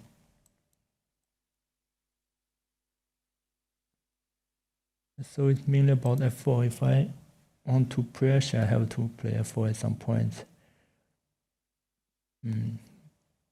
But here I thought f4 is just not so good due to knight c4, so I try to play the c4. Did you see this idea of f4 as he pointed out? Was this the line you were prepared with knight c4? Yeah, I mean, f4 was one of the ideas that I'd always had to consider, but here I think after knight c4 I'm just at least slightly better. So yeah, I mean f4 I considered, but I thought it involved some risk for white, and yeah, he was not ready to take that risk, I think. The result today, usually in these kind of matches, a draw with black is a great result. Is that your feeling? Yeah, sure. I mean, it's a solid game with black, and I was even towards the end, I was maybe had some chances to press better. So with black, I mean, this all you can expect, yeah, in a match. You had, again, the white pieces. You wanted to have something, but not getting anything out of it. Is there any feeling of disappointment, or you feel like it's a world championship match, draws happen? Well, when I saw this position, because I chose a somehow a little bit risky plan to play like this and not to play the usual d4. So actually, I'm not sure the evolution after that. And he surprised me with this knight e5, low in f4. And here, yes, I thought maybe it's time to settle for the draw, and I didn't see the way to prepares. Maybe the computer point out some great ideas with bishop a6 first, but I didn't see it. So I guess my question is, again, with the white pieces, usually you want to get a little bit more action. Didn't get it today. Is it no big deal? There's still 10 games left. Yeah, today with this line, I tried to play it safe. And yeah, it turns out I get a little bit advantage. But the score is still balanced, so there are more games to come. All right, we'll take the first question from the press. And you may line up to prepare for the next question. The media, and this is for Ding Liren.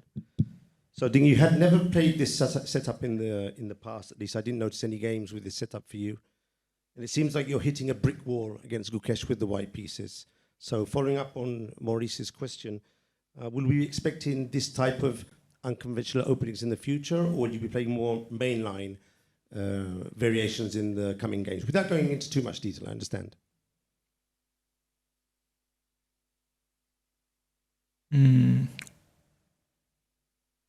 Well, with this line, of course, I prepared a lot, and yeah, this line is new to me, but with reversed color, it reminds me of some kinds of Queen's Indian, like e6, b6, knight f6, and I have very good memories in Queen's Indian, so you can see that I play white pieces like black, but with the tempo up. Next question. Bhidaya from ChessBase India. My question is to Gukesh. Magnus came to his 2013 match with a chef, and food plays a very important role in such a long tournament. How comfortable are you with the food here? And we have some arrangements that ensures that I have some food that I like and have some healthy food. And I'm quite happy with what I'm eating every day, and I feel good physically and mentally. So yeah, it's all good. Mike Klein with chess.com. I know a lot didn't happen in the game today, so Gukesh, I'm going to take this opportunity to ask you sort of a random question, but Garry Kasparov has said many times that he believes a bit in numerology. He was born on the 13th of April, and he was the 13th world champion. And I couldn't help but notice you're trying to become the 18th world champion, and you're 18 years old. So if Kasparov believes in numerology, I'm just wondering if you've made this connection and if it means anything to you. I know you're just attempting to be the world champion. I guess I should say I kind of believe more in Fischer's quote. I believe in good moves. So yeah, I'm just trying to make good moves. Yeah.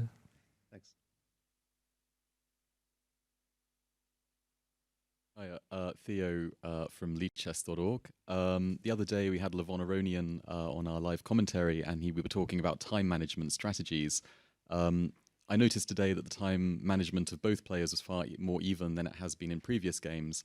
I'd like to ask both players if you have a time management strategy, or like Levon, you just see what the position is like on the board and then decide how to use your time. You first? I think it depends on positions. Because the day before yesterday, my position very dangerous after rook g1, hg. So I had to come up with ideas to not to be much worse. I need to find the critical move in this position. So I had to spend a lot of time. But today the position quiet, and it seems not so much happens. So I can play a little bit quickly. Yeah, I think mostly the time management depends on how the position is. I mean, some positions you need to spend more time, some positions not so much. And today, yeah, the position was mostly quite simple with not a lot of sharp stuff happening. So I guess that explains it. But yeah, the previous games there were some very sharp things happening. So yeah. both players. Do you do something to maintain your poker face throughout the game? I know it's a bit of a random question, but when you see the opponent making a mistake and you know it's a mistake and now you have the advantage, but you do not want to show any signs of body language that you know the opponent has made a mistake. So do you just like, I don't know, look at yourself in the mirror and maintain a poker face? Well, since I cannot see my reaction during the game, since I'm the one who is playing, so I don't know if I am able to maintain this kind of poker face if my opponent made some mistakes. I think I will maybe show some inspirations when I saw some mistakes from my opponent. Yeah, in general, I think I'm not a very expressive player. Like on the board, I mean, I do show some emotions from time to time, but in general, I'm more of a person who always maintains a poker face. So, yeah, I mean, if there is some important moment where I have to like maintain some poker face, mostly I remember some instances where it was important and I managed to trick my opponent with a poker face, but in general, I don't really think too much about it. Yeah. Asking again on behalf of FIDE social media, but this time from someone who wishes to remain anonymous, and it's for you both. What do you think are your opponent's strengths and weaknesses?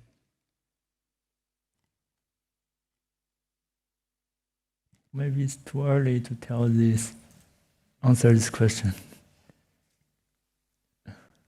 I mean, I think we both are pretty well-rounded. At the top, you need to be quite universal these days. So, I mean, there are some minute details, I guess, which I guess I'll try my best to show on the board.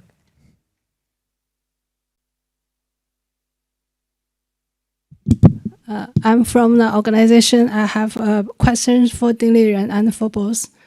First of all, 请丁立人谈一下今天的对局。 So I'm translating. I have a question for both Mr. Ding Liren and Mr. Gukesh. The first question was to Mr. Ding Liren. Oh, okay. 我有两个问题 Sorry, this is in Chinese. So, 我有问题想问那个丁连先生和 Gukesh 先生。我们先问丁连第一个问题。第一个问题就是请丁立人谈一下今天的对局，用中文就行。这盘棋，表面上看起来是一盘波澜不惊的和棋，但实际上中间应该还是有点内容的。然后，比如说就什么时候走 F4，是否要走 F4，这个在一些关键的局面中。然后我后来还是屈从了内心的软弱，选择了一个比较稳妥的下法，推了马 F3，然后在这之后这盘局面也就导向了和棋吧。 So the question was to Ding Liren first, if you could describe the course of the game in Chinese. And Mr. Ding Liren replied that he had maybe some chances for some slight initiative with F4, so there were some subtleties in details in this position. But eventually it headed towards sort of calmer territory and the game sort of fizzled out towards a draw towards the end. 第二个问题就是想问一下两位棋手，如果可以在任何一个时代和任何一位伟大的棋手对局的话，你们会选择是哪位棋手？谢谢。So the second question is to both players. If you had like a time capsule and you could travel back and play any player anytime, which player would you prefer to play? I think Fischer. I mean, he's someone I really admire, and I think, yeah, it would be cool to play a game against him. Okay, thank you. 应该是回到古代吧，就和一个已经去世的世界冠军。我想到可能是塔尔吧，他有着别具一格的风格。Yeah, I'd like to travel into the past. Someone who's already no longer with us. I think my pick would be Mikhail Tal to play some games with. Thank you. Next question. Trollscat from Danish Chess Magazine. I would like to ask a question to both players. What was the most fun non-chess activity that you did yesterday on your free day? I mean, I played some sports and I rested a bit. So, yeah, nothing too much fun, but some relaxing activities. Well, I go for a walk in the morning, and then in the evening I go out to have some dinner.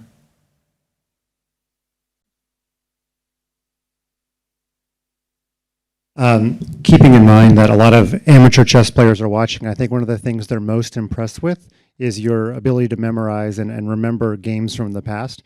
And it was pointed out by Jan Timon on Twitter that this idea of b3, bishop a3 in the first 5 moves was played by Petrosian against Mikhail at the Curacao candidates in 1962. To a lot of amateurs, they may never have seen b3, bishop a3 in the first 5 moves. I'm just curious, are your memories good enough to remember this game, especially Ding, because you played it? So was this a game that came up in your preparation at all? No, I think the idea was proved by modern engines rather than old games. Gukesh, this random game in your memory bank at all?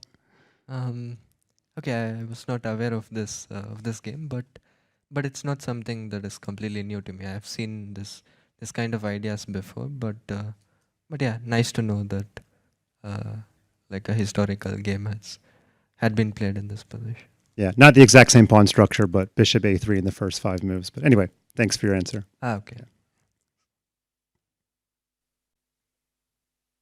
Yeah, just another quick question based on something Levon again said the other day. He said that Gukesh's play reminded him of a young Fabiano Caruana. So I'd just be interested to hear both players' opinions on, if they believe that's an accurate statement, or perhaps there's another player that the style reminds them of. I'll let you answer first. Yeah, I think. I mean, we are a bit different, but I can see both me and Fabi. We are like we also had similar styles when we were like younger, and also still as styles as mostly like sharp and fighting. So I can see that, but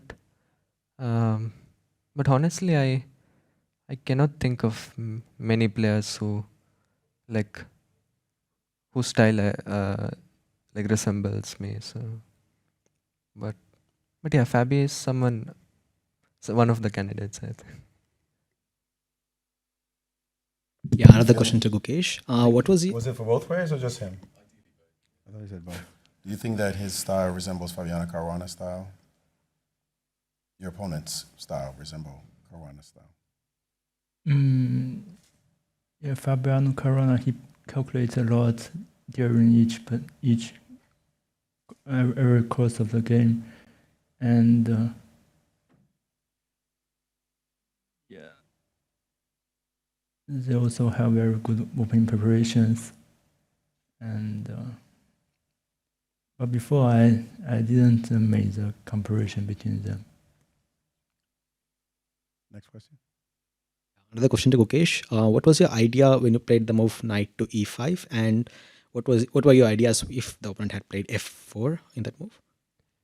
Yeah, knight e5. I was basically trying to kick his knight with some b6 c5 at some point, and it just felt like a good move. Like knight placing on the center, and then f4. I thought in general it's a bit weakening, because if I manage to exchange his d4 knight, then he can never play d4, and it's f4 just looked like a move which would turn out to be like risky in the long run. So it was, maybe I would have gone like knight g6, knight e7 or something, but yeah, it was mostly based on the fact that after f4 he can never play d4. So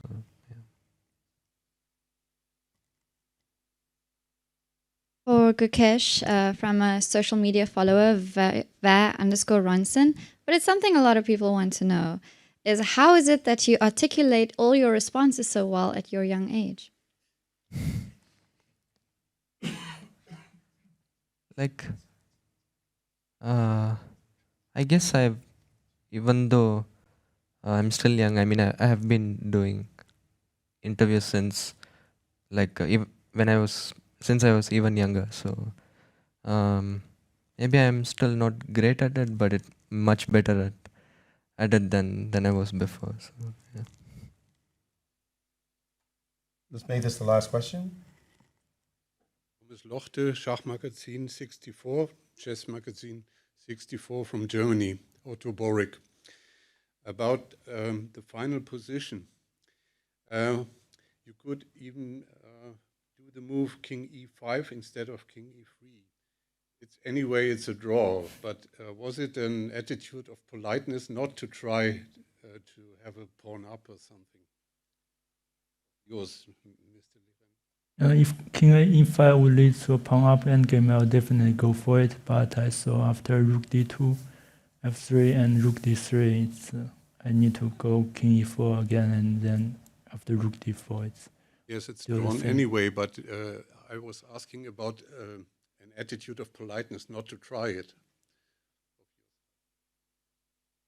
Yeah, just try for 2 more moves maybe.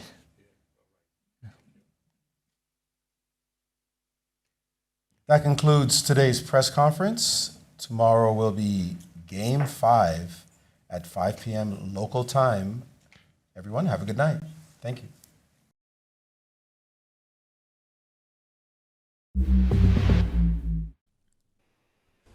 Thank you very much for that, Maurice, the players, and everyone involved. That was a pretty entertaining press conference. For one, I'm super happy that we had a translator for the questions from the organization, which I absolutely adore. But actually, to be fair, they were some of the best questions there. It was really quite fun and insightful. Robert, your thoughts on how that presser went? Well, I feel like I didn't learn all that much about the players' mindsets. At least, they are consistent with their thoughts. I thought at one point Ding admitted that he kind of wasn't sure about certain calculations and he just was trying to play an offbeat opening, and Gukesh said, "Oh, I've seen things like this before and I was able to handle it quite well." And the explanation he had, by the way, for knight e5 to meet f4 with knight g6, knight e7, that's just perfect. So I actually think I came away very impressed with Gukesh, not just because of how well spoken he is, but because he had the exact right idea that was engine approved. So I feel like he is really finding his form in this World Championship. And Judith, do you think we've learned maybe something about the personalities of the players and their approach to the rest of the games in the World Championship? How did you feel about the questions asked today? I'm enjoying the press conference, and I'm trying to figure out and reading behind the lines, the questions and the answers. And I see the media is trying to give questions that maybe they fall apart and they give away some information. For me, it was interesting to see that Ding, for example, after the f4 kind of moves, he was saying that black go back to d7 with the knight, and to a very concrete question exactly after knight e5, f4.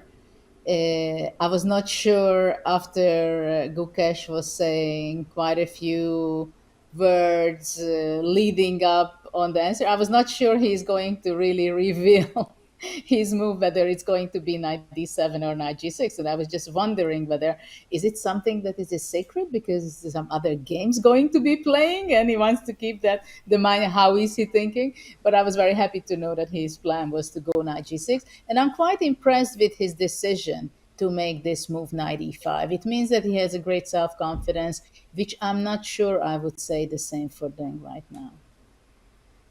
That's a really good point. Sometimes what the players don't say in their answers to avoid giving something away can actually tell us more about their state of mind and their preparation than what they do say. So that was certainly a lot of fun. Folks, this was round number 4. We are going to be back tomorrow with round number 5. Same time, same place. But for those of you who are wondering, hang on a second, when exactly is that? Take a look at this. It does start fairly early in the morning if you're stateside, with apologies. 1 o'clock in Los Angeles and 4 a.m. in New York, depending on if you're West or East Coast. It starts 5 p.m. Singapore time, and it could be as late as 8 p.m. if you're tuning in from Sydney. But make a note, we've got round number 5 tomorrow and round number 6 the day after, before our next rest day. So that does conclude our coverage of round 4 of the FIDE World Championship. Judith, I'm going to start with you first. Match poised 2-all. We've had a win for each player and a draw though, so it's not 4 draws. It's pretty exciting stuff heading into the weekend. Absolutely. I'm pretty happy until what I've seen up to this point in the 4 games in this match. I think there were a lot of excitement. When Ding is playing with the white pieces, it goes very slowly and very fast when Gukesh is basically dealing with some of the first challenges and he makes a good decision. Then it seems like Ding, very shortly after that, he goes for the peaceful draw. But we'll see how it will unfold in the middle of the match, and it's getting more and more interesting. The players are getting to know each other much better, which means that also they will have to come up with different ideas.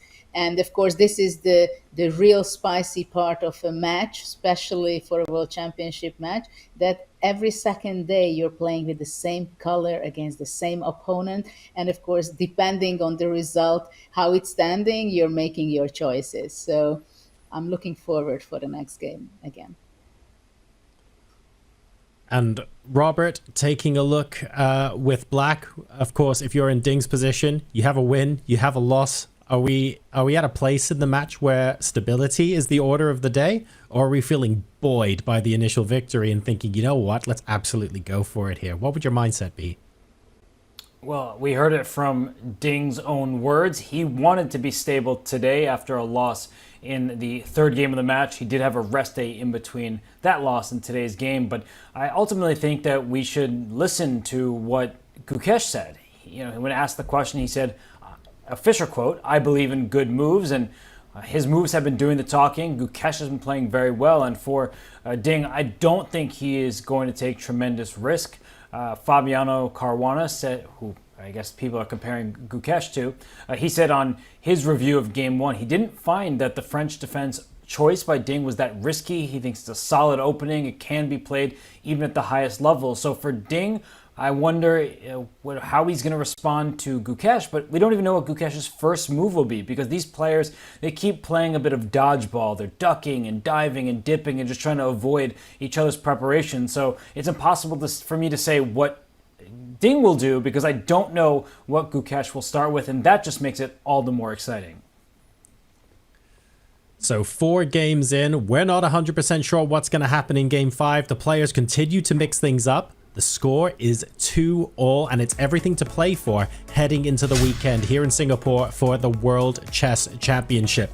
The tension is only going to be ratcheting up from here. If we see a decisive game, that could end up being the break that keeps one player ahead. We are now going into game number 5, and it is all to play for. We look forward to welcoming you back on stream, same time, same place tomorrow. And until then, enjoy the rest of your day wherever you happen to be. We'll catch you back here tomorrow. Good night.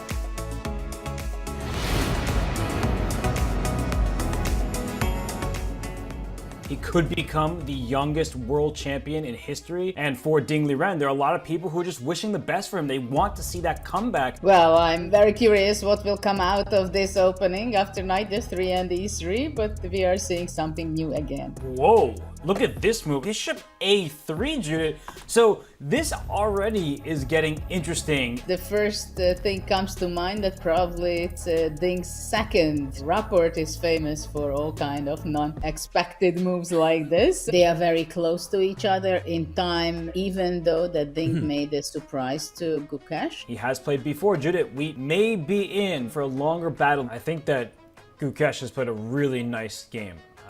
Just when we were thinking it might be a bit difficult for him, he's been able to unleash some of the potential of his pieces. The knights get traded, some rooks may get traded, and there's just not enough material remaining. You can repeat moves, so I think that's what the players are thinking about right now. I think that was move 40, so they could have asked for a draw, but they will just force the draw, and there it is. The handshake is in, the draw is agreed to. It is 2-2 after 4 games here in the 2024 FIDE World Championship.